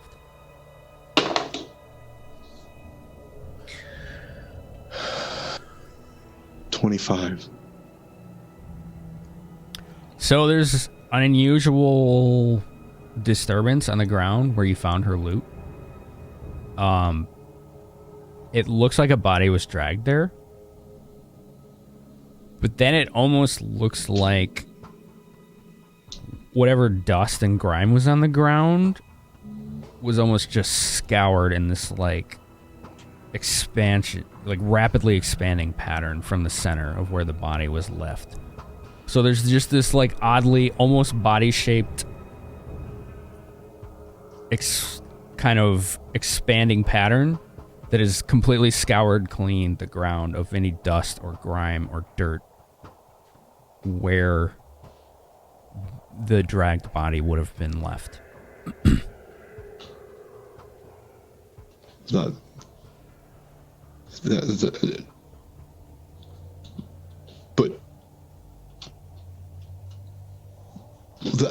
that's not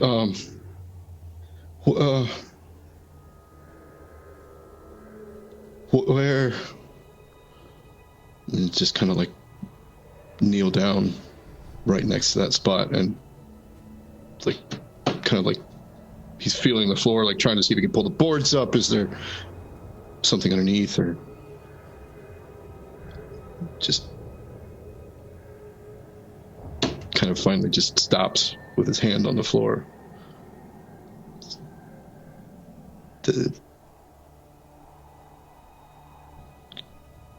Gotta be here somewhere here around. Grissul turns to Zither and Jack. Something happened there. Can you figure out what?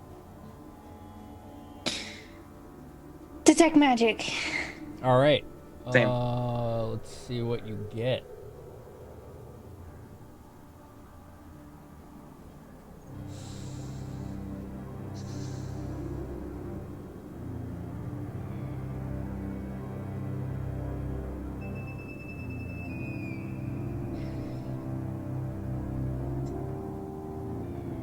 Sorry, this is hard stuff.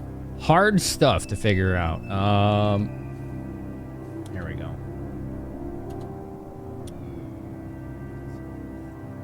What do you guys got with your detect magics? So you tell us first because He means roll. Yeah, Like I need spellcraft? actual rolls for that. You want yeah. spellcraft What do you or perception? want? Spellcraft? Yeah. Okay. 18 plus 8, 26. Wow. You did very well. Let's find out. 16. Jack, you perfect see roll. random motes of magical energy kind of in the air, but you've noticed they're kind of pervasive based on all the activity that has happened down here, so you don't attribute it to anything other than that. Thank you, Inigo. Jeez, 1,000 bits. You guys got 3 blessings. Zither, You were about ready to give up. You noticed the same thing, but then you noticed that there was something a bit more concentrated where Ain is kneeling. And it is a pretty strong aura of transmutation. It's almost gone. Like, there was a strong aura of transmutation here, and it is fading. Nothing would still be here unless it was initially a very strong magical transmutation style effect that happened right where he's kneeling. Well, something did happen there. But that can't be, right? Do you recognize the effect? Knowledge Arcana. Zither. 9 plus 5, that's 14. You don't. You've not seen this before, nor have you studied about it. No. Not really. Jack is trying to look at it and is trying to, I guess, can you point it out to me? Show me where it's strongest. Pointing. God, I love Danganronpa. Oh, it's so good. All right. Can I get a sense of the transmutation energy that's there? Yes, but I would give you a disadvantage or not a disadvantage, but a penalty since you didn't notice it initially. But now you see where she's pointing at. Okay. Knowledge I will take Arcana. a penalty. So it's going to be a -2 at the end of the roll. I just have to get above a 12, and I'm fine. Let's see. All right. 26. This looks familiar. It's extremely highly concentrated. Rare that a transmutation effect would do something this destructive. Extremely rare. In fact, it was probably focused into some kind of ray or beam energy, and you think that it's probably some kind of disintegration effect that completely obliterates all trace of the body. It's a disintegration ray. No. Quitting, goodbye.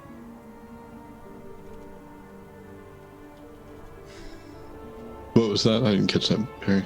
I was out of character. Don't worry about it. Oh, okay. No, that's not. You must be mistaken. Because if that were true, then that means Melody's dead. And her body's gone. No, we can't bring her back. And the one that turned into snow was partly responsible. And the one that helped him is still in front of me. And that would be very, very bad for him. Nobody else needs to die right now. Nobody else needs to die today. Ain? No one needed to die in the first place. And I know how you feel. Zither, knowledge, religion. But... Okay. Go ahead, guys. Don't wait on our... Plus 9. 18. He's under a curse from the man in black. While he did help him, it was unavoidable. It wasn't anything that he could have chosen. Oh boy, let's see. Hold that thought, Ace. Let's see. Jack, you see Zither. She's holding up that gem she found. Okay. She's studying it intently. I'm looking at her looking at the gem, and then I see you looking at me looking at it. That's good. This isn't a look of avarice Right. that she normally has when she finds something shiny. This is different. This thing looks almost like a point of interest, a alien, not so much alien, but there's something. This is not a shiny rock. There's something else. It's fascinating and pretty and. No, it is something Not pretty. else. It went from, oh, this looks kind of like a really well-cut rock to there's something very dark and malevolent and evil intent about what this thing is really for, but you're not sure what's in there. And Jack, you just see this look of disgust and distaste kind of dawning on her face, whether she realizes it or not, as she stares at what would otherwise be to her a very shiny and pretty rock. So there, what's wrong? I'll just like put it like in between us, almost just kind of like, look, but I can't stop looking at it. This is wrong. All right. Detect magic spellcraft. You're not detecting any magic on this I'm gem. not detecting any magic from the gem. Okay. No. Well, then never mind about that spellcraft. But what do I... It's not magical? What is it? Is there something about it that seems like I would... Like, okay. I guess let me put it a different way. Go ahead. Did he say no? Is there anything that I notice about it, looking at it? It's as the shaped other like a holds it up? D8, all right? Got it. It's shaped like a D8. Oh, it's just whatever red one I had. It's a Sorry. D8 red crystal thingy, and I I'm have a looking red at D8. it. Mm-hmm. It's, yeah, there's something weird about it. It's almost like whenever you look at it, there's something missing. Do I recognize it? Do you recognize it? What are you going to do to try to recognize it? That's my question, my man. Okay. What's Jack going to think when he sees this fucking gem that's not magical, but whenever he looks at it, he gets this weird fucking feeling like there's something wrong with this thing. There's something missing. There's something uncomfortable about this. What would you do? Like, what kind of things would you draw on to figure that out? I try to look at past memories. Okay. Way back memories. Okay, cool. Go on. I want to know if it's of this plane. Roll it.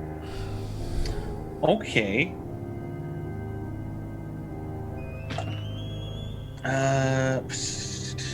That plus that is that. It's 27 if I'm doing a knowledge planes. The rock is, but here's the weird thing. You were on the right track, and you had this like fucking light bulb moment. You're like, no, the rock is the stone. That's definitely of this plane. But what it's supposed to hold isn't. What it's supposed to hold isn't. Oh. You think this might be a Something's- soul gem. Great. And if it was holding a soul right now, then it would detect as magical.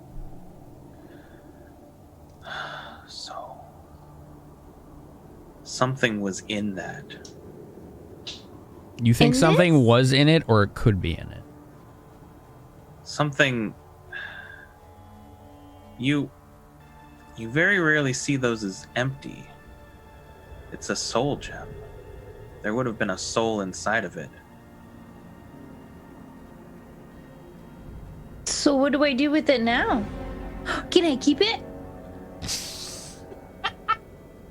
Probably, but is there any way to know, given what I know about it, is there any way to know like residual markings or residual energies to figure out what was in it or who was in it? Well, yeah, if there was something or someone's soul inside of it, you would be able to tell with magical discernments. But I can't because it's empty. Okay. And was this the gem that Fucknuts used with Yeah. the It looks simulacrum? It looks just like the same kind. Okay. Okay.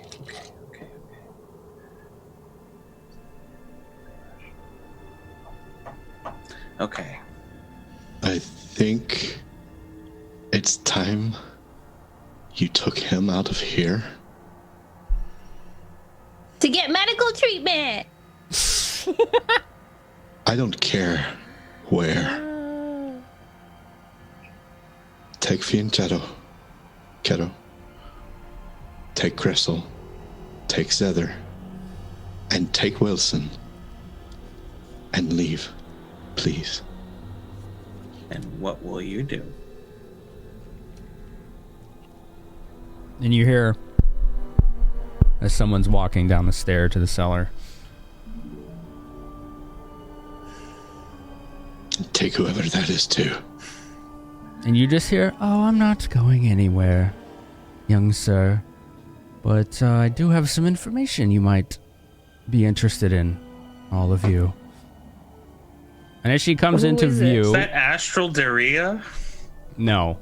Aisha? As she comes into view, you see the familiar figure that you encountered on the cloud peaks. Damn it. Of the woman with the clawed gauntlets who called herself Mother. We will come back to this after the break. No, I have to yell at her. I have to tell her this is a bad time. Oh, it's a good time.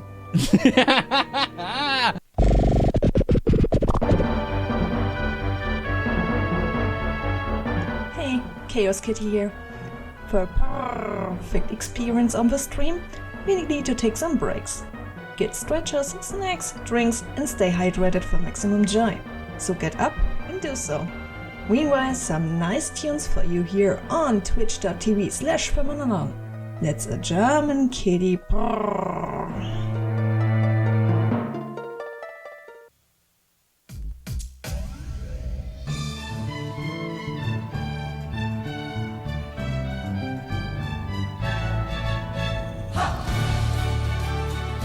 You're watching Finamenon on Twitch TV, brought to you by Ribald's Weaponry, the one-stop shop for any weaponry needs. If you are in need of making someone slightly less living, make your first stop Ribald's. Hello, idiots. I'm Bredovsky Sayanson. No, don't ignore that last name as I've abandoned it due to my dark and mysterious past. And anyway, I like stabbing things. And when I want a quality implement of stabbing, I look no further than Ribald's Weaponry. No other establishment offers a higher quality of stabbing, bludgeoning, piercing, puncturing, rending, chopping, and killing weaponry than Ribald's. Go to Ribald's, or else. Hello, my name is Zither Samus, a local cleric of Shantia. I enjoy shopping at Ribald's Weaponry simply because there's such unique stuff in there. Like, this one time, there was a super cool dagger with black metal with a blue stone in there, and then right next to it, another dagger that looked completely different with a purple stone in it. You never see the same item twice. I feel like I have to go every week to make sure that I get a good look at everything. And I think they even offer on-site sharpening services too. Oh, and if you ask really nicely, they can even show you other cool stuff they might not have on display, like... When you tangle with a Ribald blade, you really get the point. Ribald's Weaponry, the finest slice, cut, or stab of life. A participating sponsor of the Bronze Brigands, Saturday nights at 7 Central on twitch.tv/Finamenon.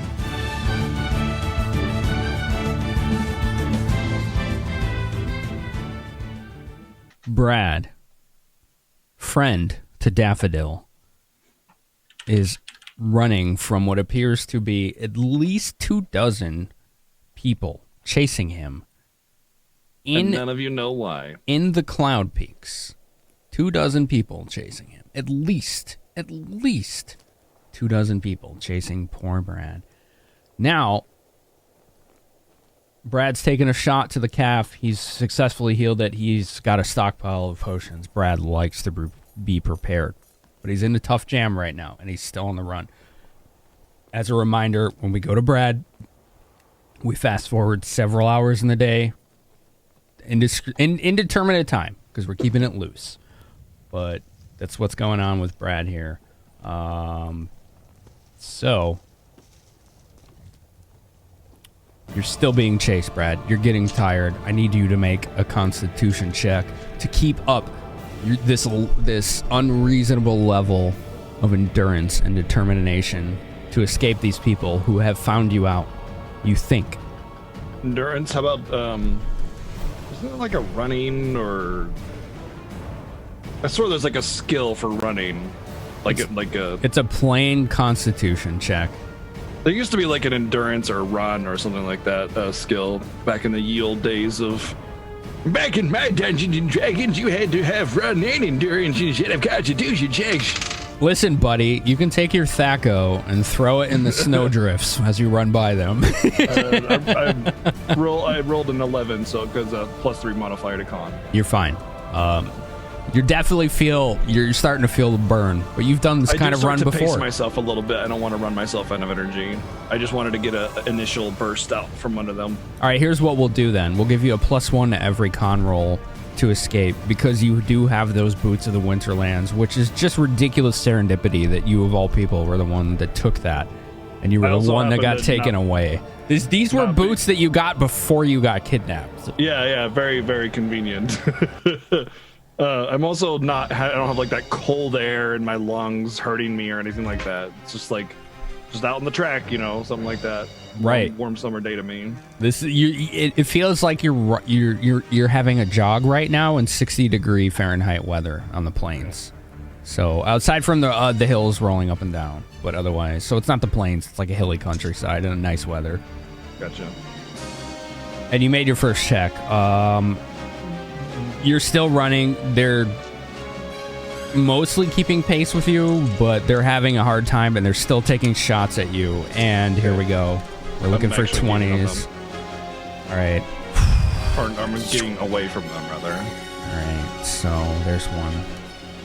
What is Brand's AC? 23.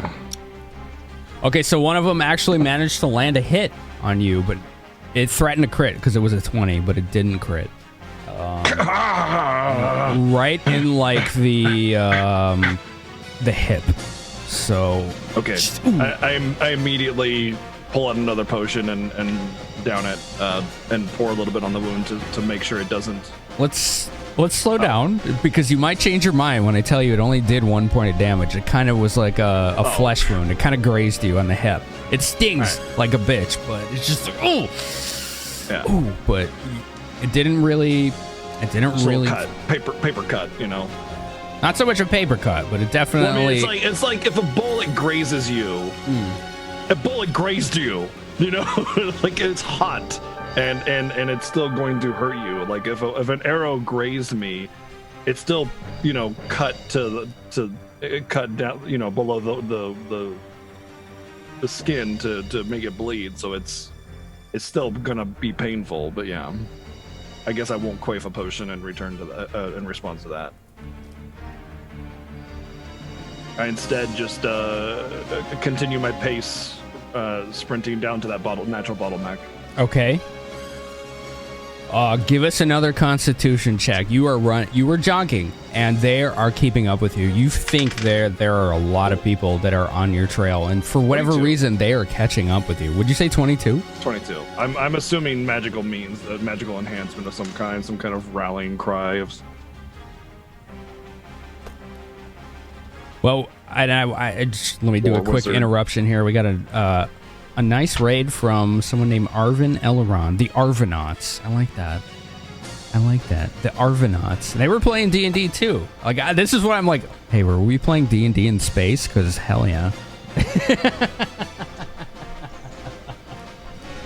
Thank you so much for the raid. I hope you folks enjoy the show here tonight. It's a big night here on this channel for D&D. A lot of plot threads are coming to the head tonight. So you all showed up at a very interesting time. I hope you enjoy the show. Mr. Brad here, which we're going to do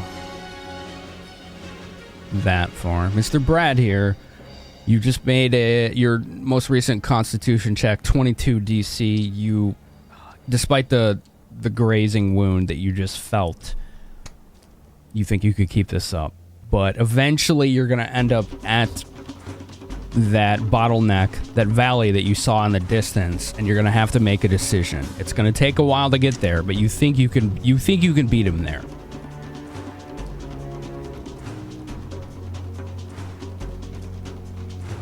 I just keep the pace. I keep the pace. Okay. As long as I feel like they're not gaining on me, I keep that same pace. They need a blasted miracle to hit me, which they've done 3 times. 3 miracles.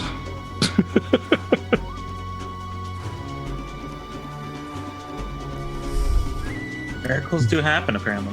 Arrows are continually raining around you, Brad. Shifting through, you can hear them crashing through the pine needles and the evergreen trees all around you. Snow falling from the trees, creating new snow drifts around you as you run and jog and try to stay in cover and out of sight.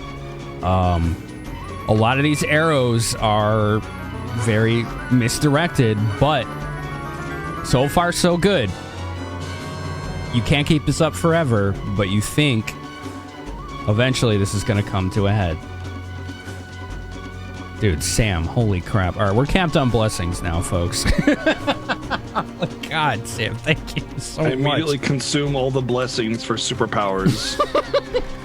Yeah, apparently it's a spirit bomb. You are now Goku. I'm way stronger than Goku. What are you talking about?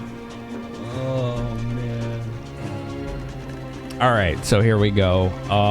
We are going back. We were basically playing Tarantino style right now, if that makes any sense.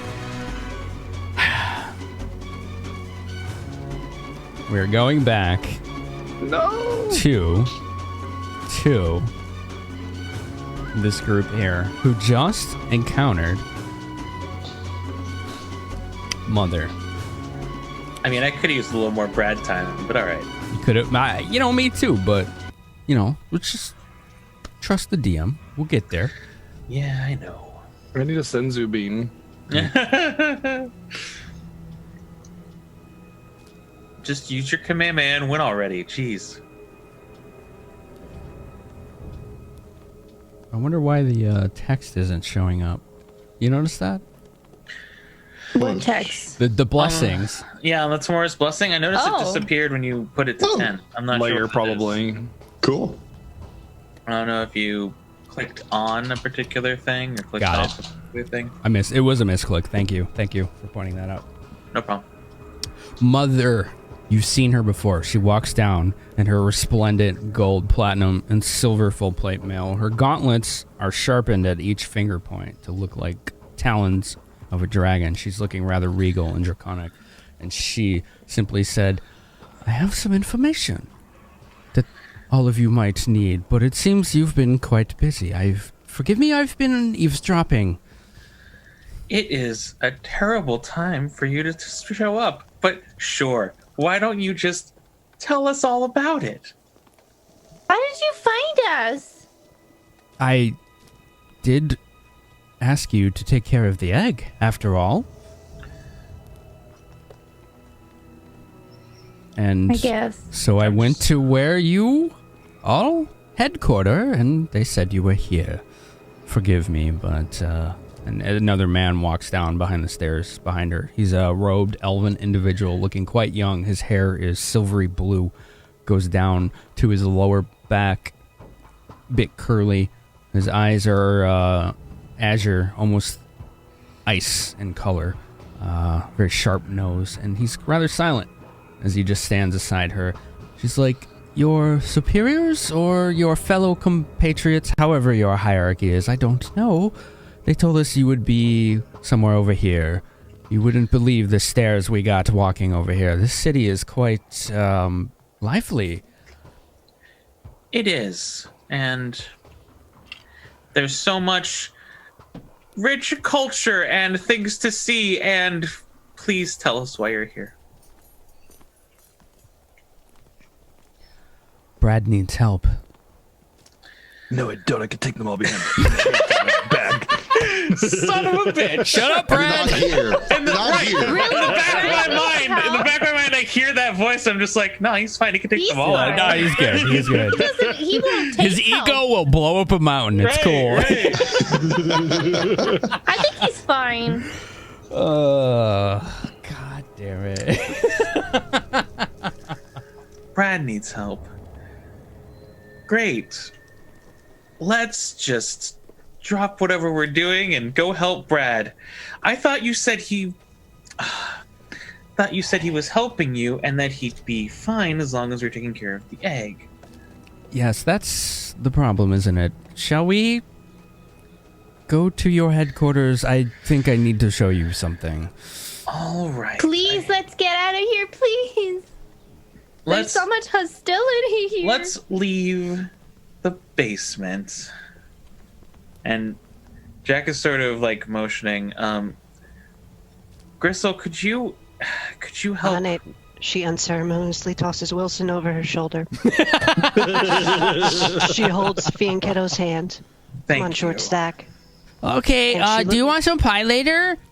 Later would be amazing. And she's Okay, looking back how to much make sure later? someone- And he's just looking at you with the most oblivious eyes, like he didn't almost meet death like 10 minutes ago. I'll let you know. Thank you. Okay, is it quiet time? Aisha always tells Fianchetto it's quiet time. Yes, it's quiet time. Fianchetto's good at this game. You just Oh, God. And two of Grissel's them. looking back to make sure someone is collecting Melody's things. I'm collecting the flute, her bag, and the whistle that ain't left on the ground, plus whatever shiny I found. Was that what I got ambushed by? Was that the rock? Wait, you got ambushed by? Could you? Last session, right? I saw something on the floor, I went for it, and that's how I got ambushed. No, what Was you that- went for was the broken flute. Oh, okay. So I have the broken flute, the bag, and the whistle that ain't left behind. Okay. Yeah. Because I followed you instead of grabbing it. Right. Sorry. Ain is still knelt down over on the floor. Oh, I will collect Ain as well. Let's go. Well, Let's go somewhere safe. He's going to kind of look up for the first time a little bit and realize it's Mother, who we met before and had a discussion about before. Mm-hmm. And he's going to say, Mother, you said to call you Mother. Thank you. I don't know. I believe what you truly are. And you must be powerful.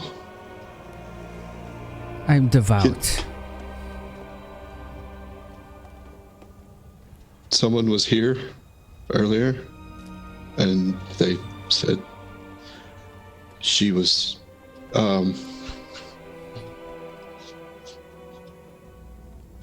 gone now, and do you know a way?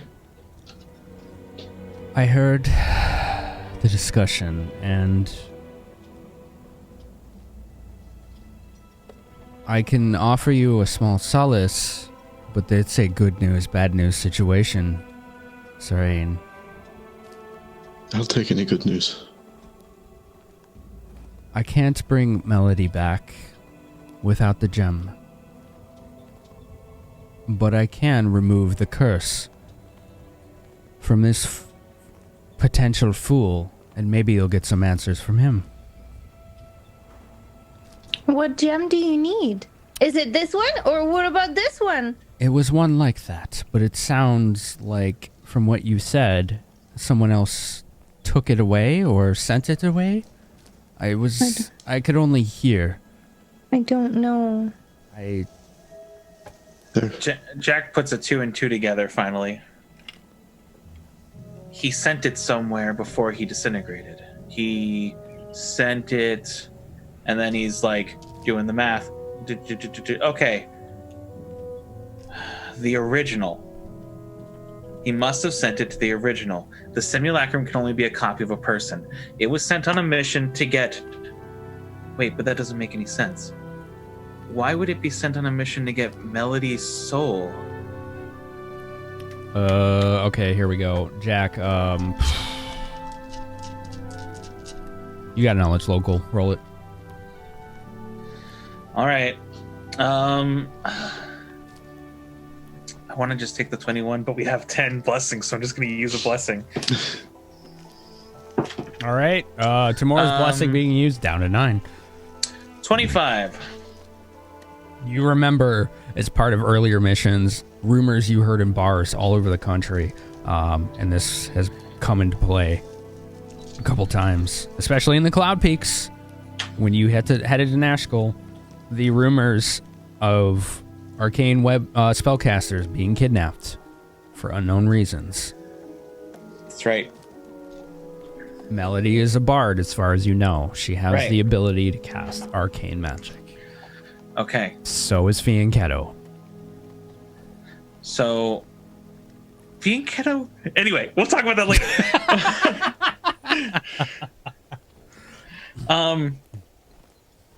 Realization springs across Jack's face, and the first time in the last hour, he looks like he has a genuine smile on his face, and he's like grabbing Ain, and he's like, she's not dead. They need her soul for something. They've been kidnapping arcane spellcasters. If we have her soul, there's a chance. They've been... She's an arcane spellcaster. She's a bard. That means they need her for something.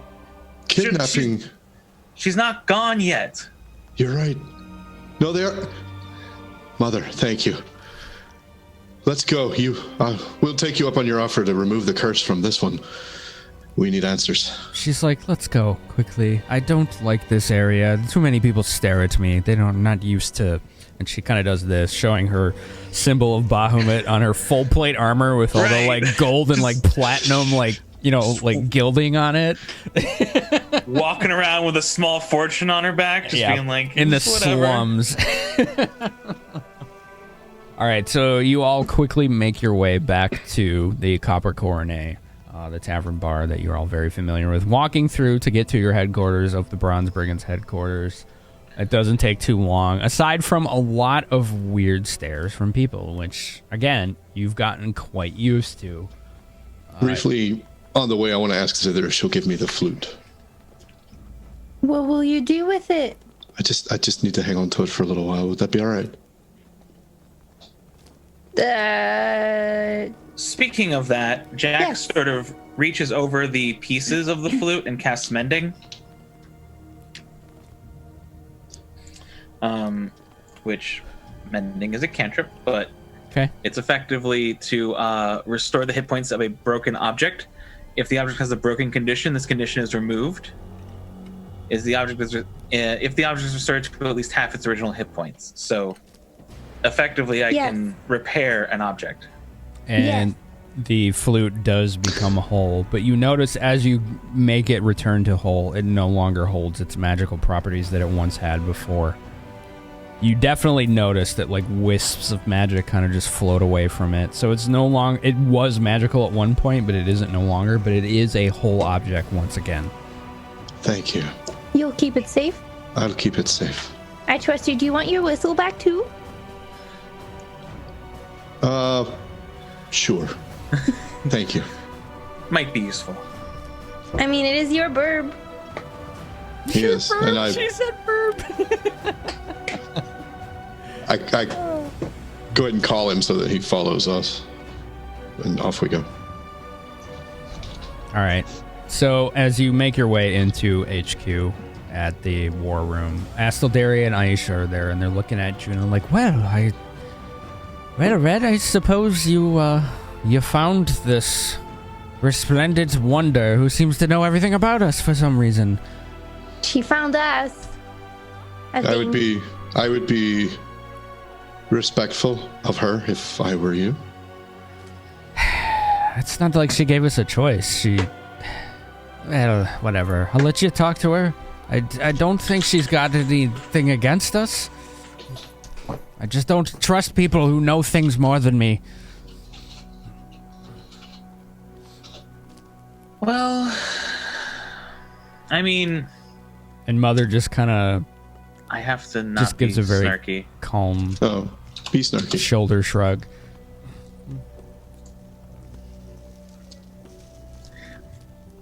Well, I mean, I'm sure there are plenty who know a lot more than you, but either way, you couldn't possibly know everything.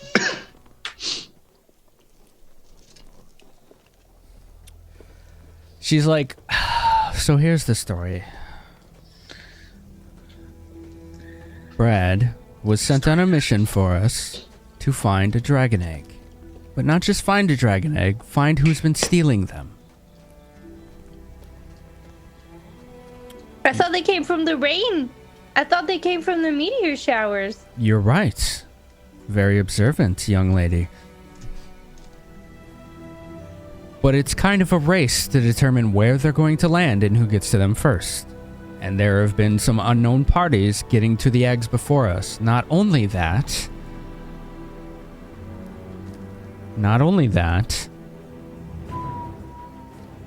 every time our members of the clergy, the Church of Bahamut, get anyone near them, they're systematically identified, killed, or avoided at every turn.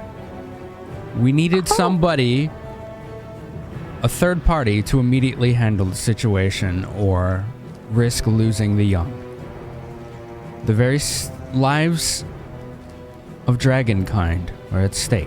We had to act, and we apologized to Brad himself for taking such rash action. But as I told you, and I was very truthful in the beginning, he chose to undertake this mission once we described our desires and the situation to him. We gave him the option to return him to you if he didn't agree with We're not usually it. a priority for him, generally. I mean, that's not 100%. Yeah, okay. She's like, think what you would. But you know better than that, don't you? Well, he cares for animals. And dragons, which are totally not animals, they're their own intelligent, sentient being.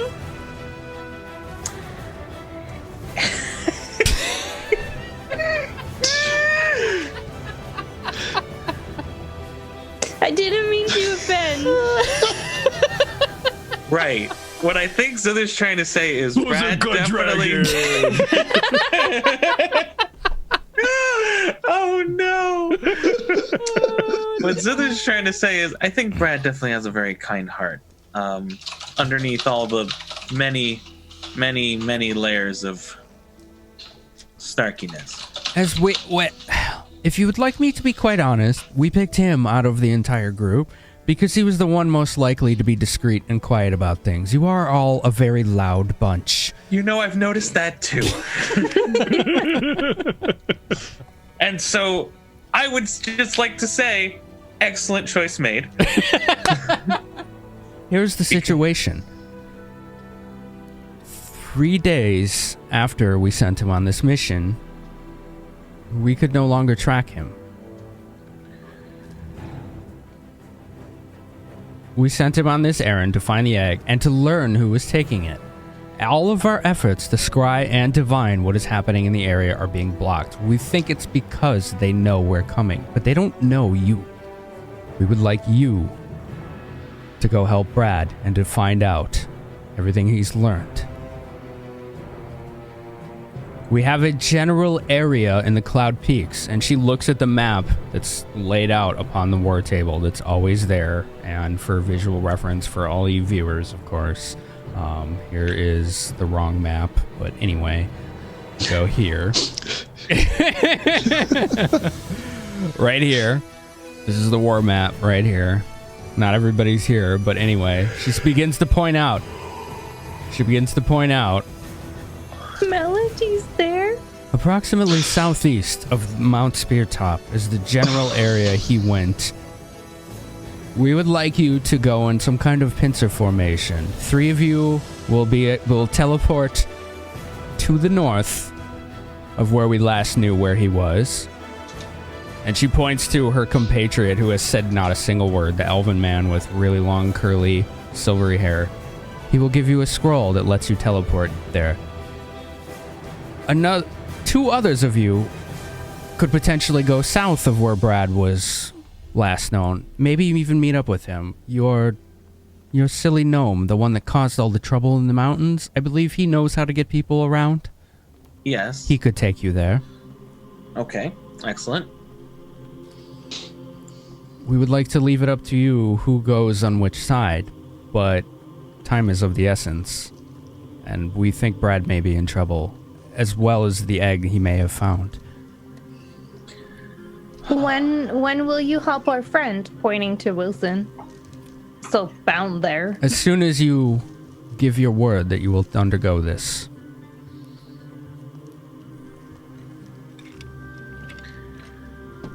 We need a reason to trust you. I'm sorry for being so deceitful or cautious, but you understand that 4 years ago, many of dragons were wiped out in the Dragon Wars, and I am doing everything I can to ensure that they don't go extinct. Yeah, we wouldn't want you to go.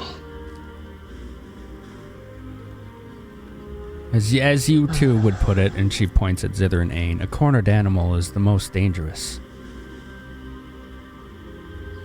I understand. So I read. Tell your elf friend maybe 2 teleport scrolls, so they can get back.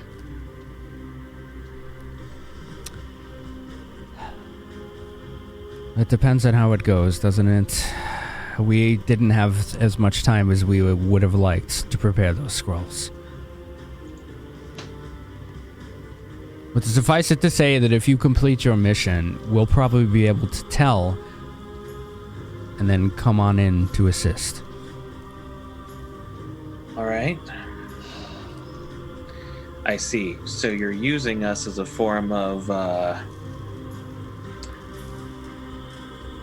beacons to get you to where Brad is right now.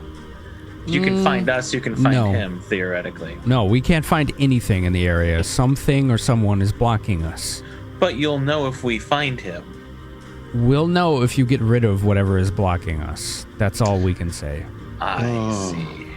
That's so we're not just to find Brad, yeah, we're supposed to go eliminate someone for you. We don't care what you do as long as you get the egg and Brad out of there alive. But we can't see what happens once you're in there. How long do we have? Well, we lost contact with our scrying, and believe me, it's generally foolproof, a few hours ago. Not long. I understand many of you are tired, and I understand this one over here is what appears to be dying from a curse. And you over here, miss, maybe we can do something about you as well. You don't have long. You have to make a decision, and we understand if you don't agree to this decision. But we're going to have to go in there, and things may get messy if we do. Okay, who's going where? And I'm more turning to the group. Because I know that at the end of the day, we have to go. So out of character, I'm not trying to force hands, but a group of 3 and a group of 2. And I'm ready for it, however you decide to split it up. I don't have a say. This fucking Final Fantasy garbage. Is that how you see it? Okay. It's like... I see how you are. Well, because tell me I'm wrong. Like fucking it's Final Fantasy 9, right? Where it's just like give me a better one group idea. Has to go to this temple, the other group has to go to that temple, and give us the PRS and we'll just swap out as needed. Oh gosh. I'll be gone for 2 weeks, so I don't know which group I should join. Don't worry, Andy. I told you I was gonna take care of you. You're gonna be fine. Okay, I join group whatever convenient is. Well, no. Zither there. She sees things quite well, and so do I, so perhaps split those two. Yeah.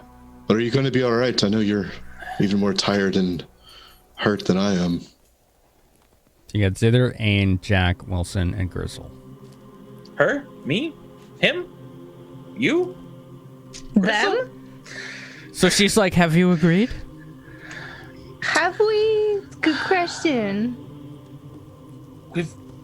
We've agreed. We just haven't figured out the configuration yet. Then one more thing. Zither, I have a difficult request. If you Go want his curse to be lifted and to get more answers, I'm going to need that rock. The one you found in the Cloud Peaks. Wilson's eyes just kind of light up and he looks up. Which one was that? The diamond? Yeah. My shiny rock. I'm sorry, these things require an immense amount of value and power in order to be successfully completed. It's up to you. I'm not trying to force anything on you, but it will be required in order to cure this man of this terrible, controlling curse. It's okay, Zither. We'll find you another one. It's all right. So I'll be like looking at the diamond in my hand, and I'll be like looking at Wilson, and then back to my diamond, and then back He's like, you know. On the one hand, he did help and save my life. On the other hand, this is a shiny rock.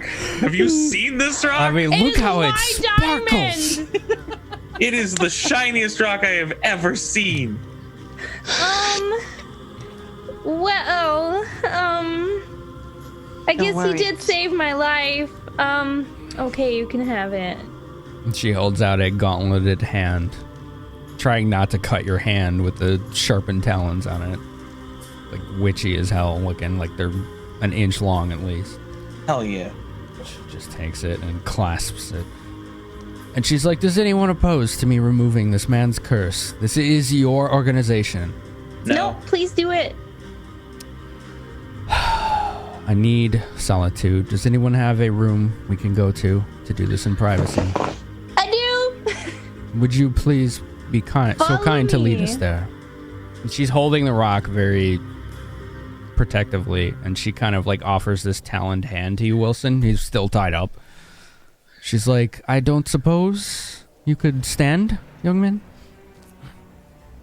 Am I still on Grissul's shoulder? You are, and you're hogtied. It's true.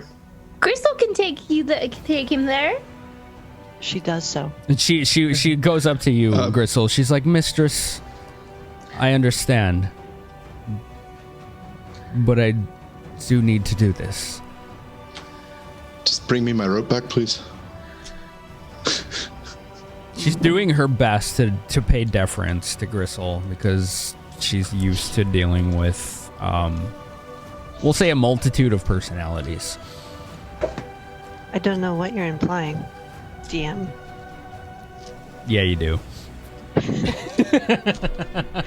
But Grissul takes Wilson towards Zither's room. He's hogtied. She's just carrying him, dangling from the ropes now. And she'll untie him there.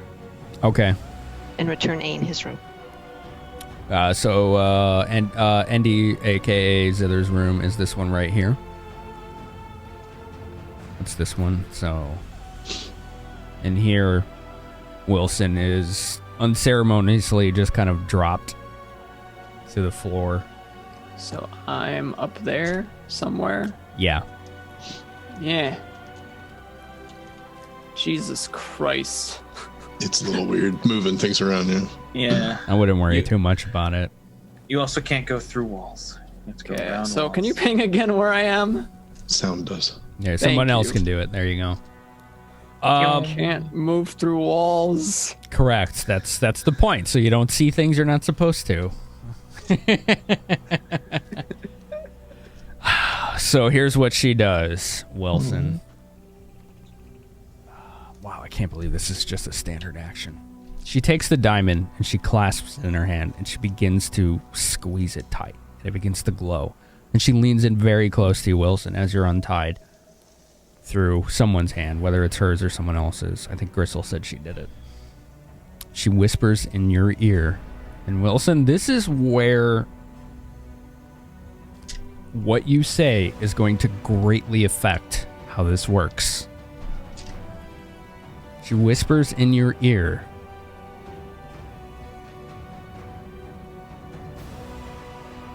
What do you wish for?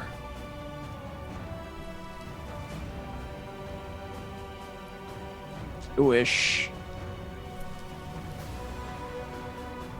for the safety and freedom of my daughter. And she stands up, and her shoulders go straight back, and her posture goes rigid, and she begins to glow golden. And the golden coloration on her full plate armor begins to shine.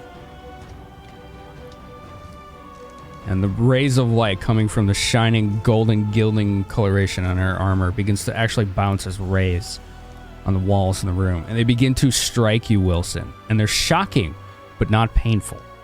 You feel like you're being attacked by some kind of energy.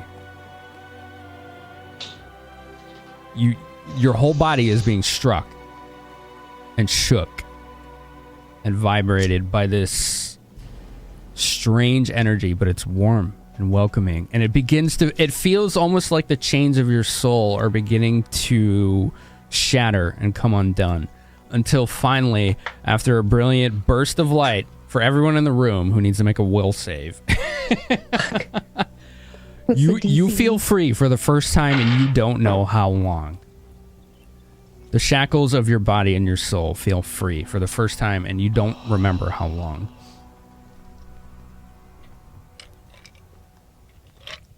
She's like, I can't grant you that wish, but I can grant you the ability to make it happen.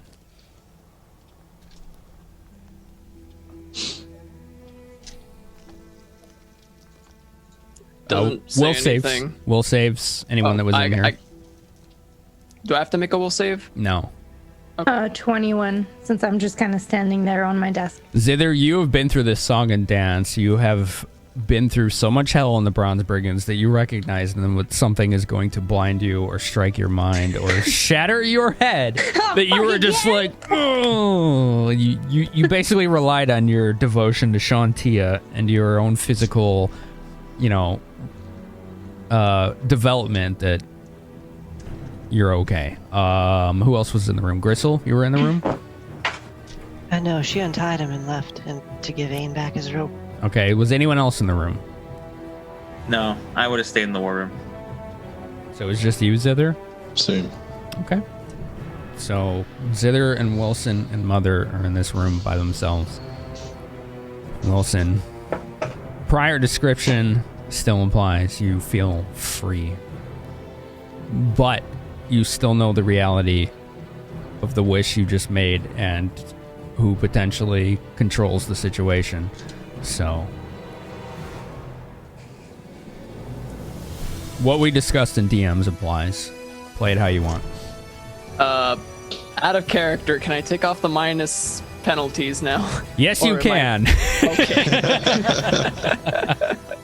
-3 to everything is terrible.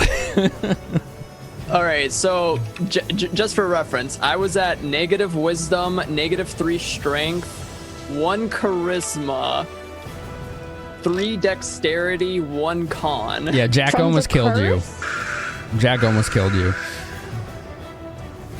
Very close. Way to go, Jack. I knew what I was doing. Smoke Song more like Smoke Wilson. Hey.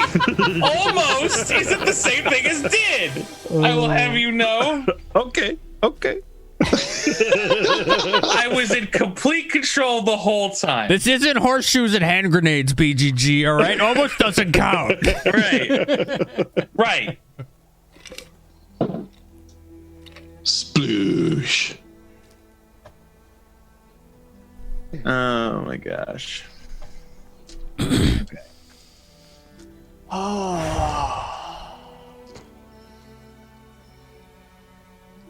That's all I can do for you, young man. I hope it's enough. Believe me, it's plenty. You have a daughter? That's a great question. I didn't know. I just look at Zither, not even saying anything. Like a blank stare. I won't tell anyone. Come on. She seems quite genuine.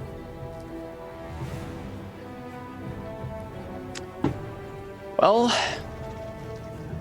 I believe you all have a bunch of questions. An unending amount of questions. We sure do, but you saved know. my life, so I kind of want to trust you. Thinking it. Feel free to ask. We are away from prying ears. I don't as, suppose like- you would be willing to ask. I'm sorry to rush you two, but on the way to your errand, I did uphold my end of the bargain. Fair enough.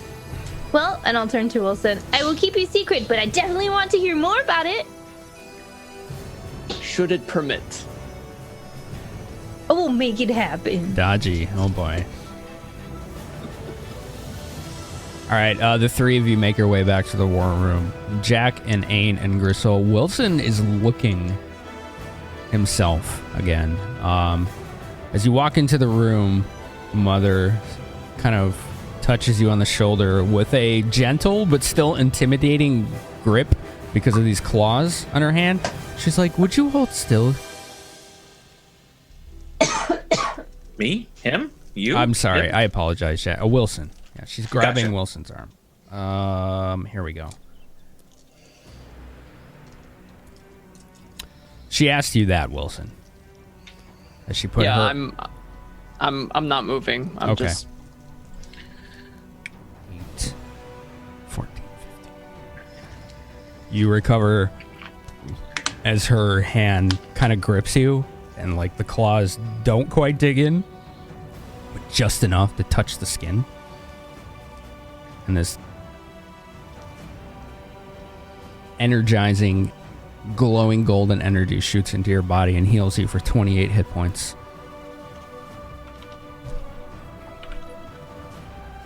And if anyone cares to spellcraft it, you can, but you probably know what just happened. I have a pretty good idea.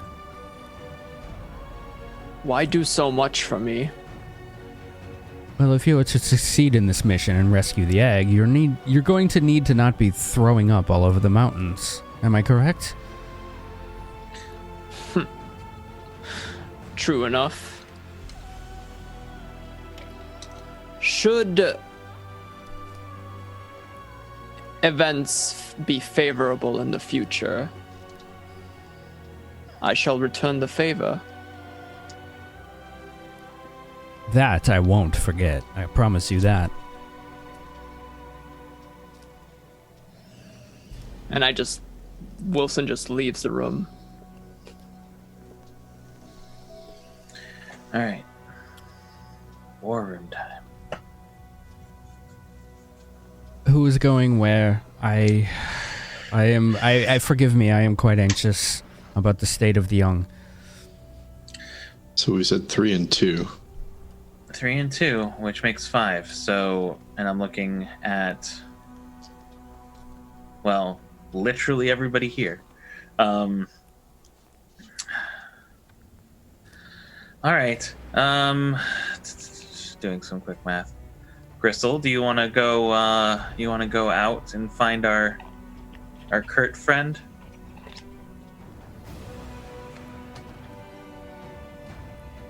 Wherever you need me.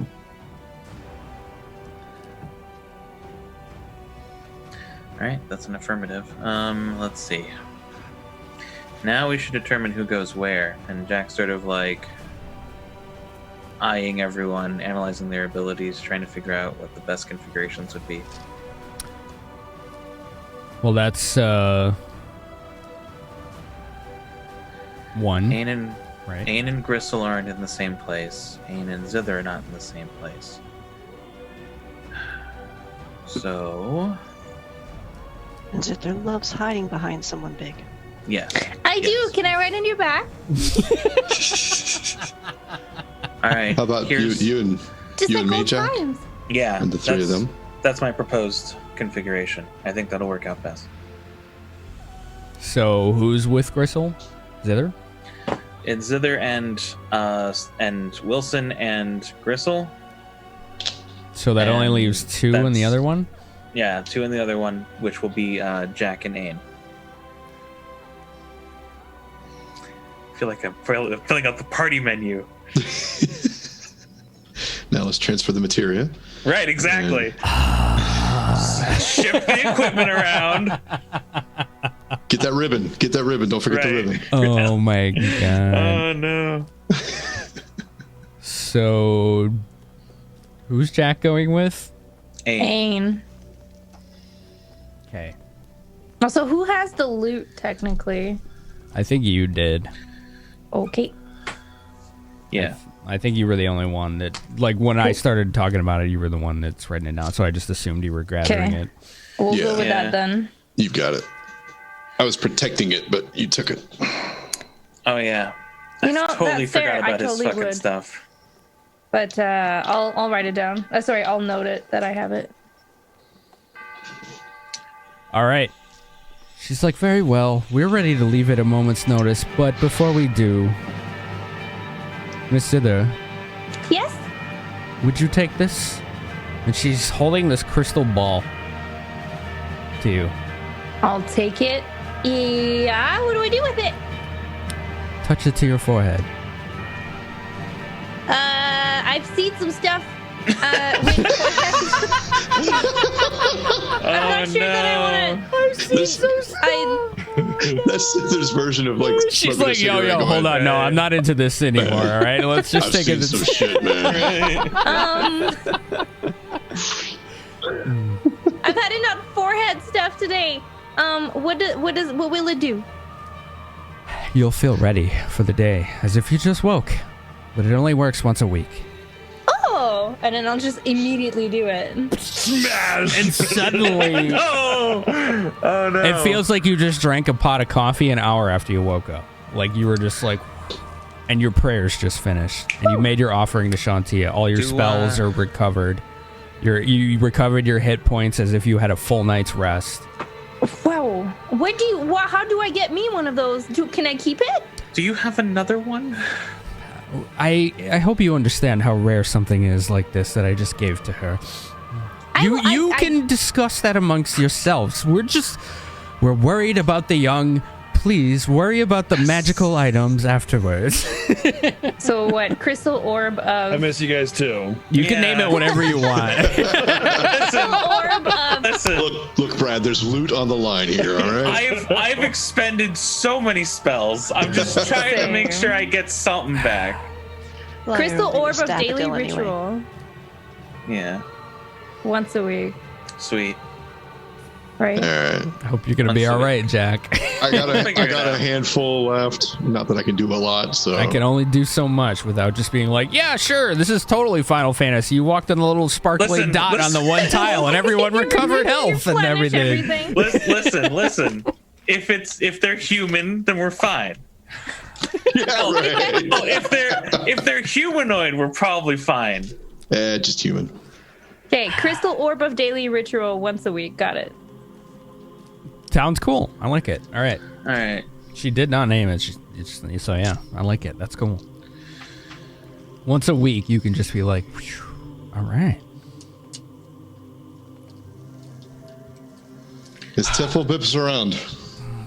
And he's like, you just hear this, yeah. And it's coming from underneath the table in the war room, like the center table. What are you doing? Oh, never mind. Out here. Okay. Oh. All right, where are we going? I was doing my hardest not to pay attention in the hopes you forgot about me like everyone else. No such luck. I turned to Zither. Zither, north or south? Granted, I'm a gambling man, so if you want to do a coin flip, I'm okay with that. But I figured I'd ask first. She's like, if it helps, the last we knew he was headed south. North. You want north? All right. No, I'll call north, but you can flip if you want. Well, all right. I mean, sorry. It feels so ceremonious now. It doesn't really mean anything. Jack just like flips the coin and is like, all right, I guess we're going south. So Jack and Ain are going south. Zither, Wilson, and Grissul are going north. Well, Jack, Ain, and Biffle Chips are going south. Yeah. Zither, Wilson, and Grissul are going north, right? Is that right? Yep. Okay. That's what I have as well. I'm gonna step outside. Call vision on my arm. Back inside. I'm taking the bird. Yeah, good call. We're gonna need all the help we can get. I have to figure out which one of the zooms it is. There we go. Okay. Jack, Said I Wilson, and remember. Ain north. It's the bird. Zither, Grissul, and Bifflechip south. I think I got it. No. Yeah. No. Good. Good. No. Wonderful. Wilson's with us. Right. Let's do that again. Who's on the north? Let's try it again. North is going Zither, to. Yes. Wilson, Grissul. Got it. Hold on. Zither. Wilson. Hold on. Do you know how much shit I have to click? Do you know how much shit I have to click? Like, Is it like groups? oh my, yeah, it's groups, and then you have to figure out which subgroups, and it's just like, Who's in the north? Me. Zither, Wilson, And Grissul. Grissul. I did it! I can't believe it, but we got there. Oh my god. Group And 2. it's The rest of us. Right. Everybody what happened else. to Everybody else. Don't split the party. Which is Jack. Jack and Ain And Ain. and Vision. and and Vision. Vision. And Biffle. And Triple Chips. And right, guest star Biffle Chips. Fibble snips. Swizzle Guest sticks. chart nipple tips. Exactly. Right. Exactly. Okay. I think I got it ready. I'm sorry. People clap. Like, it's. People clap. And interjecting out of character to say what Grissel's doing in character, she's quickly grabbing her gear because we're being warped to the cloud peaks, right? Yes. Right. Yeah, Grissel doesn't fuck with the cold, so she's getting the Yeah. gear. Okay. So cold weather gear. If you- climbing Yeah, Yeah, we if have you- our cold weather Yep. gear as I well. think most of you actually prepared for that Yep. in a prior mission, so you should still have it. Yep. I didn't. Aye. Drink a potion. Weird skin. God, Yeah. I mean, just use these Got boots. that. Like, did you see these? Like, I could just run on snow. Why can't you do that? Yeah. Anyway. You do have that potion of belly warmth thing. That's You could- only fire res. Yeah, well, come on. We can role They have play cold things. res? We can role play things. Well, actually, I do have a potion to endure the cold, so it's fine. Oh, There we go. okay. See? Hey Problem there. See, he had a potion the whole time. Ace up the sleeve. We got it. All right. She's like, we're ready when you are. Who's taking the scroll? Pointing at Zither. But you need some too? They have Biffle chips. Biffle Chips Oh, okay. is going to take Biffle Chips the can two. right. We are going through Biffle Chips' teleportation magic. You need the scroll. Okay. She's like, I now apologize for everything that's about to come and everything that has happened. I do hope that our payments and what we hope is what Brad discovered on this mission is going to be more than enough to suffice for your purposes. Good luck, everyone, and please bring our young back to us. We'll do our best. I Count on that. and then Jack pulls out a wand and just like taps his own head with it real quick, just like do do do do do. And as he does so, it looks like he's just getting healthier and healthier with each tap. What is that? That's my wand of Cure Light Wounds. Oh, nice. Very nice. So like 7, 2, 1, 2. Well, it's not very good rolls. Come on. That's a 6. So yeah, that's how many? 5 I just used. So 35, and then I got 7, 2, 2, 1. Why are you beating yourself with a stick? I'm getting healthier. Right. Feels good, god damn it. So the elven man who hasn't spoken a word hands the scroll to he hands it to Zither. And he just kind of gives you a respectful nod. I'll like awkwardly nod back and then turn around and like give Grissul and Wilson their scroll. So she gives you a location. She points on the map, the general area where you need to go. And for teleportation, you only need a general idea of where you're going. Mishap chance is low, but possible. Oh, great. Never done this before. It'll be an experience. You'll be all right. It's not like a portal. I feel like kind of safer with a portal, you know, because then It's not me responsible for it. Oh, right. No, portals are better. Sorry. It'll be fine. I believe in you. Great. Anyone in this guild want to heal me before I go? Good question. I'm sort of like turning to Mother like, Who's around? We have asked Daria and Aisha. Can either of them? Oh, yeah.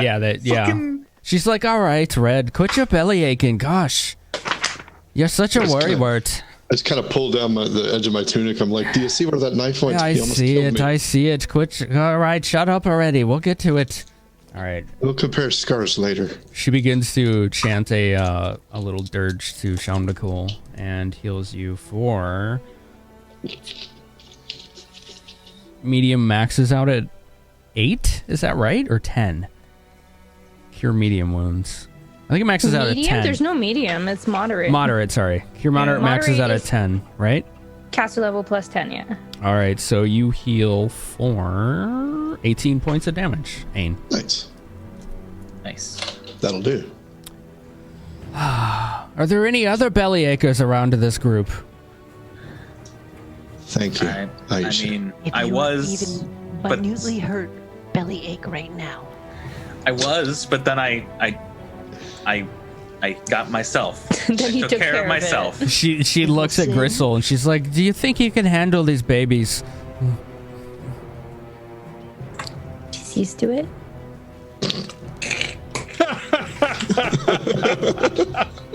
I got it. I will have. I would like to say, Jack, it's all right. No.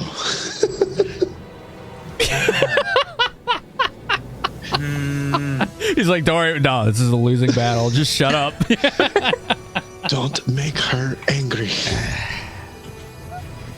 But Wilson, were you healed to full? Like out of character? No. I'm 5 points off out of character. So you look a little ashen, but otherwise you're okay. I'm perfectly good. All right. I'm perfectly good. I hate it when they say that. I'm totally fine. Everything's great. Well, should we be off then? I believe it's about that time. She's like, "You better hurry. The Athcatlin Council isn't gonna believe this one when you get back." Yeah, Catlin Council. Who do you think we report to? Oh, right. Yeah, well, where was the council and the gray beards when Melody was...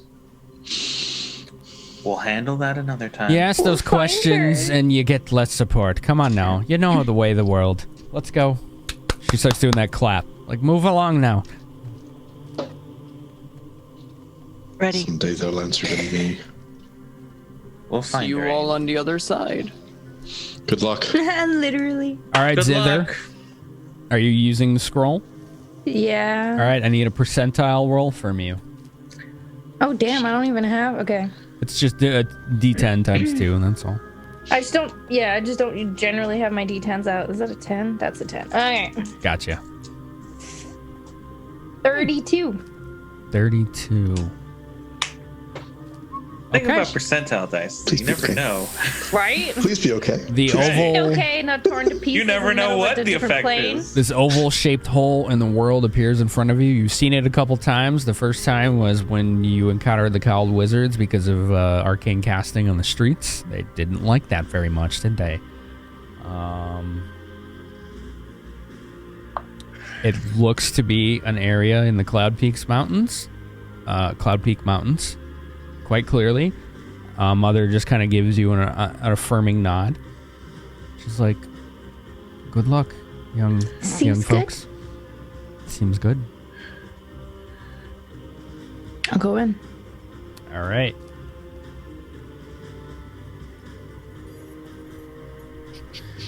I'm going in. Yeah. Biffle Chips begins to do the same. I'm going to roll percentile for him. I didn't take any D10s out because for the same reason Zither didn't. They're rare. They're rare rolls. They are, aren't they? Come on. Fizzle nips. All right, they didn't actually take out the 10s, but whatever. It's okay. Swizzle Sticks knows how to do the stuff. Thankfully, low rolls are actually pretty good for teleport. Otherwise, that would have been terrible, because that was a 3. If you roll really high on teleport, it could be bad. So 32 was okay. Yeah. As far as we know, I guess. Yeah, as far as we know.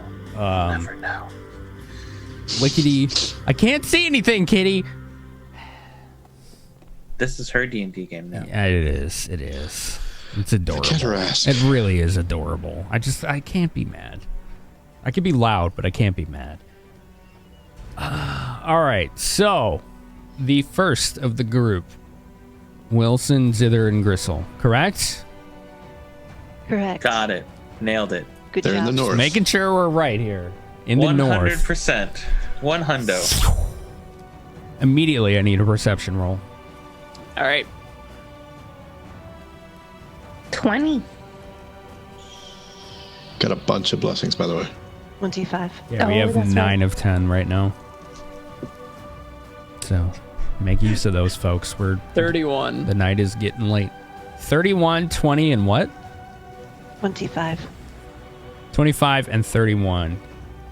Distantly south, you're hearing echoes of yelling coming across the mountains. Occasional explosion sounds. It's definitely a commotion that's not natural to uninhabited mountains, especially ones as inhospitable as this place. Sounds like a battle of some sort. I hear shouting and explosions. This'll be fun. Brad's taking them all on. Their whole army, just bring him down. Just taking them all. I guess we should hurry there, maybe? I'm not sure. For all I know, it could be two sides, and getting caught in the middle is not exactly the smartest idea. Good point. Should we at least get closer to see what's happening? That would be wise. Stealthily. Okay. Well, there's stealth rolls if you want to make them. Chat point. Okay. It was Grissul laughing when Zither said that. Okay. Down to 8. 16. 16. That was my best roll. Okay. So I'll be walking, holding all of my bags and like because I have a bag of rocks, so I'm holding it so it doesn't make sound as much as I can. You're doing your best. As far as yeah. Did anyone else roll stealth? Let's see. 20. What? That's a natural 20, 23. Grissul, I didn't hear you. You got cut off. 2-0. 2-0. Wow. Okay. You make your way as quickly as you can with being quiet to the south. The sounds of battle are getting quieter. It sounds like whoever you're catching up to isn't moving very fast. They're trying or fighting and yelling at someone. About 20 minutes go by, and we're going to jump right to Group 2, who appears Jack, Ain, and Biffle Chips. And Vision. And for your reference, Brad, it is still, we'll say at this point, it is about nighttime. So for everyone's reference, we're at nighttime. So let me go ahead and reference that on the screen as well. So I want everybody to be at the same point here. Kaboom. There we go. All right. So go ahead and do this too. Good. Ain, Jack, and Biffle Chips, you appear south, and the sounds of combat or yelling are loud to the north. It sounds uneasily close. You hear explosions, yelling, calls from the west side of the valley to the east, and then back. All right. Looks like north it is. We don't have to go far. Yeah, it seems that way. How far would you say that sounds like? I can't quite tell. Let's see. I'm turning to you expectantly. Oh god, okay. So I need you to real quick, Finn, describe. We in a forest right now? Yeah, give me a sec, because... Okay, cool. You are in a forested area. The trees are kind of sparse, but they're pretty good at blocking your vision. Okay. So... 45 perception. Damn. I see through my mind's eye. Can't do Right? anything. Roll 20 is glitching out again. It does that all the time, where it just doesn't let me open a token. I can't believe after all this time that's still bugged. Just give me a minute, folks, and I'll fix that. And then I can tell you what you see. Excellent. Yeah, let's play some Mass Effect elevator music, shall we? It's a good time for some BB questions, you guys. Get those in while we wait.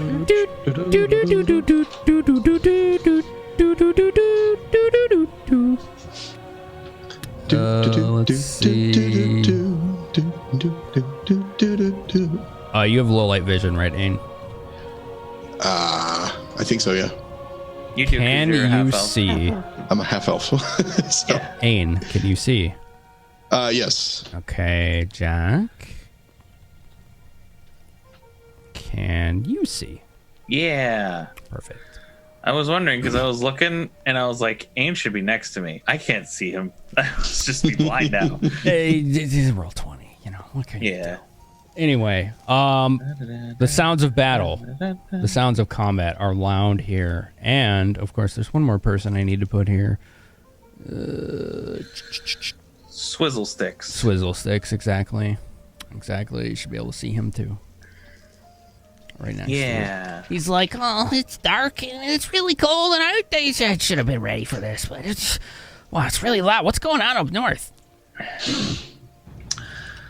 Sounds like a battle, perhaps? It does, doesn't it? Can I, with a 45 on perception, can I tell exactly where that's coming from? All right, with the 45 in perception, here's what you think. It sounds like there are a lot of archers calling to each other in order to pinpoint a target that's somewhere in this valley. And they're just peppering them with arrows. And then occasionally you hear the sounds of arcane chanting echoing off the snowbanks and the walls. And I need to change the music, apparently. Here we go. It's in the distance, but somebody is trying to kill somebody, and it sounds like they're all shouting at one target. Just one. Can I tell, like, how far that distance is at all? Couple 100 feet. You're close. Oh, it sounds like the target is close. Brad. You're still running from all these arrows raining down upon you. Right. Let's get a perception check, Brad.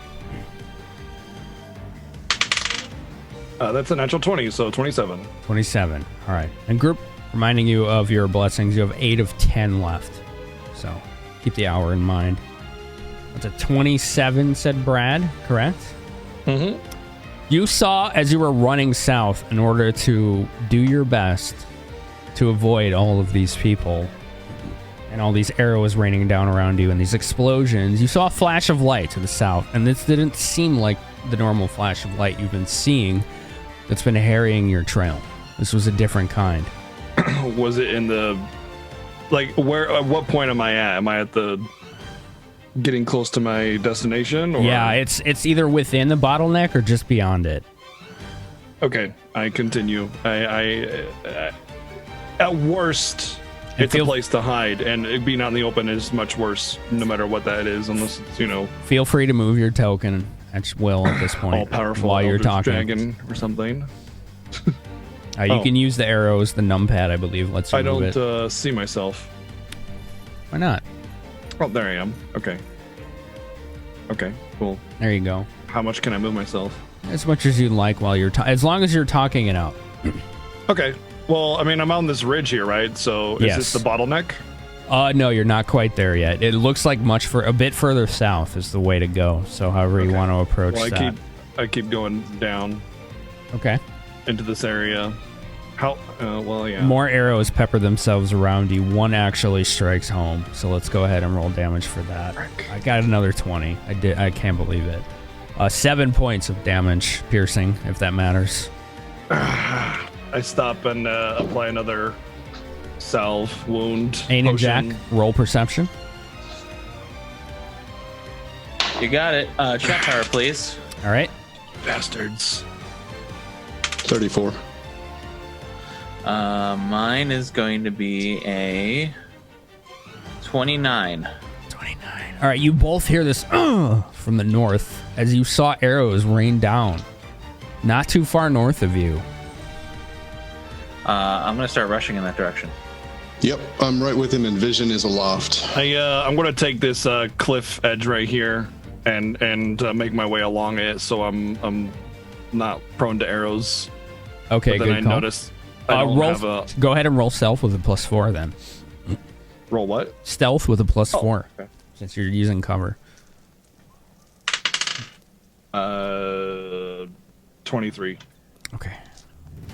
We're gonna do this real quick. How far is this? How steep is that cliff? Like, how far down is it in front of me? This one down here? Maybe 10-15 feet. It's kind of a drop, but not so much. More arrows rain down south of you, but they don't come close because of your cover.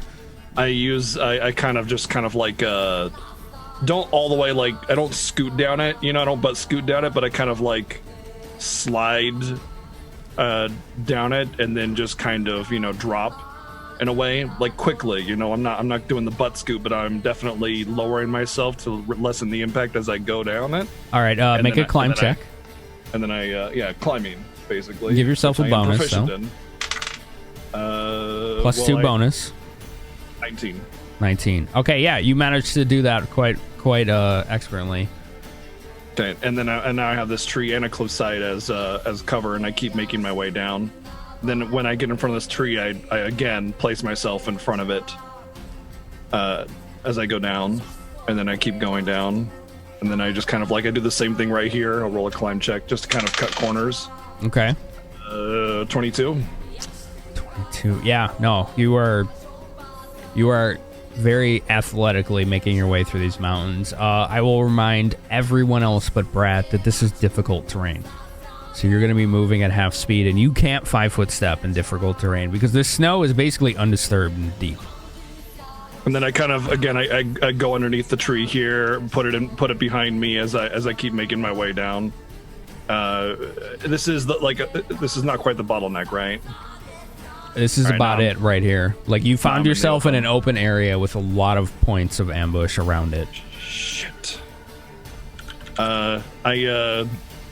I look around, this is this open area. I'm just kind of looking around, like, oh man, this is not good, because like the people in front of me, perhaps that could have been wizard teleporting in or something to try and stop me. So I bring myself to this east side and kind of start skirting around this side instead. All right, hold still. Okay. Ain and Jack, go ahead and make perception rolls. Okay, and then I got a couple things I want to do. Yeah, well, let's let them do what they're gonna do. 36. 25. You see a figure moving through the trees, skirting around ridges and trees to the north of you. Hooded figure, quite expertly trying to hide, but you notice them. It's one person. They're by themselves? As far as you can tell, yes. All right. I'm going to use my insignia to call out if it's Brad. Basically, I'm just going to go with tapping the insignia and be like, Brad, is that you? Because my hope is that if it is him, he has his insignia on and he hears my message. And if he doesn't respond, then I'm going to react.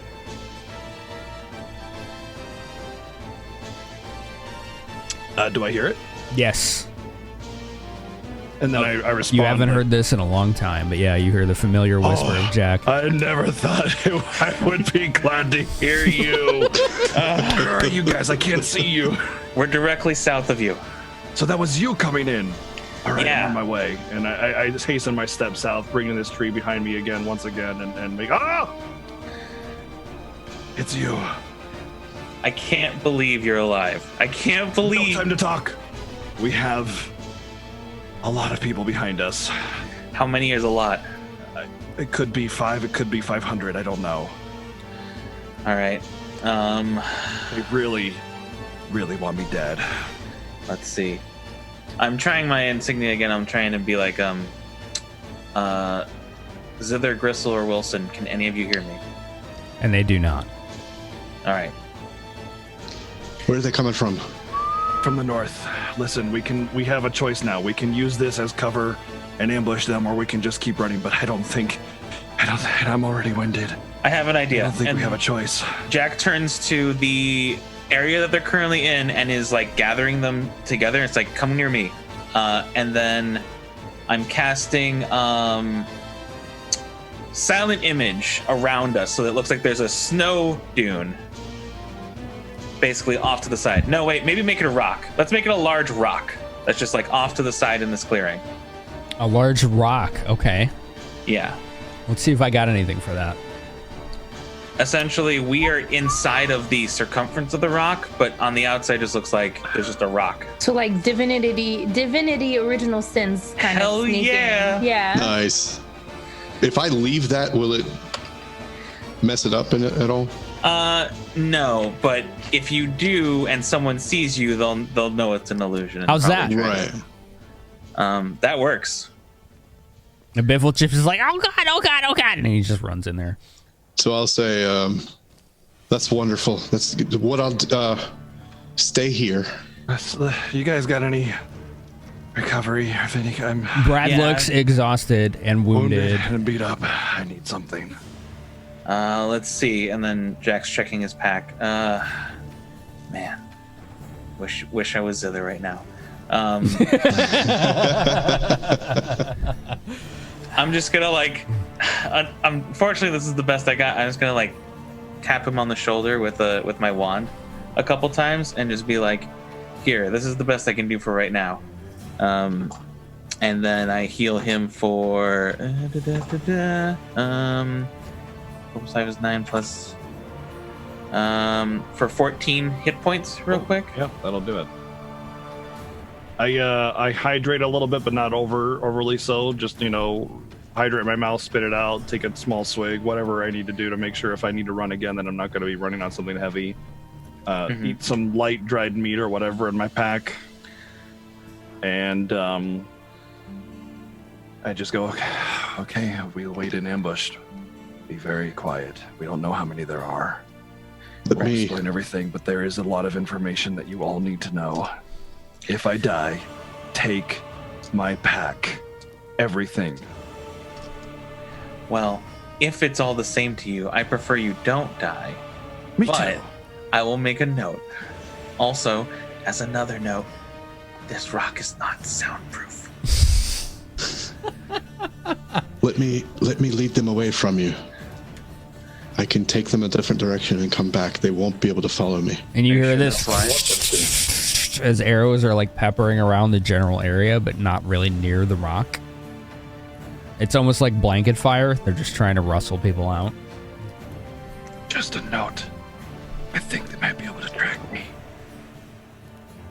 Magically. Your magic? I don't pull. I just go. I have a very important item on me. Okay, we were kind of told that was the case. Oh, geez, how do we want to do this? All right, Ain, if you think it's a good idea, but it looks like they don't even know we're here yet. Let's wait. If only if you can take them. I think I can give them a false trail to follow. Only if you believe in yourself. Separate or Can't hear you. Yeah, you're cutting off. Sorry. A little too far. If you're gonna whisper, just like so cup it. If you're gonna whisper. Okay, yeah. If we separate, we're weaker. If we need to fight. Got Did you hear that? that? Yeah, all of it. Thank you. Yeah. Ain, I believe in your abilities, but I do agree with Brad on this.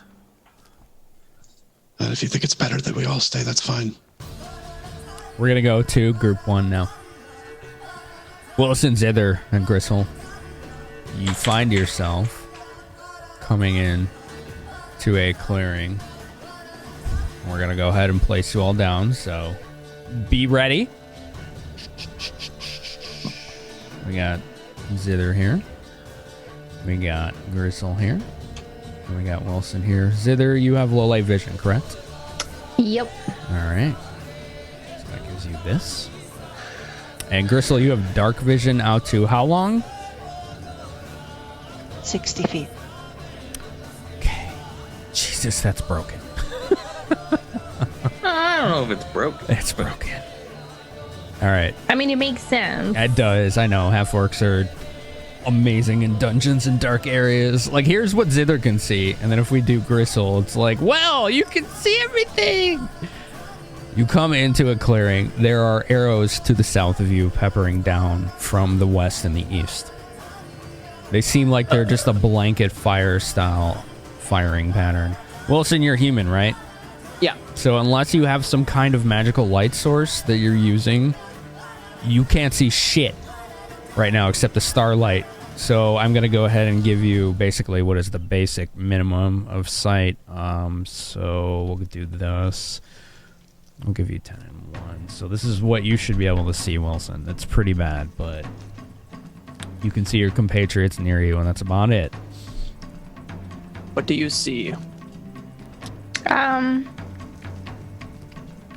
They're not, there's arrows, but they're not coming towards us, and 22 perception. What are you looking for exactly, Andy? What I see. Okay. He asked, what do you see? I'm like, I don't know, let me check. So a bit to the south of you, not too far away, there's just a blanket fire arrows getting a bit dangerously close to you, but also further to the south as well, coming from the east and the west. They're just, okay. It seems like they're raining arrows down in this general area, trying to flush somebody out. Well, there's definitely waves of arrows everywhere. We probably should not go south more. We might kind of get caught in the crossfire. It'd be dangerous. I do agree. We can genuinely avoid the area if we go... we could go around. Run I'm how? like trying to look around. So this is rocky terrain, right? Yeah, like, rocky, no and it's deep snow, so it's like half speed for anyone that doesn't have the ability to move through difficult terrain easily. It's just, I mean, this is generally a part of the mountains where people are never in for any reason. So the snow is probably a foot or two high. All right. I mean, I'm not 100% sure if Brad is gonna be caught in that fire. I don't know what we should do right now. Perception 30. Which side were the arrows closer from? Meaning, I don't know how to explain it. Words. East or west, which do I feel was the closer group? West.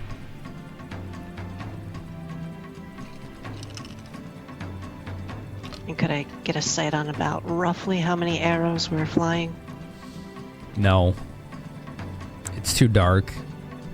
Your vision only goes so far, and you just see like the flits of arrows flying through the night sky, kind of obscuring starlight and moonlight in the air. You're not sure, but it's not a couple. You know that. And you two see anything? See arrows? Okay, where are they firing though? Kind of straight ahead of us, basically, but they come from both sides. Coming from both sides. So there's from- two areas? Well, they're Coming from the east and west, they're firing in the south middle. of us. It's like in the same spot.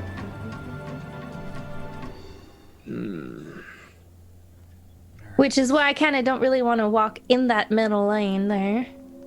The group to the west is closer. All right, so here's what Go bot, not mid. I'm gonna do this. Wait, you mean to attack the group? With the three of us? No, I don't mean that. So they're tampering on a location. I know we're looking for something as requested by Mother.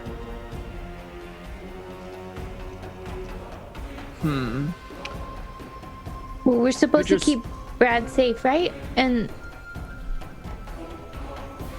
recover what they took, whatever that means. What I'm curious about is why are they so intent on getting this one location? They're hunting him. You can't see Grissul's face, but she looks like, really? Really? I mean, Wilson's confused. Like, he doesn't know what he's looking for. He's looking for something. All he's been told is he's looking for something, so he doesn't know how to approach this. All right, everybody, all of you, make perception checks. 32. I see a rock in front of me. You can see out of it. It's an illusion. No, I rolled a 9. Okay. 26. Actually, I'll use my goggles because I'm sitting, so 13. Chat power if you haven't. Yep. I rolled a 34. 37. Sither, Ain, Ace. Okay. 21. Sither, Ain, and Ace. So we got at least one person from both the north and the west. It looks like a group is converging in the middle. So Zither, to the south of you, you see groups coming from the west and east kind of converging. Ain and Ace, to the north, you see groups converging, coming from the east and the west. They're regrouping. All right. In the middle, look. And I'm pointing, even though I know they don't get it. I point. Grissul looks. How many? Good question. How many? Approximately 4 to 6 from the west and 4 to 6 from the east.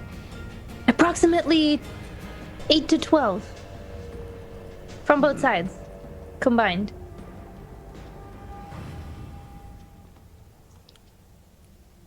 Should we try the insignias again? Maybe. In a whisper, I'm trying to be like, anyone from Zither's team, can you hear me?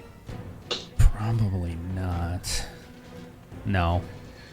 It's like, what, 110 feet, I think? Damn. Yeah. No, We gotta no boost response. those things. Yeah, right? Boost the range. Yeah. Why haven't you figured out how to boost these things yet? See, don't look at me. I didn't make them. I look at Zither. Do you think we could get a little closer without them noticing? I mean, not easily, but it's not impossible. What do you suggest? I want to get a better look at who they're attacking. Brad, I think. Oh wait, you haven't met him. That's right. A friend. We think, according to Mother.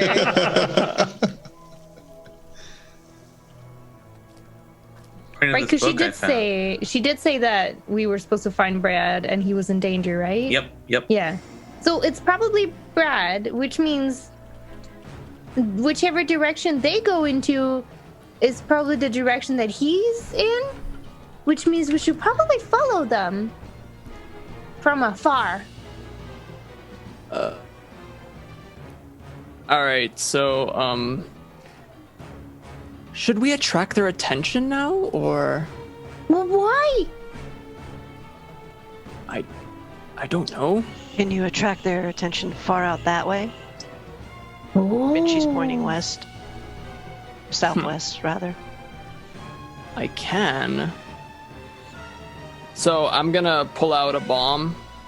So what and, is your bomb exactly? Like, why don't you explain it to us? Like, what is this? It is it's basically a explosive bomb. What it does is like it explodes and does splash fire damage for the most bit. It looks like this self-made contraption. Okay. Like this device. It's just it's like the size of my hand. Okay.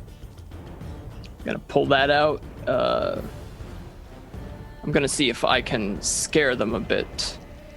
What is that? I'm going to look around and see if I can throw it at like at an area where I can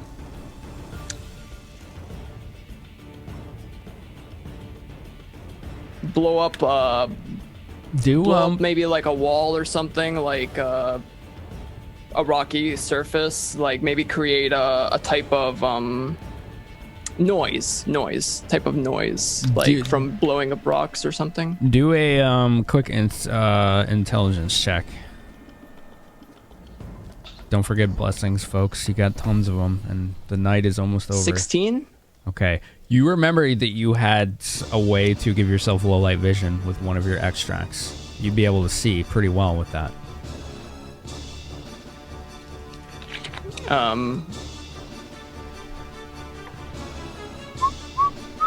Because right now you can't see shit. Oh. I mean, what you see on Roll20 is what you can see, and what the viewers can actually see as well. All right.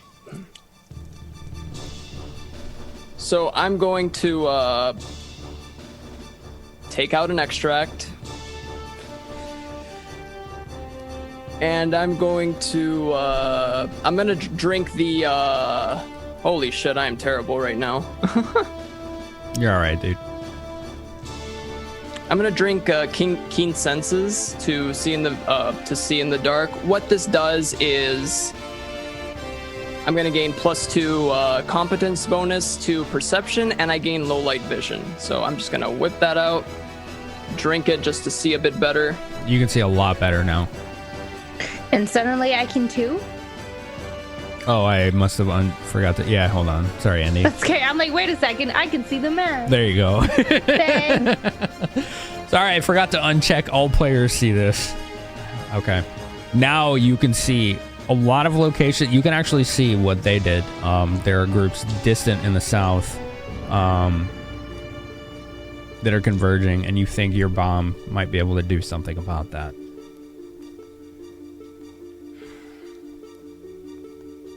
All right. I'm going to. Whoa, what is happening? Yeah, Roll 20, please. Yeah, it's kind of jank. What are you trying to do right now? I'm going to attempt to throw it at. I can draw the line. It's the little ruler, like Yeah. a circle with a ruler. There you go. Ooh. Can I throw it to this one? It's like 50 feet. What's the range increment on your bombs? Do you remember? That's a great question. I have it up right now. Shouldn't be too hard, honestly. You're not aiming at like a moving target or anything. Range on bomb. Bow wow, wow wow. Incoming. Yeah. I Hit the deck! literally.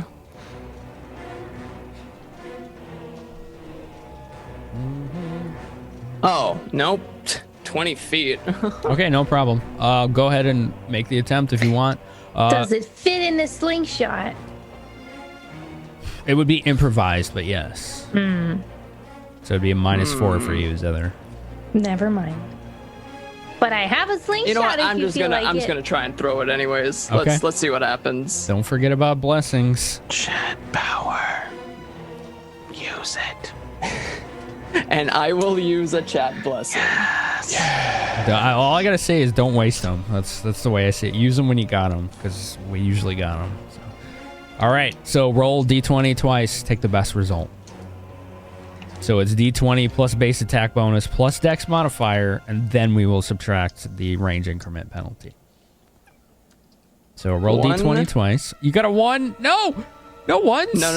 No, I meant one as in I rolled once. Okay, I was gonna say. Woo.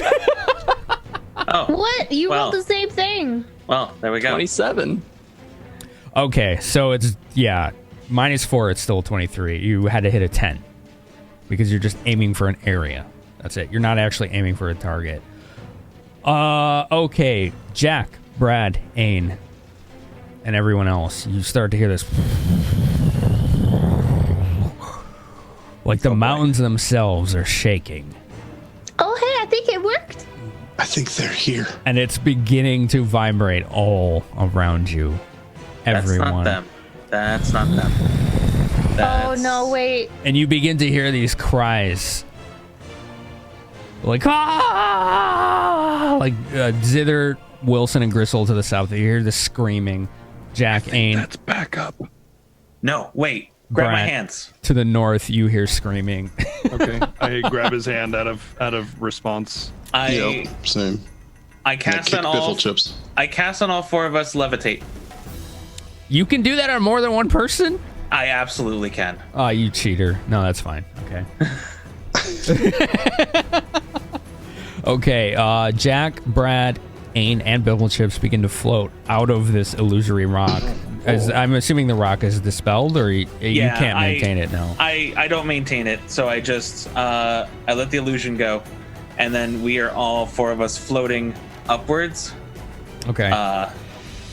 You just hear a sound of slight protest out of Ain, and then kind of a giddy little giggle. It's if I'm right, that's not them. That's very well an avalanche, and we need to be above the line of snow right now. Okay, I just kind of concentrate on going up a little bit, but not out above the tree line. Maybe even going, like, since the rock disappears, I'll actually like go up over into this tree and just kind of levitate. Levitate only lets you go up and down and nothing else. That's right. Well, I can move still, right? No. Yeah, No, it's just up and down. Just that's it. That's all you got. You got up or down. It is a magical elevator. That's all we got going for us right now. Alrighty then. I am trapped in a magical elevator. I will go up. So I know Ain knows that you've got precious cargo, so I'm going to call Vision and get him to land on my arm while I'm floating in air and pass him to Brad and tell him to, like, cling to his arm and fly. And pull Brad over to that tree. All right, make Vision do a strength check. You can do that. That's the thing. I mean, yeah, I can do that. You still got to do it though. Chat power. Oh my god. The bird is getting a chat power. Oh, yeah, he is. The bird's getting a chat power. 5 left. Sweet. Okay, that's a 16. Okay, the bird, this falcon, this abnormally large falcon, Brad. I don't know if you've met Ain. Okay, yeah. I met him. He's He's kind of grabbed onto like the scruff of like your shoulder here, like, where your cloak is, and he's just kind of like very slowly like inching you to the tree line. Okay. Like he's just like trying really hard. Not all birds are jerks, I guess. Well, this one is, but he's still, he gets paid for it. We'll just say that. Yeah. I kind of grab onto the branches and let the bird, like I pull myself at that point, and I can pull myself up or down or around or whatever. So I have my own means of doing this now, and I just kind of pull myself up at that point and get up towards the top of the tree line. And what I want to do is, like, my thought is, if it's an avalanche, like you said, then the tree is going to get freaking wrecked. So I want to be at the top of the tree so that when it does get wrecked, I don't just get pulled underneath with it, getting tangled in the branches. But I also don't want to be outside of the top of the tree line, so where I'm a target. Gotcha. You know what it is? It's like fizzy lifting drinks a la Willy Wonka. Yep. Also, I got to go to the bathroom. What it is. All right, so just burp a lot and you're going to be cool. Right. All right, back to group 1. Wilson, Grissul, and Zither. The screaming and the rumbling begins to gradually eventually die down. The landscape to the south of you is completely changed. It's completely changed. You can't even see the tree lines anymore, aside from a few pine trees that are sticking out of the ground. You don't hear the sounds of arrows or spells or shouting anymore. It's eerily quiet at this point. You did it. You took care of all of them, maybe. I lost track. Was this after Wilson's bomb? Yes. It was a catalyst of it, yeah. Oops. No, you. But I mean, as long as our friends are undead. But I mean, you take care of everybody else. We don't even know if that was our companions. They're Well, they were resourceful. I chasing think him. they'll be okay. All right, Grissul starts creeping forward. Be very, very careful. Okay. And every 50 feet, assuming we even get that far, she's tapping the insignia. Are you alive? After about 5 minutes of this, Jack, you hear, "Are you alive?" Oh, thank God. There you are. Yes, we're alive. We're fine. We're still, we're floating above the avalanche, so it's cool. We're just hanging out, yeah. Grissul looks up. Can she get a bead on them? Well, yeah. Hold on, let me get rid of this thing. Here we go. Thank you. I think Biffle Chips was in there. He was? And Abe. Yeah. So was I. Yeah, I was about to say, I think we, I was like, what happened? I think we got moved around a bit. Yeah. It's okay. It's okay. We made it. There they are.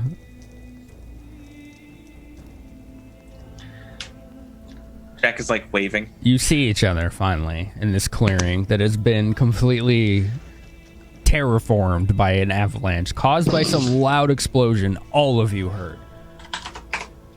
Oh. Oh, thank goodness you're okay. Oh, that was you. Oh. Well, most of it wasn't us. Most of it was them. It's fine. It's okay. We fine. There's some very cold people buried under there. I say we leave them and get out of here. Yeah, I agree. that's a good idea. So the avalanche buried the soldiers? Yeah, you don't hear anything anymore. Oops. Well, we're not sticking around to see if it ends up like Mulan. So Right. So I'm what? So I'm pointing to the three of them and basically to me, and I'm just like sort of gradually controlling our descent down. And then we touch the ground, all gentle and graceful like. Biffle Chips, I don't suppose you can do that teleport again so soon? Just once. That's what I thought. All right, we don't want to stick around. So South. Ain They came from the immediately casts Deadeye's Lore, Okay. which is going to make me not move at half speed while traveling through wilderness. Also You've been in plus 4. difficult terrain? It says through the wilderness or while tracking. That's the only thing it says. Wait, why is Grissul here? How did she get here? Oh, You've There's- missed a lot. There's a lot you've got to know. We'll catch up later. Look, you guys came from the north. Did you guys see anybody to the north of you? No. not to the north. We just saw Listen. what we thought was a battle. If I can get to the north, that would be the preferred path. That is my destination. But I was being cut off from that. If they are in fact taken care of and there's nothing to the north, we should go north. all right, if you're sure. And besides, I'm sure we can handle anything else that happens, maybe. North it is then. And you just hear, What's to the north? I'm cold. I open up my bag and I grab the object that's wrapped heavily, and then I just a tiny sliver, just open it just to show the light casting down, but I don't let it cast up into the sky, just like, in a closed area. what does it look like? Well, it's just a light and just a tiny bit of the egg if it can be seen. So what you all see from peeking out from the cloth is a egg-shaped object with scales on it that are golden of color and emanating light on their own. Oh, and I'll like take mine out. I have one too.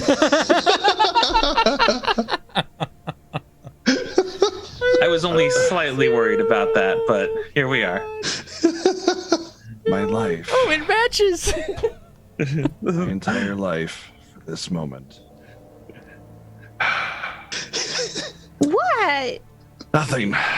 It's not like I risk life and limb for this damn thing. Let's go. If it makes you feel any better, we had to get ours from a white dragon With blue eyes. with blue eyes. Blue eyes. Yeah, did he happen to give you a name? No. Didn't stick around that long. Not gonna lie. I think you met though. I'm sure we're very intimately acquainted. Look, we can talk on the way. There's a lot to talk about. Yes, there is. And then I kind of start heading north and hoping that there's not more of them. And if there are, well, actually, once we get out of this clearing, we'll be able to see like the path that I ran, whether or not there's. So like 2 minutes of climbing, and we'll be able to get out. But as we start walking, I kind of ruffle through my bags and take a look at the missives and kind of so I can, because I need to tell everybody everything before anything else happens, and I just want to have more information and see what anything on those documents that I can any kind of information I can discern from those. Okay. Sec. So a lot of these documents are general directions where to go. A lot of them point specifically to you, and also not specifically to you, but specifically to this area and the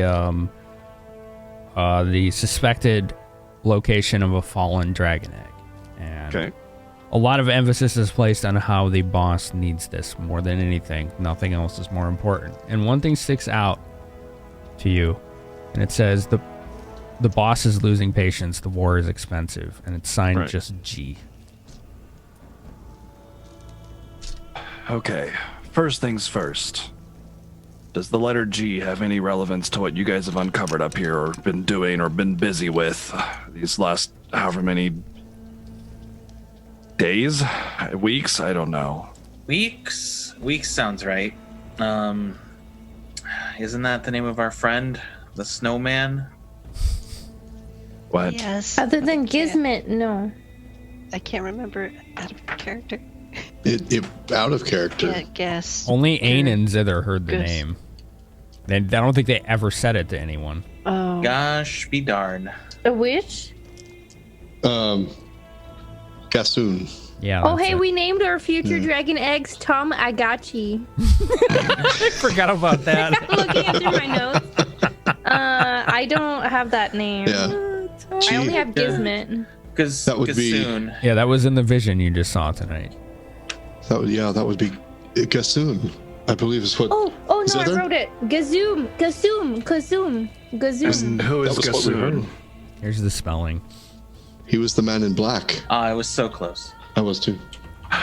Okay, well, that's what I had suspected and feared, but it also means the man in black is not the man in charge. He's taking orders. And he has a friend. Someone.